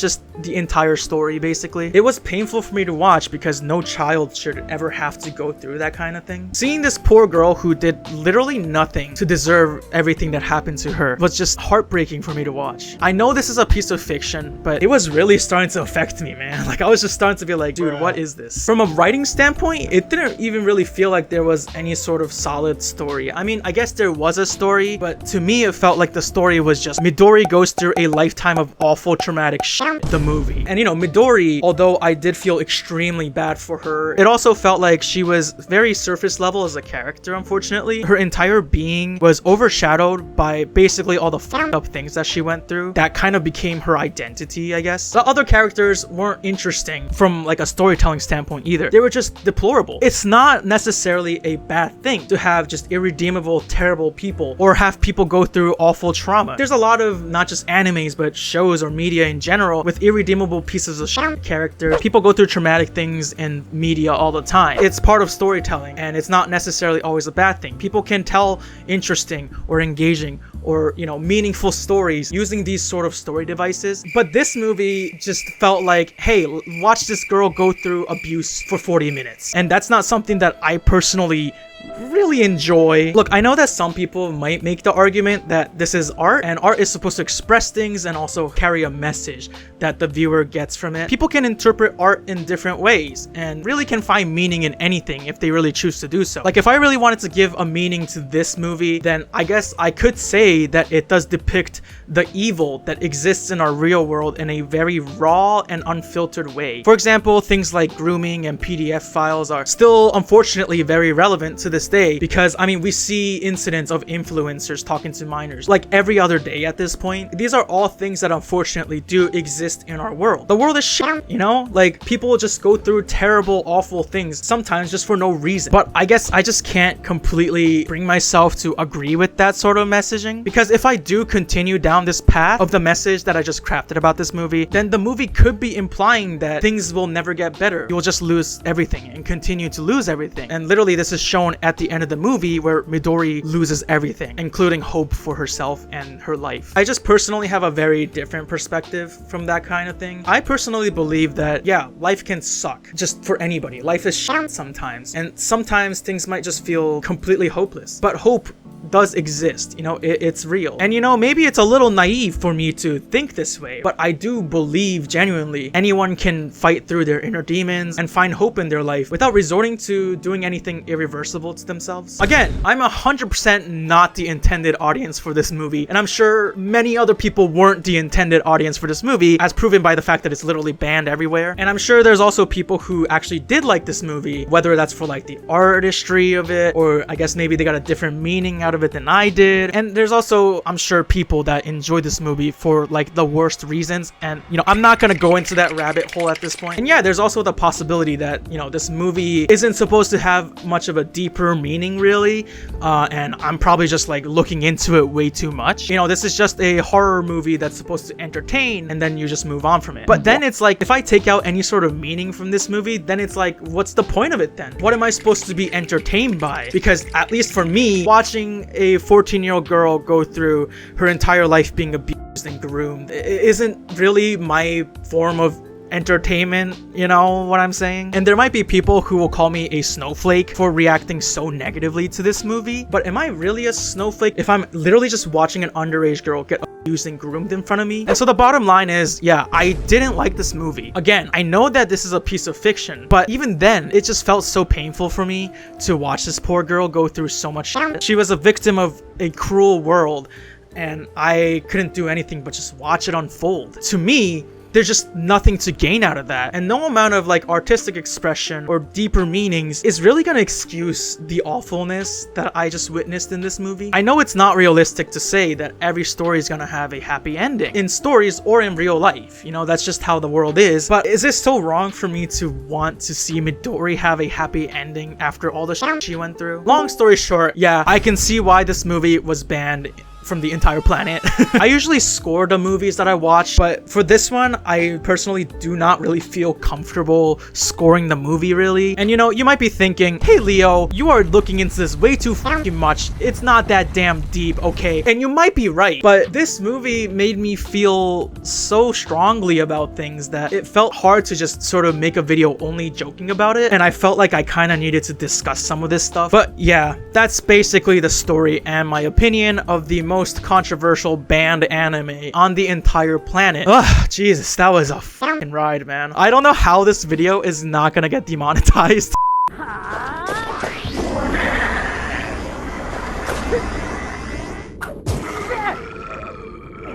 This is Mars of Destruction. It's an infamously awful anime OVA, or original video animation, that's been talked about by many YouTubers over the years, including Jesus Christ himself. It definitely deserves its awful score too. The animation is absolute dog shit, with extremely laughable and hollow action sequences, subpar voice acting, and awful sound mixing that's going to make my already damaged ears even worse, and a completely incomprehensible story that gave me a brain aneurysm from just trying to understand it. You can put Albert Einstein, Isaac Newton, and Galileo Galilei in the same room and ask them to solve this math equation that is the story of this anime, and they would come out and tell you that it's impossible. Okay, all jokes aside, yeah, this anime is just terrible. One of the worst rated in history. But did you know that this anime OVA was based on a PlayStation 2 exclusive visual novel that expanded the story and lore beyond anything that we'd have ever imagined before? Well, don't worry, if you're curious about it, I got you, because I watched the anime and then I played the entire game so that you don't have to.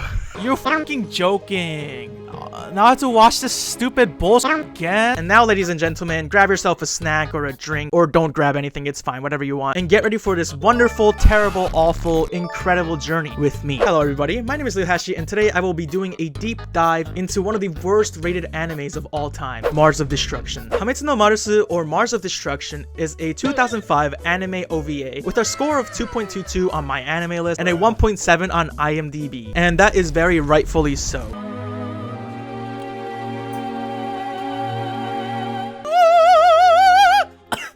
rather than saying any other mumbo jumbo, let me just dive right into the story of this anime. In the year 2010, there's a glowing red piece of shit in space that's supposed to be some kind of spaceship that's trying to return to the Earth after an expedition to Mars or something. We hear some dudes bantering about drinks or whatnot, but suddenly, oh no, something goes wrong and the spaceship spawns out of existence. It turns out that the spaceship was carrying something they found on Mars, and the pieces of it fell onto Earth. Suddenly, strange things begin happening in Tokyo. Do you understand? Look, because this is my third time watching through this anime, and I have played through the entire game, I am able to explain all this to you, but I bet you that if you just went and watched the anime on your own, you would not get any of what I just told you from the anime. You just wouldn't understand any of it. Several months later, we see our crew of brave warriors chasing down some mole rat looking ass creature known as the Ancients. They face off in an epic battle scene where we watch this random anime girl's head literally get lasered off in 144p. On a side note, I swear to god, deadass, these characters are using like an Xbox Live microphone to talk to each other. Because this girl sounds like she's about to because this mic quality sounds like she's about to drop a slur like she died on Call of Duty. Oh god. Suddenly, our main character, a guy named Takeru, wearing a battle suit known as Mars, appears and faces off against the enemies in the most incredible action sequence of all time.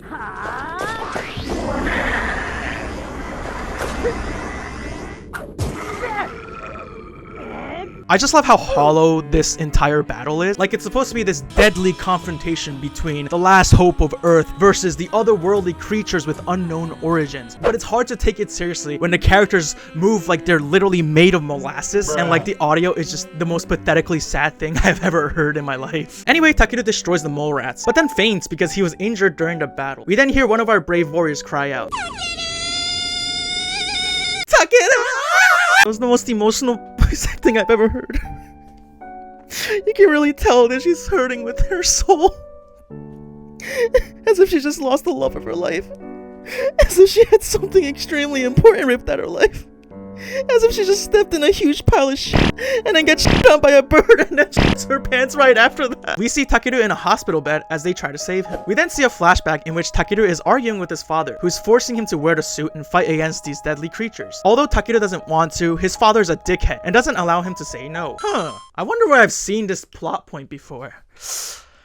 I think that's just my imagination, right? Yeah, no, this is original. Also, why does bro look like he's been mewing since he popped out of the womb? Because goddamn, girl, how is your jawline so sharp? How do I do that? Takeru out here looks-maxing before looks-maxing was even a thing. You know what I'm saying? Takeru wakes up and everyone is happy. We cut to a random blonde lady talking to a random girl about bringing the fallen fragments of the Mars spaceship to America. During this scene, the lady swivels her chair and they added a sound effect for it.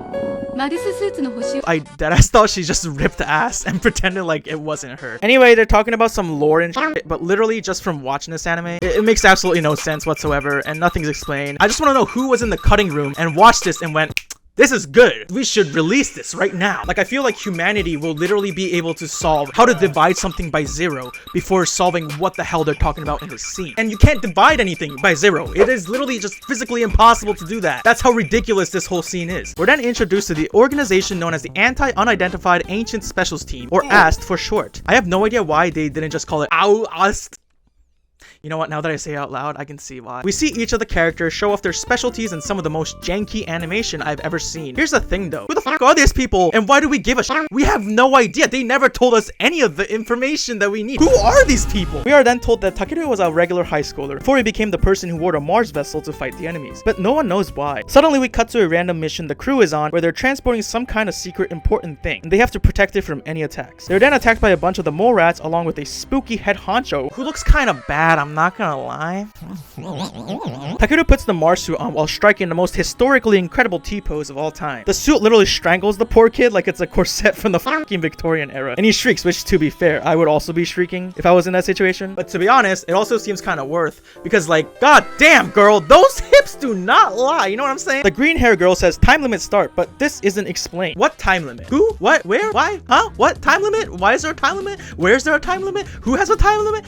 What? Policemen that are working with AST are attacked and killed by the Ancients. And it's so funny to me because these Ancients literally just like walk and like shoot their lasers in like the slowest speed imaginable. And these policemen, rather than doing anything rational like running away or I don't know, maybe taking one step to the side, they just let it happen. They just watched as the slowest lasers come and absolutely obliterate them? Like, what? Couldn't they just have slides to the left? Like, you know, do the cha-cha slide and survive? Do you know what that is? Man, I feel so old. We got some amazing battle sequences that are some of the most riveting anime fight scenes I've ever seen in my life. Takeru is getting his ass handed to him and the girls are in danger. Oh no, I care so much. The green hair girl brings out a giant sniper rifle that only works with a suit he's wearing. She tells him that this thing takes a while to recharge, so he has only one shot. He's all like, I can't do that. And then she's like, if you don't do this, everyone will fucking die. No pressure though, teehee. A low self-esteem high school boy wearing a sort of battle suit to fight against an unidentified enemy from somewhere else because he's forced to, because his dad is a dickhead who cares more about his research than his own child. Where have I heard this before? No, it's gotta be original. Anyways, Takeru turns on his aimbot and one shot kills the enemy. Then we randomly cut to the National Research Institute in America as we see Dollar Tree Joe Biden and Dollar Tree Professor Oak having a conversation about the Mars vessel being on its way to America. And they go into more lore shit, but like, A, who are these people? B, what are they even talking about? And C, who the fuck are these people? Cut back to Japan where they're analyzing the corpse of the creature they defeated. However, the creature suddenly gets up and grabs Takeru. The creature then says some of the most confusing sentences ever uttered in anime history. It was you that invaded this Earth. We are the Earthlings, the real Earthlings, released by the virus that wiped out the Martians. It sounds like it's supposed to be some kind of huge lore drop or like, I don't know, big reveal, but I literally have watched this scene like 5 times over and I could not connect the dots. I had no idea what he was saying. Anyways, he gets shot like 10,000 times and then he blows up and dies. The end. Wow, what a cinematic masterpiece. And by cinematic masterpiece, I mean, how in the hell did this like even get released ever? How is it possible for someone to physically watch this and then say, get him boys? And if this was any of my other videos, then I would make a few like hee hee hoo hoo ha ha jokes and then I'd roast the anime and it would be over. But this time I actually decided to sit my thick ass gat down and I decided to play through the entirety of Mars of Destruction. And it was quite the experience. I don't know how else to describe it. Dude, the f***ing title isn't even capitalized. Look at all this text that I can't f***ing read. Hamitsu no Marusu is a video game developed and published by Idea Factory and was released in 2005 on the PS2. It's supposed to be a Japanese romantic adventure game according to the Idea Factory wiki. This game came out after Idea Factory's other incredible games like Study X Steady and Skelter Heaven. That's right, these guys made the game Skelter Heaven, which, you know, also spawned another one of the worst animes of all time, which is crazy because they not only have one, but now 2 of the worst animes of history of all time under their belt. That's gotta be some kind of achievement, right? If you haven't seen my review of Skelter Heaven, then you should go do that right after this video, but I haven't played the actual game behind it yet, so if you want to see that, make sure to leave a comment below. Anyways, I thought to myself, how bad could this really be? I mean, the anime was so dog shit that I'm like, how can this experience make it any worse for me? May God have mercy on my soul. Playing this game was definitely an interesting experience. For one, it was only in Japanese, and it was like pretty advanced Japanese. If you're a weeb, you know what kanji is. It made me really question like what kind of herb my ancestors were smoking when they created this language, and who the f decided to go, let's make 2 huge alphabets so you have 2 different ways to write 50 different things, and then someone else went, let's add a whole ass language to this so that no one can actually fully grasp the language that we're creating so that we can communicate with each other. Look, okay, I'm joking, okay, nothing against Japanese. I'm just a little bit mad because my reading comprehension level in Japanese is like a 6th grader's level, so I had a very tough time trying to translate everything while playing the game. And then there's also the fact that this is a visual novel, and I'm not really the biggest fan of visual novels. I remember when Doki Doki Literature Club was huge, I like opened it up and played it for a minute, and then I asked myself, how the f do I read? And then I turned the game off, and then I watched all the messed up scenes on YouTube, and that was it. So that made it also kind of tough for me to get through this game. Another thing that I'm gonna get kind of nitpicky about, but it did drive me insane, was the voice acting. And not because it was bad, I mean, you know, it was pretty bad, but because like it was so weird in its selection of who to voice and who not to voice. Some of the main characters had voice actors and were fully voiced throughout the game, and some other main characters just had absolutely no voice. So you have this weird sequences where you like have a character talking, and then you have the next character just completely silent, and then you have the next character talking again. It's not that big of a deal, but for me, for some reason, it like drove me absolutely insane. It's just added to the mayhem of all this bullshit. Now, there's a lot more bullshit that I'm going to be whining about later in this video, but I think it'll be easier to just do that while I'm talking about the story of the game. And also, fair warning, I did try my best, but I don't know if all the translations might be completely accurate, so please bear with me. The game begins exactly the same as the anime, and in fact, the first chapter of this game, except for the last scene, is pretty much the same exact thing as the OVA. Like, we have some of the same exact animation sequences, but the game actually adds context to some of the things that we had no way of knowing in the OVA. Like, for example, who the f are these characters and why should we care? Which is crazy to me because characters are kind of like the backbone of a story, you know, the spine of a story. So basically, the OVA Mars of Destruction, if it was a human, then it was a human that came out of the womb with absolutely no spine, so it's just like a little worm, and like, I don't know if that's how it works, but it just lacks one of the most important components, which is who the hell are these characters? I have to admit that I did sort of forget how to pay attention during the first chapter of this game, because I have seen the OVA like 3 times, and I was already losing my mind, so I was just like, I don't want to fucking watch this again. Like, I don't want to go through this experience again. So I'm not going to go into too much detail about chapter 1, because it's all pretty much the same. The game starts the same as the anime, with the same shitty looking red PNG image in space blowing up, but I should establish some of the lore first. This is a spaceship sent by America to go to Mars to collect some kind of sample or something from there. I don't remember if they ever mentioned what they were looking for, but what's important is that this spaceship blew up while returning to Earth, and the debris scattered throughout Tokyo. After this event, strange things began happening in Tokyo. Anyways, let's speed up the story a bit, okay? Spaceship goes boom, Tokyo goes weird, ancients go roar, XD, girls go pew pew pew pew pew pew. Takeru goes ha ha ha and destroys the ancients. He faints, go hospital, save Takeru. Takeru wakes up, everyone happy. Now I'm going to go over some important basic details. Our main character, and the one we play as, is Takeru Hinata. He's a high schooler who was forced to begin fighting against the ancients because his daddy told him to do so. The Mars suit was invented by Takeru's family, and not just anyone could wear the suit. Most people apparently weren't able to survive wearing the suit, but Takeru for some reason is able to equip it for up to 10 minutes. However, after 10 minutes, he will lose control and become extremely violent and unpredictable. Another important fact is that Takeru is unable to equip the Mars suit without the truck that carries the equipment. Also, based on this family picture, you can kinda tell the family dynamic, I think. Like, look how miserable this kid looks. Also, damn, why is this grandpa so... I don't know, like grandpa, more like granddaddy, or Okay, anyway. This guy is the Dollar Tree Professor Oak that we saw at the end of the OVA. Now, you might be thinking to yourself, how in the world were we even supposed to know that at all? And to answer your question, I have no idea.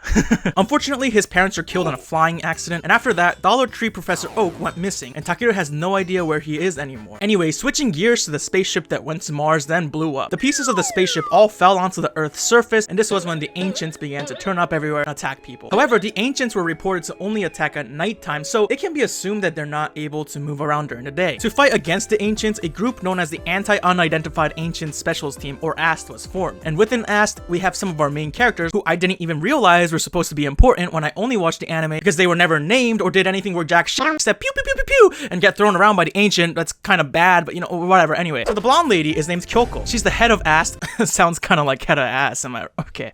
Anyway, she is the head commander, and she was also an assistant to Takeru's family before they died. After that, she took in Takeru as her own, as he had nowhere else to go. The brown-haired girl is named Aoi. She has a serious and enthusiastic personality and is unable to abandon people who are in trouble. The blue-haired girl is named Tomoe, and she's kind of like the squad leader of these girls. She's always acting cool, calm, and collected, and she's showing her weakness to anyone. She's kind of like a tsundere without the casual domestic violence. The pink-haired girl is named Yamabuki, and she's kind of like the dorky sort of like tee-hee-hee kind of girl, you know what I mean? Finally, the green-haired girl is named Shizuka, who's basically like the older sister figure to everyone, and she has a huge brain. She's basically if Megamind was unattractive. Anyway, they go on a mission that we saw in the anime where they transport and protect something, but they get attacked, and Takeru equips the suit. And let me tell you, the creators of this game love this cutscene. This was the only cutscene that continued to play throughout the rest of the game, and it would happen every time we would put on the suit. So we got to watch this beautiful cutscene over and over and over and over and over and over and over and over and over and over and over and Takeru gets whooped. Oh no, girl in danger. Takeru then aimbots with a sniper and wins. After this, instead of what we got in the OVA, which was the two old dudes talking about some random shit, we get a scene of a bunch of screens in the darkness, and we see Takeru's grandfather speaking to the people behind his scenes. It's basically just a glorified Zoom meeting, but it's fine. He talks about the samples that they received from the crashed spaceship. He says that it's confirmed that humanity has roots in Mars because the DNA found in these samples from Mars contain DNA from Homo sapiens, which to translate to normies,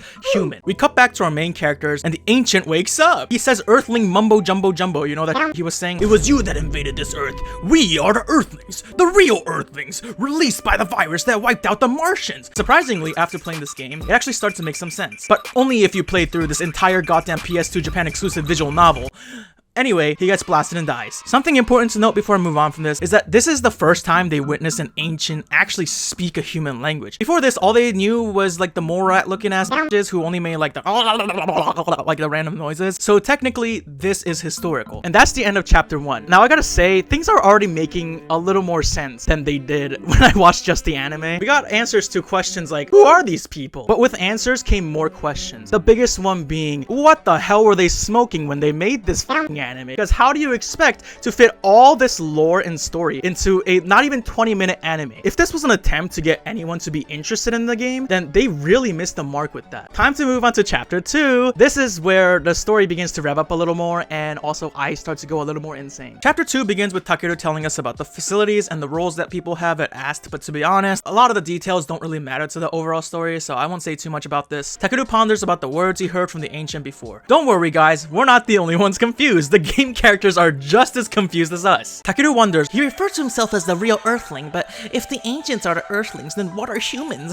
The ancients started to appear around half a year ago, when the American Mars expedition spaceship blew up and the pieces fell into Tokyo. So if anything, they're not the Earthlings, they're the Martians. Honestly, at this point, I felt like I was already going insane because I was trying to read the story out loud to myself so that I can keep myself entertained while also trying to understand the story and translate everything and know what's going on. It was just starting to get too much. そんな人が同じ something にいて、しかも something の something と来たらやりづらい足らない。今日もビルの something にある something 大きな一日 something。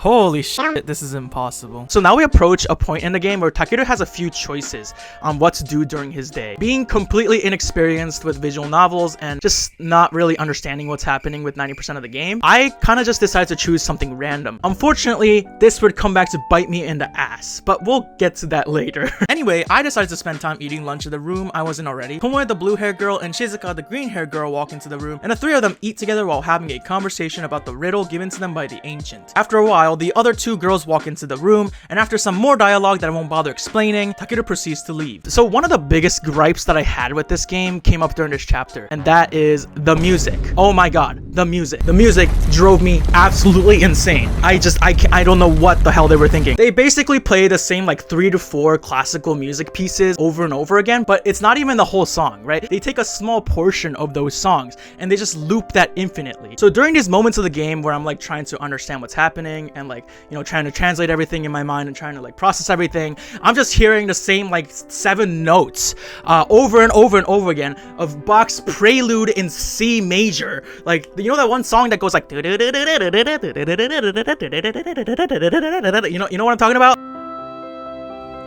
I swear, if I keep hearing this fucking song, I'm going to blow my fucking brains out. I can't.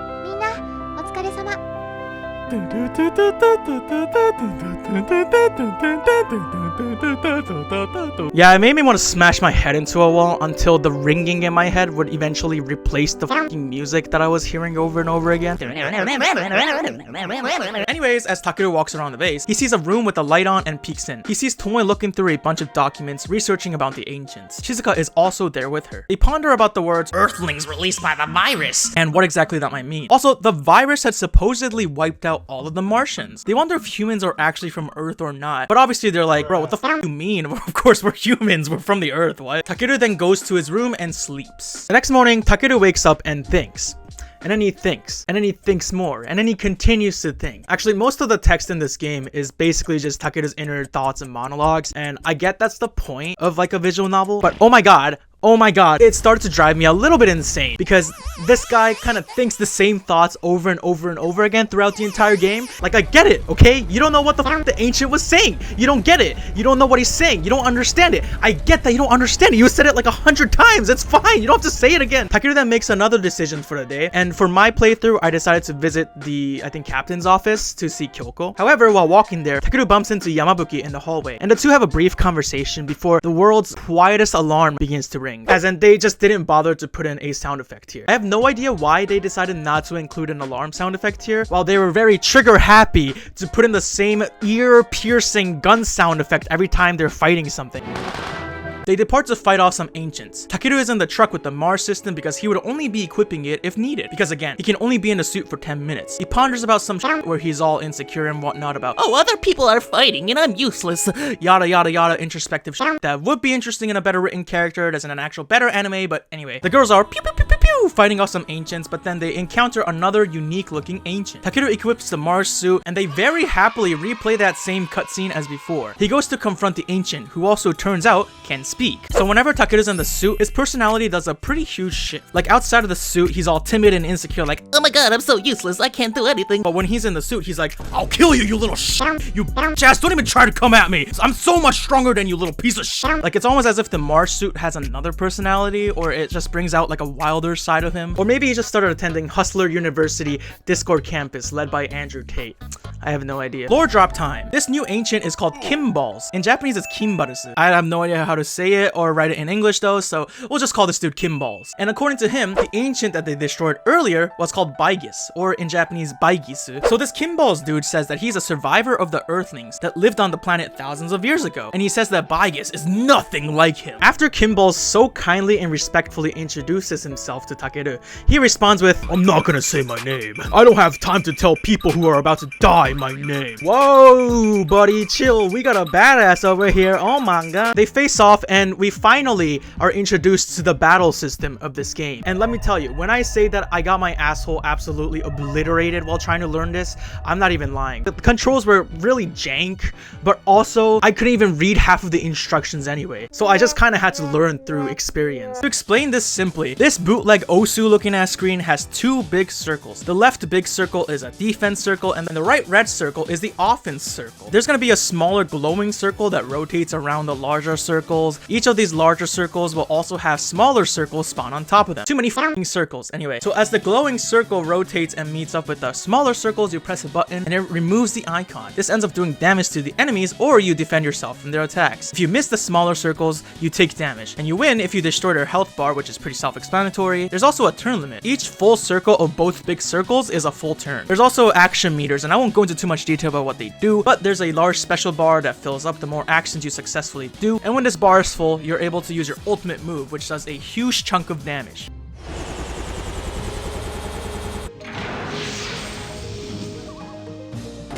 Now, I'm able to explain this to you, I feel like pretty clearly, or as clear as I can, because I was forced to learn how to play this. Otherwise, I wouldn't have been able to get through the game. But I gotta say, the learning process was quite sanity draining. Obviously, the first few times, I'm gonna get my ass whooped because I don't know how to play the game. And if I lose the battle, then I'm forced to button mash through an entire death scene. And then it takes me to the title screen. And then depending on, you know, where I saved in the game, when I load it, I have to button mash all over again just to get to the point I was. And then I would get my ass whooped again. And then I would go to the title scene again, I would load it, and I would button mash more, and then I would lose again, I would button mash more, get to the title. You know, you get the deal, right? This is Dollar Tree Osu looking ass game, bro. What is this? What? How did I lose? Did I just fucking die? Are you kidding me? Oh, I gotta watch this whole stupid ass cutscene again? You're fucking joking. God. Now I have to watch this stupid bullshit again? I can't. I don't know if I'm gonna be able to finish this shit. Cause I can't even beat the first fucking enemy. I don't care. Ugly ass bitch. No, I don't want to read the tutorial again. This is what I get. This is what I get for spam clicking. Are you joking? How are you supposed to beat this shit, bro? The one saving grace was that you're able to save at any point you want during the game, which I learned after losing, I don't know, only like 5 times. Anyway, after way too many tries, I finally won and beat this dude. Oh my god, did I just do it? Did I just do it? Holy shit. Holy shit. On a side note, I absolutely hate the soundtrack that plays while Takeru puts on the suit and like fights the bad guys. It's like the other songs I was telling you about. It's just like the same sort of song loop that plays over and over and over again.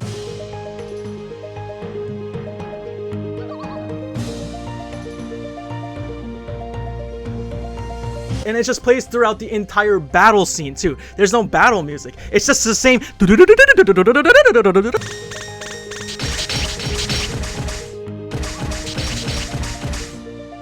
doesn't even sound like it's a battle song. It sounds like a bootleg Final Fantasy results sound or whatever. You know, like in RPGs, like when you win a battle and then there's a screen where you're like getting all the experience points and like a little jingle plays. Yeah, now imagine playing that jingle on loop over and over and over and over again during the hardest boss battle you've ever had to fight in an RPG. That was my experience with this game and it was great. Anyway, after the battle, apparently Takeru literally kicks this dude's head off. Like, what the fuck is happening? His dialogue during the scene is basically just like, you're done running like a little bitch. Shut the fuck up, idiot. Like, okay, geez, calm down, bro. All that edge is literally gonna give me a cut. Kimballs dies after saying a strange sentence. Why do you side with the Martians? Takeru begins to lose control and screams.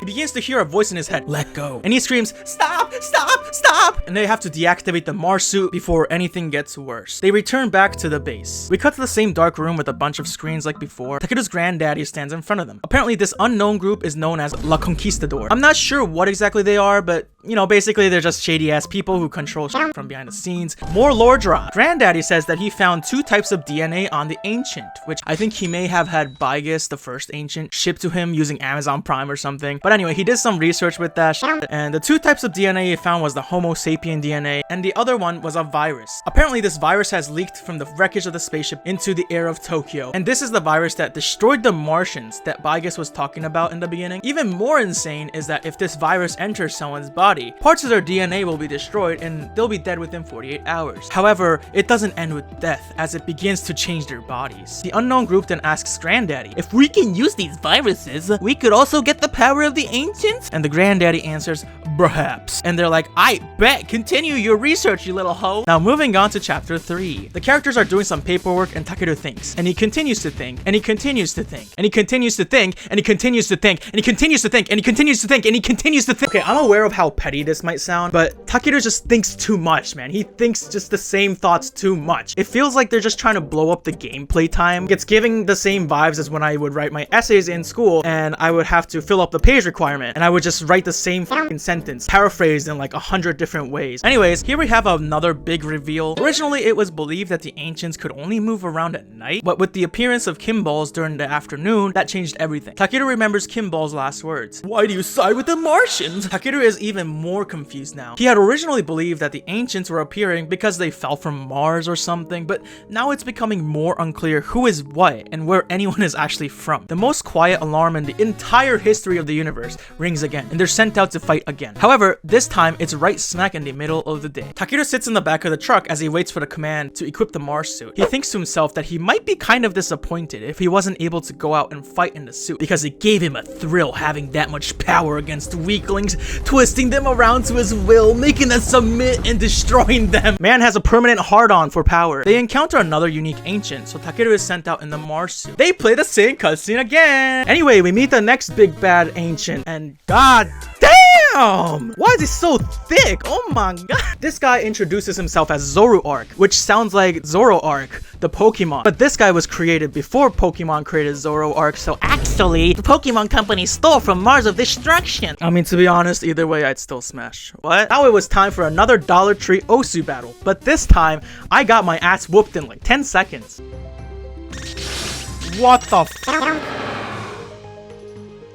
What? It turns out that this was actually a scripted loss, but I didn't realize this at the time. I thought it was the same as the last battle, where if I lost, I'd have to button mash for 5 years, then reload the save file. So I kept mashing the A button without really reading anything, and so I ended up missing a good chunk of the actual plot, but it's fine, it's whatever. This game's great. Long story short, this dummy thick boy is much stronger than the others, and Takeru gets obliterated. It seems as though he's going to be killed until— what? Another Mars suit shows up. He quickly destroys Zoroark and then introduces himself as Mars number 2, his human name being Shigeru. Back at the base, Koko introduces everyone to Shigeru, who had become the newest recruit of AST. He's a very in-your-face kind of guy and very upfront, a little too upfront. The other members and Takeru spend this entire sequence trying not to show their dislike for him. The other girls are given tasks like showing him around the base and whatnot, but Takeru isn't assigned anything. And this makes Takeru insecure, not just because he felt inadequate, but also because he felt like Shigeru was stronger than him since he destroyed Zoroark with such ease. He brings this up with Shigeru, who mentions that because Takeru-senpai Tomoe was fighting against Zoro at first, he was able to figure out his weakness and was able to defeat him. Takeru is like, yeah, I don't think I'm gonna get along with this dude. And to be honest, he kind of gave me sus vibes too. I don't know, boss, could be an imposter. Shigeru is also very pushy, labeling himself and Takeru as Mars mates. Him and I are best Mars mates forever. Ooh. Oh god, what the fuck? Anyway, this was when the voice acting thing I was talking about earlier became really prominent, because like the girls would talk and they would have the voice acting, and then Shigeru would talk and it would just be dead silence, and I'm just like, it starts to kind of drive me insane. Everyone else leaves the room, and Takeru now gets another choice. For my playthrough, I decide to go check the condition of the Mars suit. As he goes to the garage with the truck containing the Mars suit, he bumps into Yamabuki, who is doing gun maintenance. Yeehaw! Gun maintenance America moment, baby! The two talk for a bit, and then Takeru goes to his room and sleeps. The next day, the group talks about whether they sleep with their lights on or off or whatever, but to be honest, who gives a shit? We also find out that Shigeru can equip his Mars suit without a truck, and he can just do it anywhere. Now we get another choice of what to do for the day, and I decide to go to the research room to do some more research on the ancients. While walking through the hallway, he bumps into Tomoe and Shizuka, who are at first like, oh, you're going to do research? We can come with you and help. But then Shigeru literally walks in between them and goes, oh, wow, you're going to the research room? What a coinkydink. I was gonna go there too. Let's go together. And Takeru's like, oh, well. And the other girls are like, okay, well, have fun, Lamau. And they literally just ditch Takeru.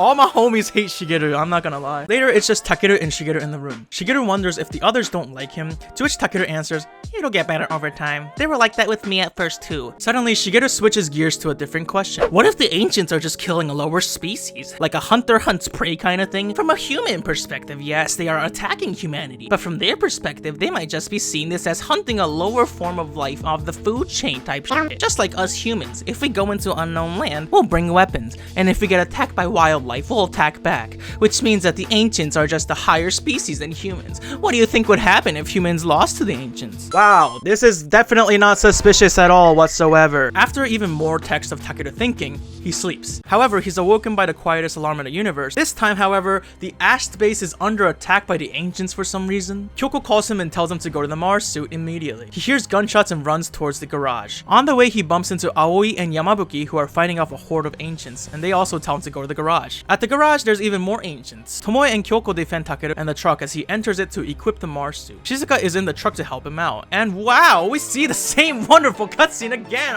Equipped with the Mars suit, Takeru now goes out to wreck some noobs, and now he's kind of getting like super cocky too. He's like, phew, all these f***ers are too weak. I want to fight someone more strong. Who's the next person I can kill? Suddenly, the biggest ancient that we've seen so far in the game appears in front of him, and he asks him, are you the one that killed Zoruar? Takeru answers, and this is like actually what he says. He's like, oh, that fat f***, too bad. It wasn't me, but me right now. Now I'm stronger than that fat ass ever will be. Like, okay, buddy, calm down the edge and keep smoking that copium. You know what I'm saying? The ancient then responds, don't bark too much, Mars. How does he know what the Mars suit is called? The ancient then reveals his name to be Gilstein, Girustein in Japanese. It's time for another invigorating Osu battle, but this time, victory conditions were a little different. If I survived for 13 turns, then I won the battle. And that was easy since all I had to do was just not die. Takeru realizes that this guy is way stronger than Zoruark and is like, oh no! But then Shigeru in his suit appears to help him. They start to fight him together, but then Takeru begins to lose control of the Mars suit as it's been over 10 minutes. He is forced to unequip the Mars suit by the others. They then tell him to go into the truck and drive off as he wouldn't be able to use the suit without it. Everyone else stays back to cover him, with Shigeru holding the big ancient back on his own. Takeru, after much deliberation, drives through the garage doors and escapes on his own. Chapter 3 ends there. So at this point, I'm feeling kind of weird about this game because, again, this game is driving me insane. But at the same time, right, a small part of me is just like, I'm a little bit invested in this story, just a little bit invested in the story, you know, just a small amount. Chapter 4 begins with Takeru contemplating what just happened at the base. Takeru, worried about everyone else, decides to drive back to the Ast base to see what's happening. He sees that everything is destroyed as it was yesterday, but he doesn't see any ancients or Ast members. He wonders if Ast had won and cleaned up everything afterwards. Aoi then comes up to Takeru, and he's very happy to see that she's okay. The other girls also see him and approach him, and all seems well. Takeru asks where Koko and Shigeru are, and the others are like, well, let's go, we'll show you. It really does seem as though Ast had won. They They go to the room where the two are, and he's like, Koko, I'm so glad you're safe. to which Kyoko replies, safe? Did no one explain anything to you? Something is clearly wrong here. Then the other girls begin to laugh and make fun of Takeru, saying, we had to prank him, and calling him dumb and stuff. Takeru is then called over by none other than Shigeru, who is sitting on a throne with the ancient behind him? What? Okay, to be honest, this didn't really surprise me at all. Like, Shigeru appears one day and then suddenly the base is attacked the next day.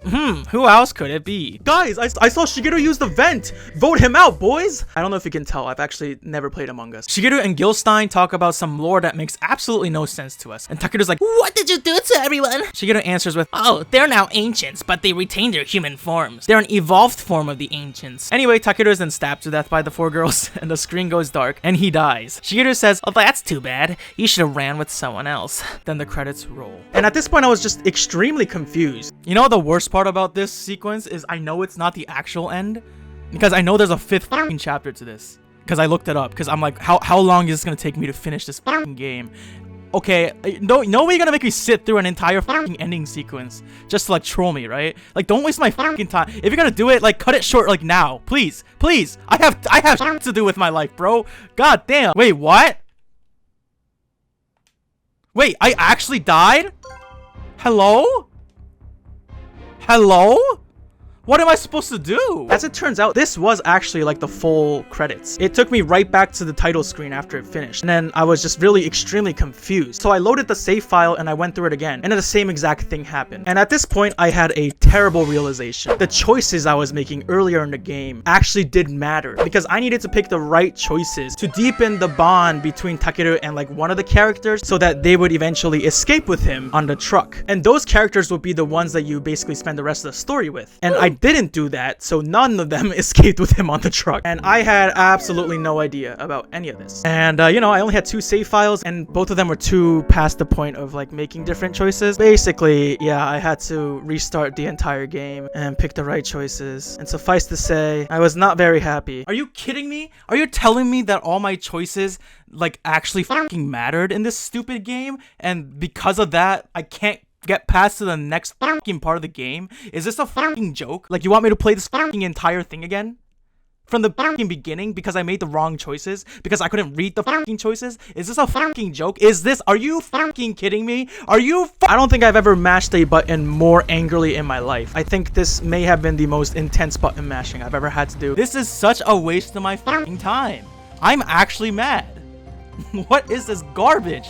What is this trash? Fuck you. Fuck this stupid ass battle system. Fuck this ugly ass Martian looking ass piece of shit. Fuck everything about this stupid game. And fuck this music too. I'm so tired of hearing that. Like, fuck you. This music makes me go even more fucking insane. Well, I just lost because I fucked up. I can't even do anything. I can't even skip. I can't pause. I can't restart the fucking battle. I have to just let myself lose because I missed 2 fucking balls on a stupid ass circle. Yeah, put on the Mars suit. Oh my god, there's a fucking alien. Oh my god, there's an alien. Oh my god, I'm scared. Help me, please. This fucking you ruining my life right now. Fuck. No, I don't want to save. Fuck this fucking game. God. I need to give a quick pause and give a massive shout out to GXZ95 on YouTube, who I think may have the only playthrough of this game on YouTube. This guy is my god and savior. I had to use his choices so that I could actually get to an ending of the game because I sure as hell was not going to go into it blind and try stuff over and over again, okay? I do not have the patience for that. So the storyline that GXZ95 did will lead to the story playing out with Tomoe and Shizuka. Unfortunately, the only characters that remain in the game are the ones that leave with you on a truck. I'm assuming that you're able to finish the game with like the other girls escaping if you went that path based on screenshots that I've seen online, but to be completely honest with you, I don't think I have the patience and I don't really care enough to go through that. I restarted the game and played through it with the same choices as GXZ95 did. And let's go back to a bit before the base gets attacked. So Takeru stares a bit at Shizuka sleeping and Tomoe is like, hey yo, what you doing, bruh? And we got a, you know, classic teehee anime misunderstanding moment, like, I swear I wasn't doing anything. We also get a bit more lore drop as Takeru discusses with Shizuka and Tomoe. Takeru comes up with 4 important points. 1. The ancients began appearing when the Mars expedition ship fell onto the Earth. The second is the words that Baigus said. I'm an Earthling that was freed from the Martians thanks to the virus or whatever. The third point is that Kimbles said that he's not the same type of ancient as Baigus is, and Kimbles had been alive for a few thousand years. The fourth point is that if these ancients have similar consciousness like humans, then there's a chance that they could have their own civilization and culture. If they were to believe the words of Kimbles, then there would be 2 kinds of ancients. The really old ones who were alive for thousands of years,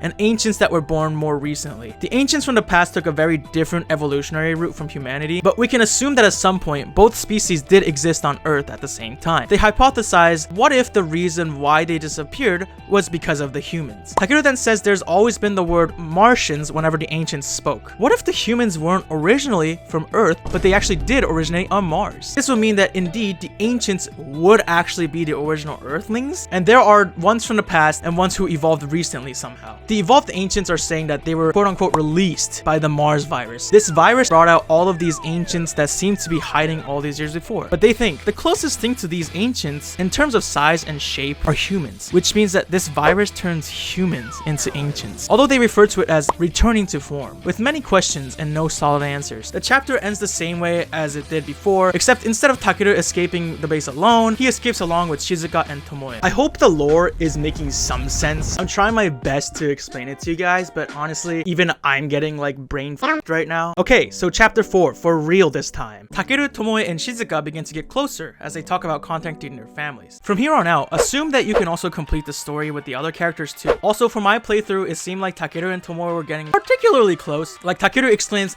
I won't let you die, Tomoe. Like, I can't tell if this is supposed to have romantic undertones or not. It doesn't seem platonic, but it doesn't seem like they're fully lovers either, but whatever, man. Love is for losers, am I right?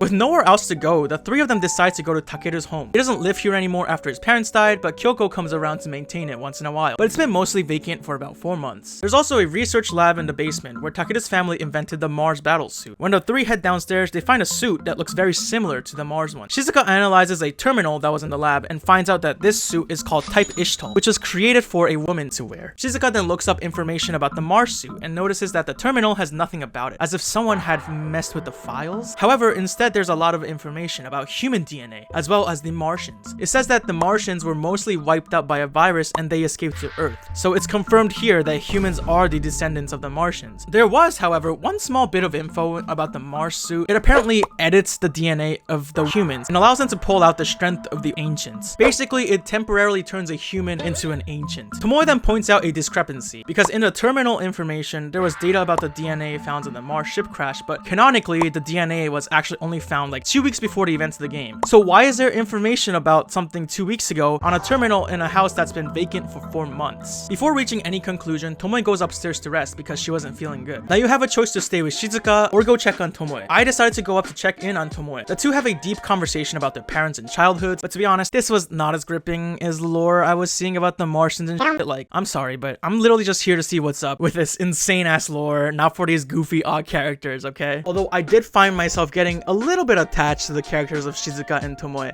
after being forced to read hours of dialogue with them. And there's a scene where Tomoe like takes off her jacket and like she's like, oh my gosh, Takeru, help me, I'm injured. Don't call Shizuka though because I don't want her worrying. Like, what is happening? I don't. The 3 go outside for some fresh air when an unknown voice calls Takeru's name. They turn to see an ancient named Bainagard. In Japanese it's Bainagado, but oh my, these names do not get easier, Jesus Christ. Bainagard reveals that she is an ancient, but she used to be a human. She says that until 4 months ago, she was a human, and her human name used to be Kanae Hinata. Now, I'm sure no one remembers this, but Takeru's last name is Hinata. Yeah, it turns out that this ancient used to be Takeru's mom, but was transformed into this thing. She tells Takeru that she's here to pick him up, and of course, Takeru doesn't want to believe it, as he had believed that she died in an airplane accident. She reveals that the accident was caused by the ancients to abduct her and Takeru's dad, so that they can use them to create a suit just like the Mars battle suit, and their objective was to apparently have humans use the suit in order to make them into a being that's closer to the ancients,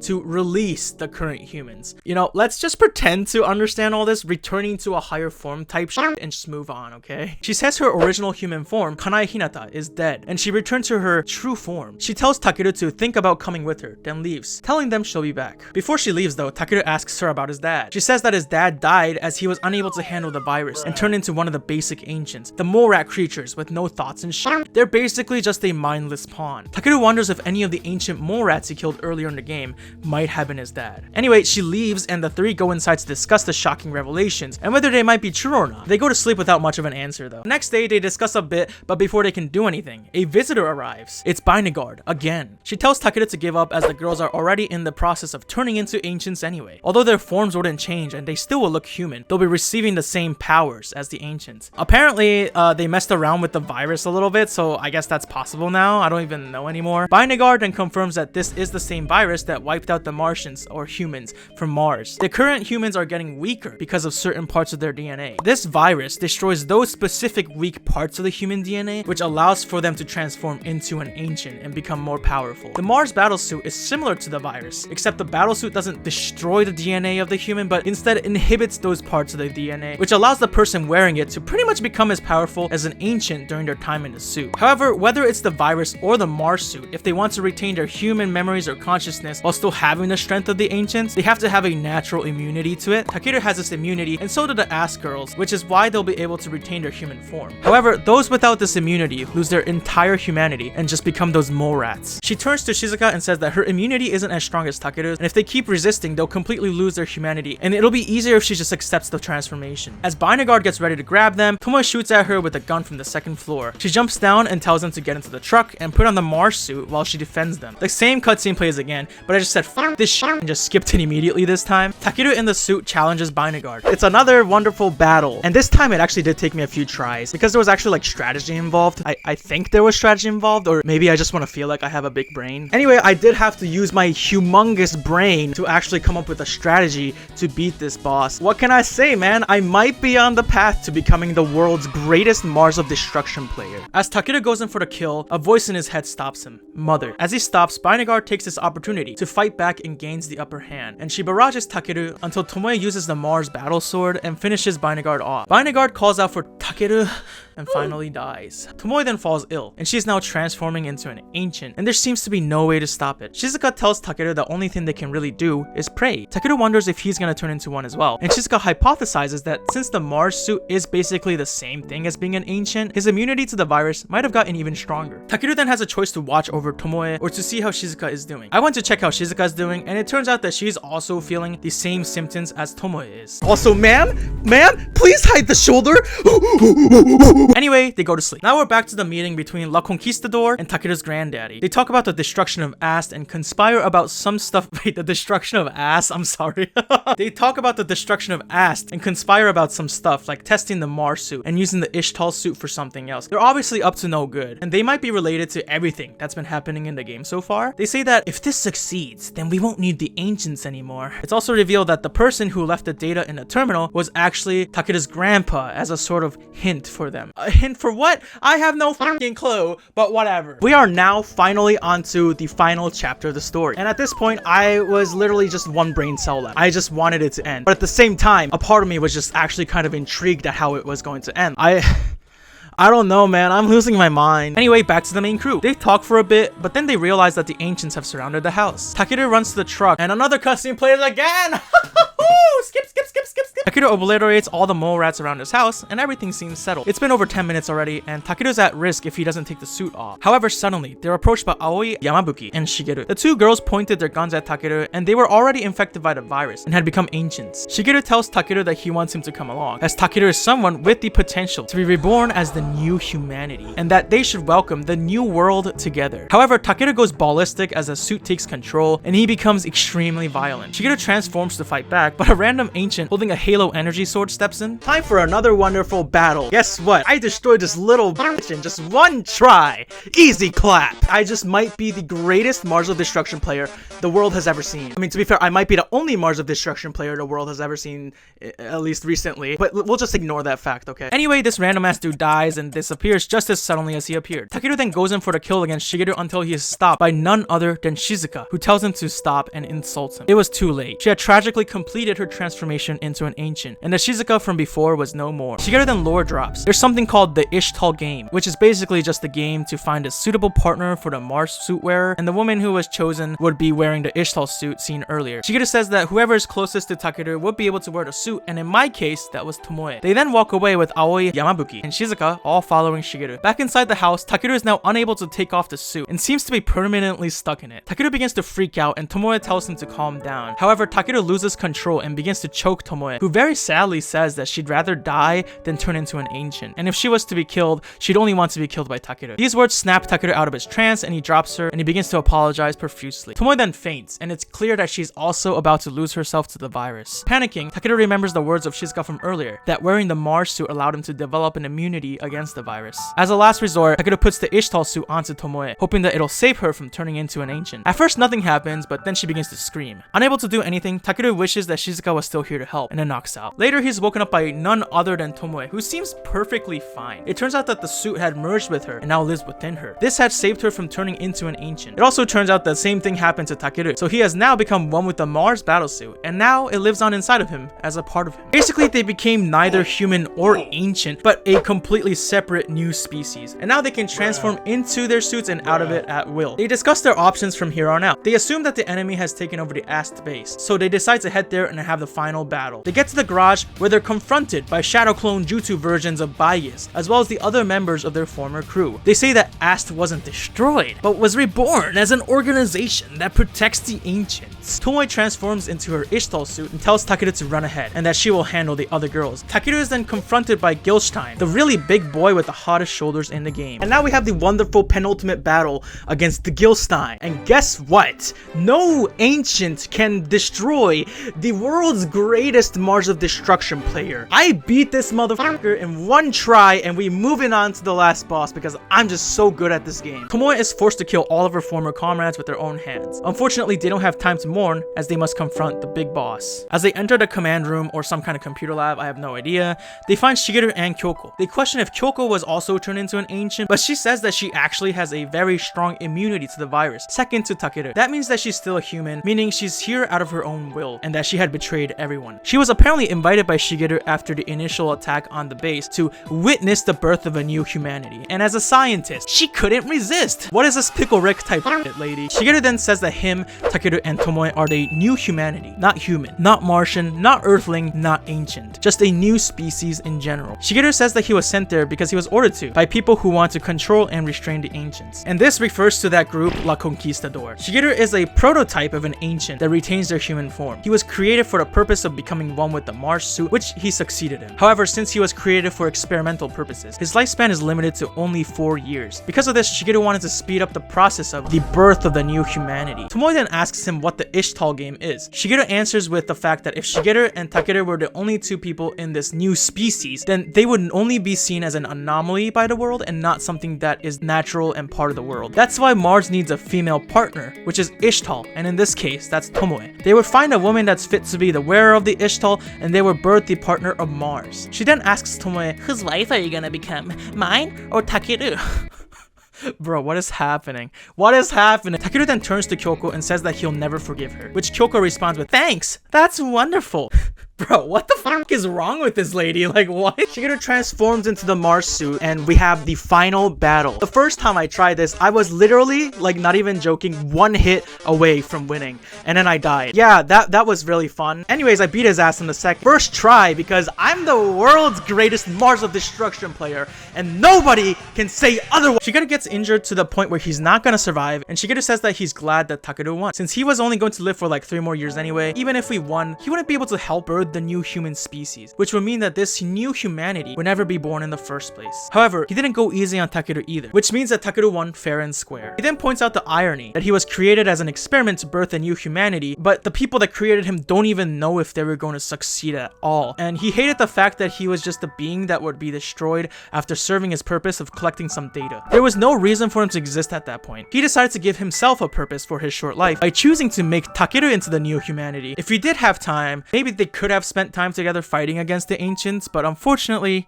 this wasn't the case. He then says thank you to Takeru and then dies. Koko says that Shigeru was a case of the test pilot just going into the actual field. That was his tragedy, and while she couldn't save him, she was able to witness the thing he was trying to achieve. Koko tells him to live on for the other girls who lost their lives because of this, and that Shigeru died so that he could pass his hopes on to Takeru and Tomoe to start a new beginning. She tells him to go as the building is about to collapse. Takeru says, "You have to come with us." But Koko chooses to remain there to die. After this, Ast is completely wiped out. Back to La Conquistador one last time. They say that it's an emergency because Gilstein was killed by Mars. Takeru's grandpa says that's good news though, because this was proof that this new humanity had more power than the ancients. And also, Gilstein was an annoying little f*** anyway. They also mentioned that Mars too was defeated by Mars. They concluded the first experiment, and it was good that they knew that Mars and Ishtal were born. Granddaddy says, "Nice, congrats. Anyway, bye." And the rest of them are like, huh? What? Where are you going? Granddaddy says that he served his purpose after the birth of Mars and Ishtal, so now he's going to f*** off and do some research elsewhere on his own. He believed that Takeru would come kill him after he found out about La Conquistador, and how his grandpa was one of the reasons why there was so much tragedy in his life. Which is fine with him, apparently. Like, Granddaddy's okay with dying, I guess. He also believed that La Conquistador was destined to be destroyed by Mars anyway. Either way, his desire to witness the birth of a new humanity was fulfilled, and as he steps out of the dark room, the members of La Conquistador desperately tell someone to stop him, but are unable to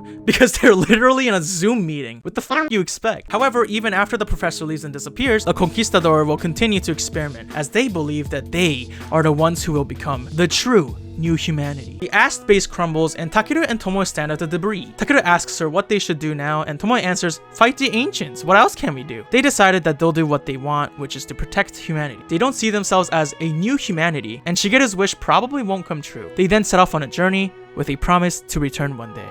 The end. And that, folks, is the story of Mars of Destruction. Wow. What just happened? My brain is in immense pain at the moment. My one brain cell has worked overtime to just try and grasp everything that was going on in this game. I didn't actually expect to get as invested into the story as I did. Like, this went from, hey, let's make fun of the worst, shittiest anime ever, to it's confusing as f***, but, you know, it's a little less confusing now. To be fair, part of me might have forced myself to be interested in the story, because otherwise I would have just gone insane trying to finish this game. It really does make me wonder, though, like, what happened during the production of that anime? Because that OVA was just abysmal. It was abysmal. It didn't contain like 98% of what was in the game. I'm not expecting a masterpiece or anything, because the game itself is like mid anyway, but still, they could have done a little bit more exposition in the anime. To be fair, the whole Martian human, like, alien whatever thing, it was so complicated that it just would have been pretty much impossible to fit that into a 20-minute episode of anime. The craziest thing for me was that when I first watched the OVA, the words that Baigis said at the end of it was just the most confusing words I've ever heard uttered in my life. And no wonder it was, because the OVA was just missing so much, just way too much information was missing. It's like they said, hey, let's take just the cutscenes, add like a little bit of extra animation, not explain anything, and now we have a masterpiece that the world will forever remember. I mean, I guess the world does remember it, but not because it was a masterpiece, but because masterpiece. Oh my god, I'm going insane. Not because it was a masterpiece, but because it was a master shit. I don't know, I'm going crazy. Gameplay wise, you know, I was kind of dying. Look, again, I'm not a visual novel guy, and the battle system was like, it was manageable, and I guess I was entertained, but you know, it's the same way like I'm entertained at school and I have like a fidget spinner under the desk, you know, and like I'm spinning the fidget spinner. God, I feel so old as I keep talking. But I did actually get kind of invested into the battles, and I was like coming up with strategies and thinking like, how do I even beat this guy? And I'm just like, what is happening to me? What is going on? Am I actually losing my mind? It's just hard being at the top, you know? I'm just suffering from success, man. This isn't a game that I would really recommend anyone to play, or an anime that I would recommend anyone to watch. Besides, the game is in only Japanese anyway, so it's not like most people can even play it or understand it. I gotta admit that the story did kind of shock me at a few moments, like that reveal that Takeru's mom became an ancient did actually knock the fucking balls out of me. Is that a saying? Is that the right way to put it? Knock the balls off of me? And that's when I knew I had basically lost my mind. I've been completely absorbed by the world's most mid-storytelling and the universe's most confusing lore, and I was swimming in it, man. I was swimming. Overall, the OVA did the game very dirty. Not to say that the game is good. All in all, I didn't completely hate the experience. I mean, for the sake of comedy and for the sake of this series, I did try to hate it at first, and admittedly, I did hate it at first. I also hated the fact that I was forced to restart the entire game over again because I didn't know about any of the choices and shit like that. And also, I guess I didn't really think about why there were 12 entire save slots in the game, but now I guess it kind of makes sense why they did that. I feel like I've seen so much bad anime that my standards are just so low, like below hell level, and that's probably why it wasn't the worst experience for me. I don't know. I'm gonna give the OVA a -1000 out of 10 because it's absolute dog shit and it deserves to get roasted for the rest of eternity. The game I'll give a 4 out of 10. I didn't completely hate it. Hey y'all, did you know that Rick and Morty is an anime now? Well, finally, an anime that takes actual IQ points to understand. Us intellectuals have been long deprived of intellectually stimulating content, and normies like to watch Japanese cartoons about dragons' ball sacks or whatever. But finally, there's now an anime made for true intellectuals like me. An anime that can finally stimulate the G-spot within my mind. I don't know what's about to go harder, this anime or my dick. Let's put a stop to that disgusting travesty right there. Hey, what's up everybody? It's me, Leo Hashi, and I'm here to tell you about our dark and depressing future. You know how Doctor Strange does that thing with his hands where he's like, out of 1 million gazillion futures, there's only one future where we win the battle? Well, I'm here to tell you that out of the millions and bazillion and gazillion ways the world could have gone, we have ended up in the dimension where they decided to actually make Rick and Morty into an anime, and it fucking sucks. Yo, I got my gamer juice right now, so no, I'm gonna try representing. How's it going, everybody? My name is Leo Hashi, and today I like to talk about Rick and Morty, the anime, or as I like to call it, and horny. Because I have the sense of humor of like an unborn fetus that's still in the fucking womb. This isn't a full-blown review video because as of recording this video, there's only been like 5 or 6 episodes released so far, and the season isn't done yet. I'll probably end up making a full-blown review video about this anime once the entire season is over, but I could not just watch this trash dump and just not talk about it at all, okay? It's just it's garbage. This is an anime that is so bad that when I sat down to write the script for this video, I ended up just staring at my screen for a few seconds because like I had no idea where to fucking begin. Every single thing about this anime is just absolutely atrocious. There's no single angle I could take where it's just not disgusting garbage. The voice acting is terrible. The music is forgettable. The art looks like someone drew it in fucking Microsoft Paint in like 2 seconds. The characters, who fucking cares? And the story? What story are you even talking about? If you've been watching my content for a while, then you know that I've seen some truly horrendous anime. And so I can confidently say with ease and without the season even being fully over that Rick and Morty the anime is officially the worst anime that I have seen in my entire life. It has made it to the top. It has made it to the S tier of worst animes I've seen. It is insane. Rick and Morty the anime. It's actually impressive how bad this thing is. This anime has reached levels of terrible that I didn't even know existed. I have to confess to you guys that my IQ is unfortunately not that high. I've only seen like 3 seasons of Rick and Morty, and my favorite episode was unironically the one where Rick turned himself into a pickle. Funniest shit I've ever seen. Yeah, so while I'm not the biggest Rick and Morty fan on the planet or in the multiverse or whatever it's called in the show, I did actually enjoy the episodes of Rick and Morty that I've seen. They were funny, quirky, and very intellectual, and I felt as though my IQ points were surging through the ozone layer as I watched every episode while scratching my balls and then reaching into the bag of Doritos next to me and then eating it with the sweat from my balls drenching the Doritos. Yeah. The show is pretty funny. So I went into the anime kind of expecting something like that. Maybe it'll have a little bit more of a serious story than the original show because it's supposed to be like, you know, the anime version or whatever. But also with the quirky and fun parts of what made Rick and Morty into such an absolute mega hit in the first place. So now take all these expectations that you and I might have of this show and take all 100% of it and then just burn it down until there's absolutely nothing left. No ashes, nothing. Because this show has reached levels of garbage I didn't even know was physically possible or metaphysically possible. I don't know what I'm saying. It feels like we've discovered like a new particle. What's the last one that was discovered? A boson Higgins or whatever the fuck? No, we found a new one. This is a completely new discovery. This show has quite possibly the most nonsensical story that I've ever seen in any piece of media. I mean, to be fair, calling whatever this bullshit a story is being completely generous, because beginning at 0 minutes of the first episode, the show stops making sense, and it continues to make no sense throughout the entire runtime of the show. Usually whenever I review something on my channel, I like to do a little bit of a recap of the story, but I'm telling you right now, I have no idea how to even recap this thing. It is literally the anime version of that meme that's like, random bullshit, go! I can't describe this story to you because it's just physically not possible to put this all together. The show has this aspect of like taking place in, you know, multiple timelines or dimensions or whatever the hell, and we get different versions of different characters, and these are supposed to be unique characters going through their own character arc, but then suddenly like we cut to another random character in a completely separate dimension going through another character arc, and then we cut to a third dimension with other characters, and none of this is connected at all whatsoever, and it just becomes absolutely impossible to keep track of what is even happening in the first place. Oh, I need more gamer juice after that. You like my Chance the Rapper impression?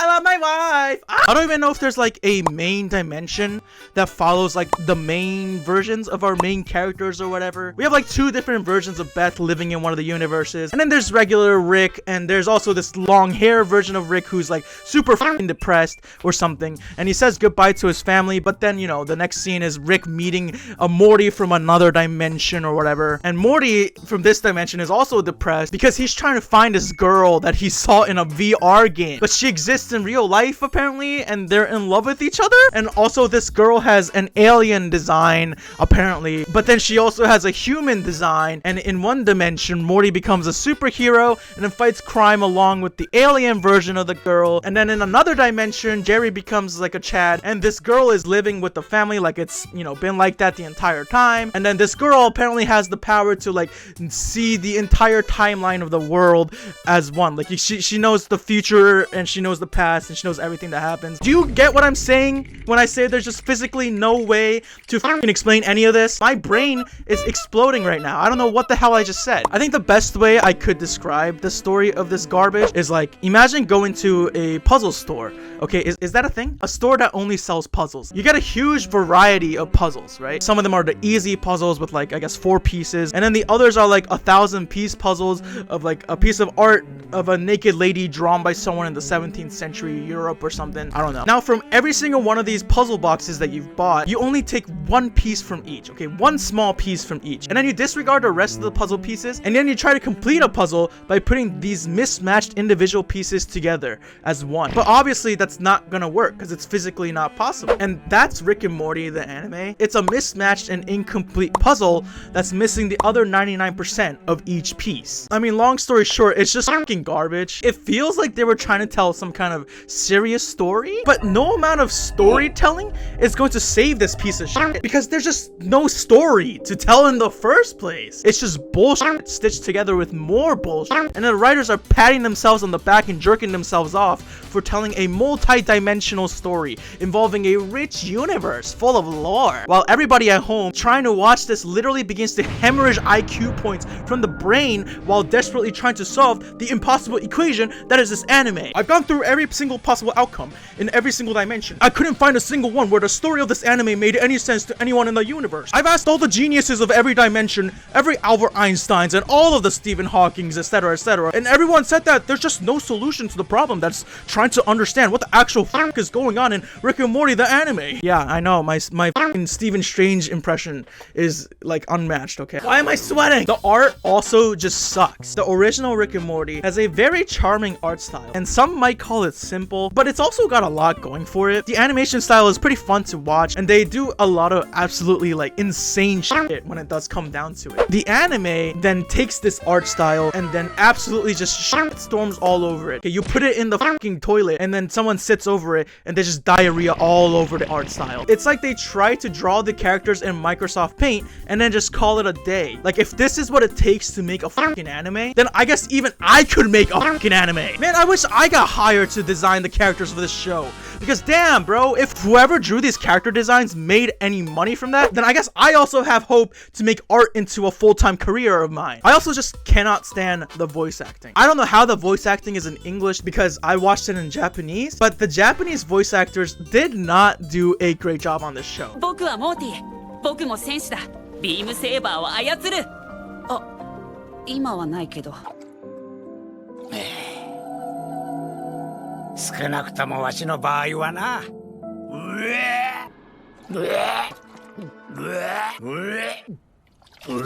If this is what it takes to make an anime, then fuck man, I could probably make Rick and Morty the anime at home. And it'll still be better than this nonsense. And so, I set out on trying to make my own version of Rick and Morty the anime. So I decided that since the Rick and Morty anime is so dog shit, that I will be making my own. And I'll be remaking my favorite Rick and Morty scene. I'm a pickle! I'm Pickle Rick! I don't know, is it better to make it into a realistic pickle? Or is it better to make it a clip art pickle? The choice of pickle is one of the most important parts. Maybe I'll just have to use like the original Pickle Rick picture, but just replace his eyes or something. I found Rick's eyes. Oh my god, there's so much AI art. If only AI could also generate me a real life girlfriend, am I right? This one has adult content, safe search over it. I'm scared. I was just trying to find like an image of like some anime eyes I could use for this. I'm not trying to look at AI generated tits right now. There's a time and place for that. Okay, well maybe I should get, holy Jesus, okay. It's not my fault they were so large that the gravitational pull, okay? My eyes were just pulled towards it. It's not my fault. It was because of science. I feel like there's nothing else I could really do. I just made Pickle Rick but anime. Oh god, why is the face is not staying on? Wait, this is not. What the fuck is this shit? This isn't even a pickle anymore. This is gross. Why is this so dangly? There's gotta be a dick joke in here somewhere, but I won't go there. Jesus Christ, that thing is flaccid. This is regular Morty right over here. Oh jeez, Rick. This. Oh jeez, Rick, it's me, Mario. I just made Morty. I made anime Morty. Let me do like a little bit of a vocal warm up, you know. Oh jeez, Rick. Oh boy. Oh jeez, Rick. Oh everybody, it's me. I'm gonna kill myself.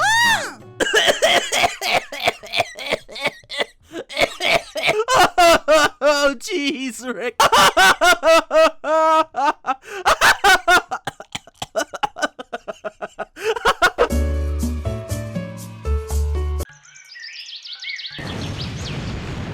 Rick じいちゃん大丈夫なの Oh jeez, Rick. モーティかちょっとこっちに来い見せたいものがあるわかったけど Oh jeez, Rick. 今の爆発は何だったのモーリー来たらわかるじいちゃんどこにいるのここじゃどこにもいないじゃないか天井にでも隠れてるのかここじゃテーブルの上じゃ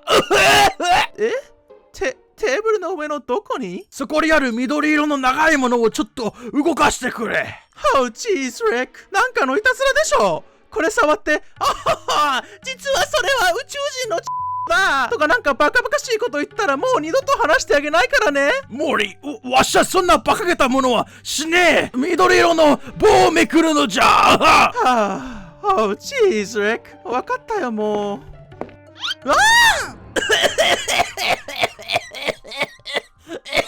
リックじいちゃんなんだよこれわしはピクルスになったのじゃどういうことどういうことって今説明したじゃろわしは自分の体をピクルスにしたのじゃ俺はピクルスリックじゃOh jeez, Rick. だけどなんでだよじいちゃんなんでわざと自分のことをピクルスに変えたんだよそれのことなんじゃがモーリーわしはもう人間では痛くないのじゃよじいちゃんわしはこのまま一生ピクルスの人生を送ることにしたのじゃ Oh jeez, Rick. なんでそんなことするんだよ母さんや父さんサマーと僕のことはどうでもいいのかよまあお前の父さんはどっかの穴でのたれ死んでてもいいのじゃが分かっているわしはお前たちにすごくひどいことをすることになるじゃあなんでピクルスになったんだよモーリーわしはもうこの世界に絶望を感じていたのじゃまあ世界より人間に絶望をしていたのじゃバカで間抜けで臭い人間たちに絶望を感じしばらくしたら自分のことも見抜くくなっていたのじゃそそんな。そしてある日、わしは思った。もう人間ではなく、他の生物として暮らしたいのじゃと。何でもよかったのじゃ。鳥でもいい、猫でもいい、食べ物でもよかったのじゃ。ピクルスでもよい。もう人間じゃなければ、何でもよかったのじゃ。リックじいちゃん、人間は全部悪いものじゃないよ。僕もサマーもいるでしょ。母さんも父さんもいるよ。ジーズリック。もうお前の父さんの話はやめてくれ。余計に絶望してしまうモーリー。お願いだからリックじいちゃん、戻ってきてよ。僕たちのもとに。みんなで一緒に幸せに暮らそうよ。もう無理じゃモーティ。わしは二度と人間には戻れない。このままピクルスとして生き、ピクルスと死ぬ運命なのじゃ。じいちゃん、そんなやめてくれよ。わしはピクルスリークじゃ。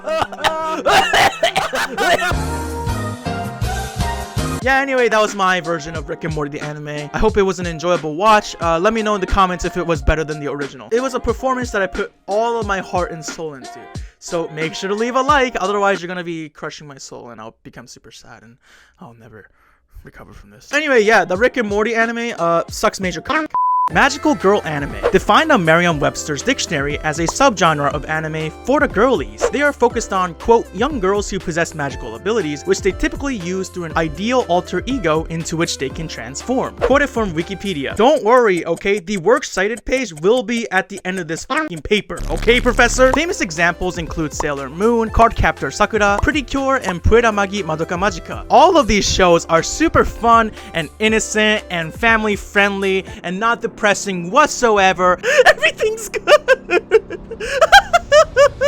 However, there's one legendary magical girl anime that exists in the world that one of my viewers very passionately recommended to me, known as one of, if not the worst magical girl anime ever made. Mahou Shoujo? Naria Girls. Mahou Shoujo Naria Girls has a score of 3.87 out of 10 on my anime list and a 2.1 out of 10 on IMDb. But don't let these scores fool you. This anime is a masterpiece, okay? A silent voice wishes it could be as incredible and as heart-wrenching as Mahou Shoujo Naria Girls. Naria Girls?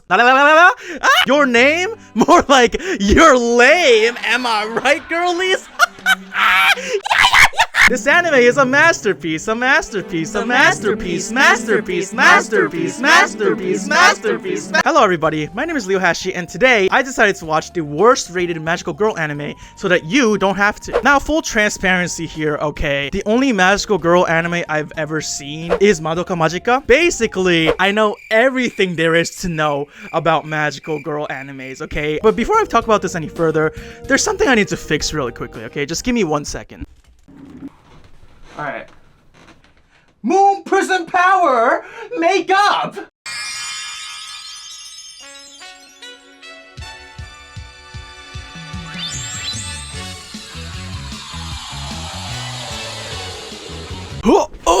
Now we can talk about Naria Girls, okay? Excuse me, my eyes are up here, okay? You gotta stop looking. I know it's a little tight on me, okay? I swear I'm in my diet era right now. The only way I can truly describe this anime to you is that throughout the entire runtime, I thought I was having the most insane fever dream that I've ever had in my entire life. Like, I couldn't believe that this was an actual anime that exists in our universe. It looks, it sounds, and feels like this homemade YouTube skit that a few VTubers decided to create. Now I'm going to explain like the basic premise of this show. After the Ice Queen brings eternal winter to the land of Naria, what the fuck? The only hope to restore balance is to gather human warriors and give them the power of Naria crystals. For this reason, Animaru, which is like this ugly little companion monster thing that accompanies our main characters, chooses the middle schoolers Urara, Inaho, and Hanabi as warriors. I think they're missing one person though. Me. I can be the best magical girl in the world if they wanted me to. Anyway, so far it seems like a pretty basic run-of-the-mill magical girl show, but then you watch it and it's like, no, this is nothing like any other magical girl show, okay? This is the greatest magical girl show to ever exist in the universe. Here are the main characters. We got Urara, the pink-haired girl, who is the main protagonist of this anime. She's also the narrator, and we see this story from her perspective and point of view. Her mom, unfortunately, unfortunately abandoned her, leaving her to live with her grandma and later with her dad. Hanabi, the blue girl, is this sort of quirky, like airheaded doofus type character, and she's voiced by Aoi Koga, who's also known for characters such as Kaguya from Kaguya-sama and Paimon. Then we have Inaho, the purple girl, and this is how Urara introduces her to us.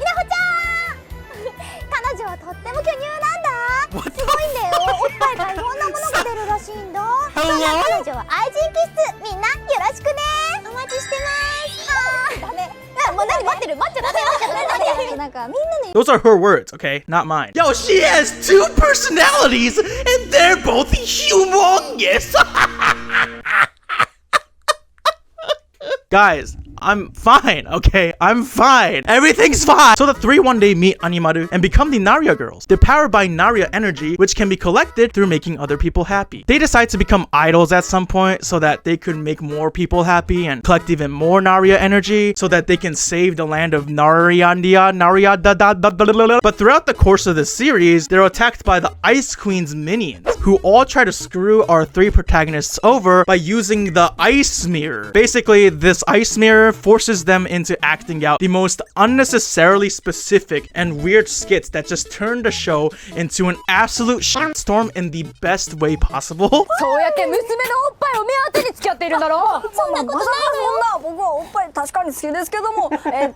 Now first, let me address the magical elephant in the room. This anime isn't really animated, as you can see. It's a mixture of like a Microsoft PowerPoint presentation, slideshow, and VTuber rigs. None of it's like actually an animation like your typical anime, but you know, it's fine, it's fine.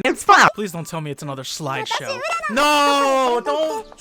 When I first started to watch this show and it looked like it was going to be a slideshow, I literally had war flashbacks to one of my least favorite animes of all time, Ladyspo, which is still one of the most awful garbage pieces of shit, terrible fucking horrible piece of shit garbage slideshow that should never have been created in the first place. So yeah, I was really terrified at first to watch this show, but then it devolved even more so than Ladyspo because the anime switched over from a slideshow into 3 VTuber models just fooling around and having like the most head-ass conversations while like moving around like NPCs. Look, if this anime was something to be taken seriously, then I probably would have complained about the animation style or lack thereof, but honestly, there's something about this extremely Dollar Tree style of this show that just really adds to the charm of the whole thing for me. Most of the episodes are pretty much the same structure. Urara narrates the beginning of the episode, introducing herself and what happened in the last episode, as well as their objective for this episode. 実は今テレビ CM 出演の話が来ていてね、先方は商品のチョコレートのイメージに合う清楚な女の子を求めているみたいで、君たちともう一人で写真撮影をして先方に見てもらおうかと思ってるんだ。 Usually, a new character is introduced to the 3 protagonists that's going to help them achieve this objective for the episode. はじめまして、新人女優の町尾崎ウイカです。今日は CM のお話を聞きに来ました。 However, to the surprise of absolutely no one on this planet except I guess our 3 main characters, these other characters are always just the Ice Queen's minions disguising themselves as humans. うららちゃん、撮影は明日14時から衣装は普段着でお願いします。だって。はーい。 君たち1時間も遅刻して、それに何なんだその格好はドレスと言っただろう。そんな。だってウイカちゃんから今日は14時からで、服装は普段着でいいって。 There's usually a scene where our 3 main characters goof around. 私たちとうとうテレビデビューしちゃうかも。でもテレビって実際より太って見えるっていう話も聞くじゃない。新しいダイエット方法を考えてみましょうよ。手っ取り早く痩せれる方法ね。さあ、ストレスをいっぱい溜めて、胃にたくさん穴を開けて。 食べ物をもはや受け付けないようにするってのはどう?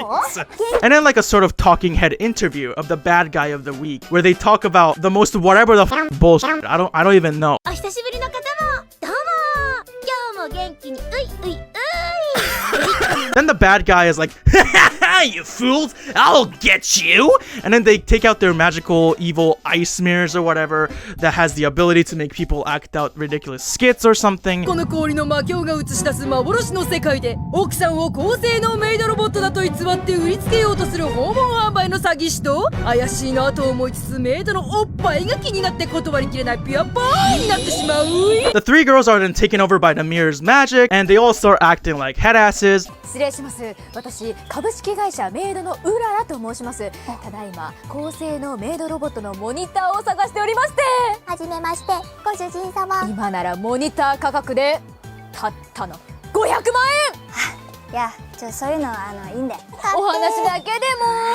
ほらほら、おっぱいもこの通り。おっぱいが。But then Animaru is like, guys, it's the bad guys attack! Transform into the Naria girls while you describe something super specific and unrelated to the show in any way! And then we watch the three girls transform while they say some kind of weird monologue. What is this? クリームを買ってみた、使ってみた、そしてある日分かった、これは大きくならないやつだ。 And then they literally beat the bad guy in one frame. Then everything is resolved and the episode ends. すまなかった、君たちを誤解していたよ。ぜひ君たちに CM に出てほしい。Did you get all that? Of course, there's sort of a story, I guess, but honestly, the story really doesn't matter for Jack in this anime. The important part is all the headassery that happens in the show. I'll just do like a quick rundown of the show's story though, just to get you up to speed. Episode 1, they become magical girls. Wow! Episode 2, they find confidence in being magical girls and they conquer a rift in their friendship. Episode 3, they become idols to get more happiness power to power their Naria crystals. Episode 4, there's a hot transfer student that the three girls can't stop thinking about, but it turns out that he was one of the Ice Queen's minions. Episode 5, the three try to make a commercial but are screwed over by a minion. Not like the minions, like the Ice Queen's minions, you know what I mean. Episode 6, Urara's grandmother dies and the show takes a very sudden and super depressing turn for like 2 minutes. Episode 7, a fun summer vacation at Inaho's villa, except the maid turns out to be the fucking minion. Episode 8, another alleged magical girl appears and asks the three if she can join them, but it turns out she's the monster. So what if I'm the monster?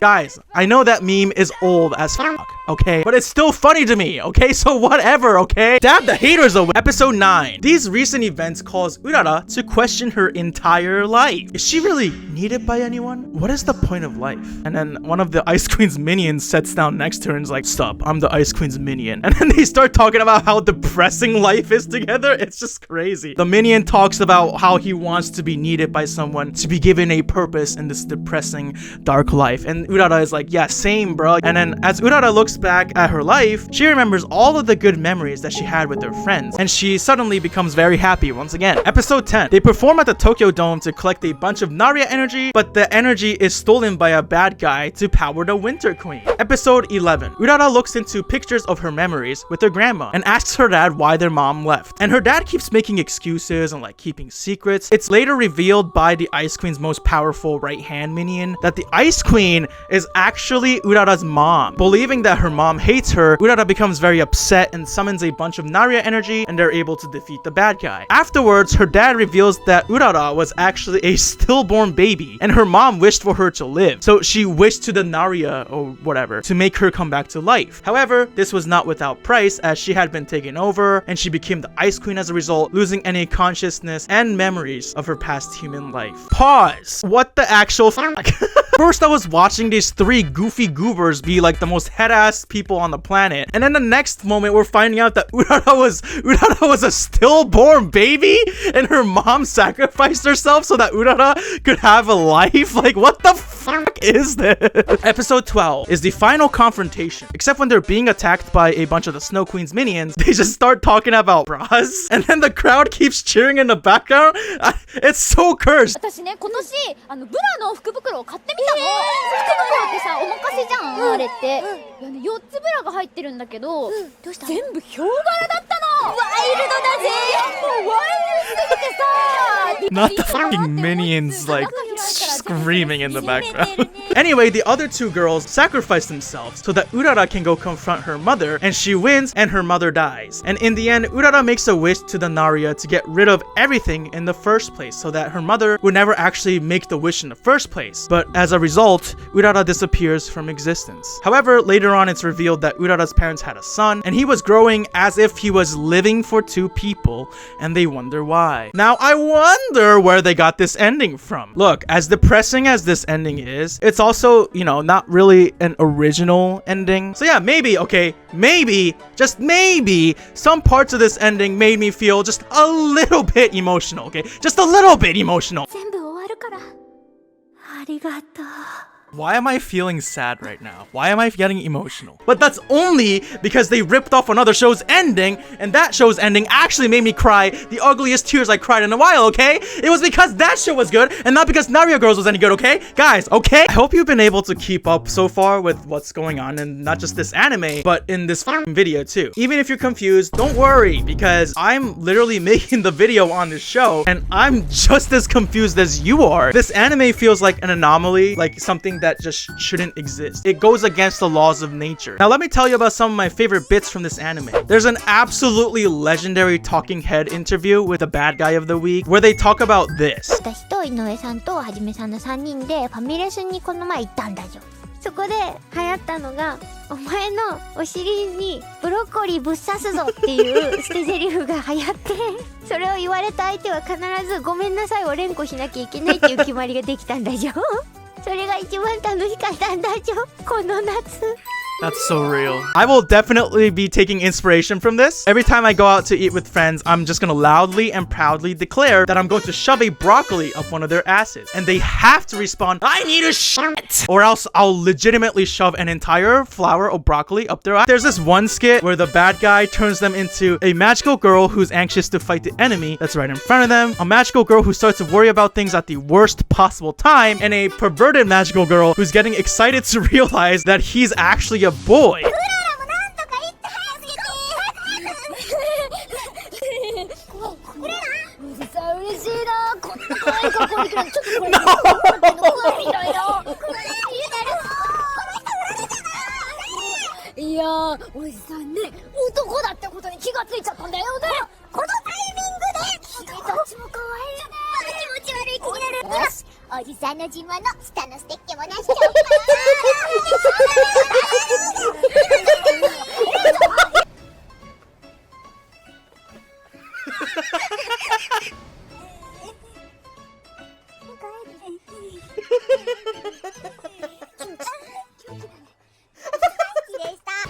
Oh, Jesus, I can't.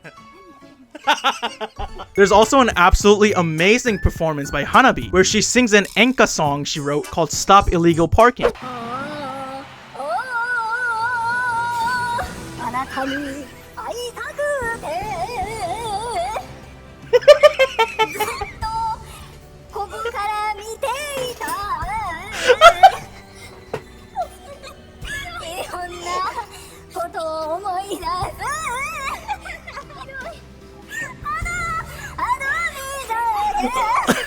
This song just hit me right in the feels right here, right in the, you know, right in my right titty. Right titty? Is that where my heart is? No, it's my left titty. Oh my god. By the way, enka is a type of Japanese song that resembles like traditional Japanese music. There's also this bit where Urara pretends to be a plant.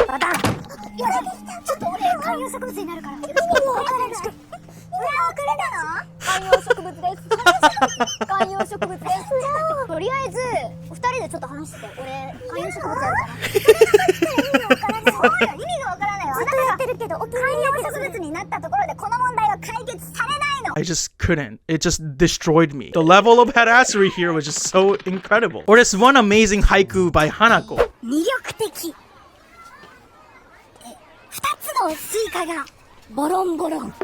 Jesus Christ, bro. Or this other amazing haiku by Hanako.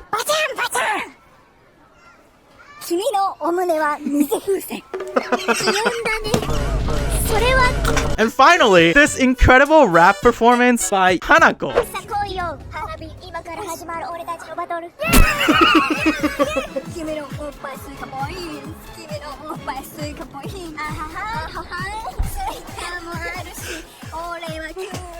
I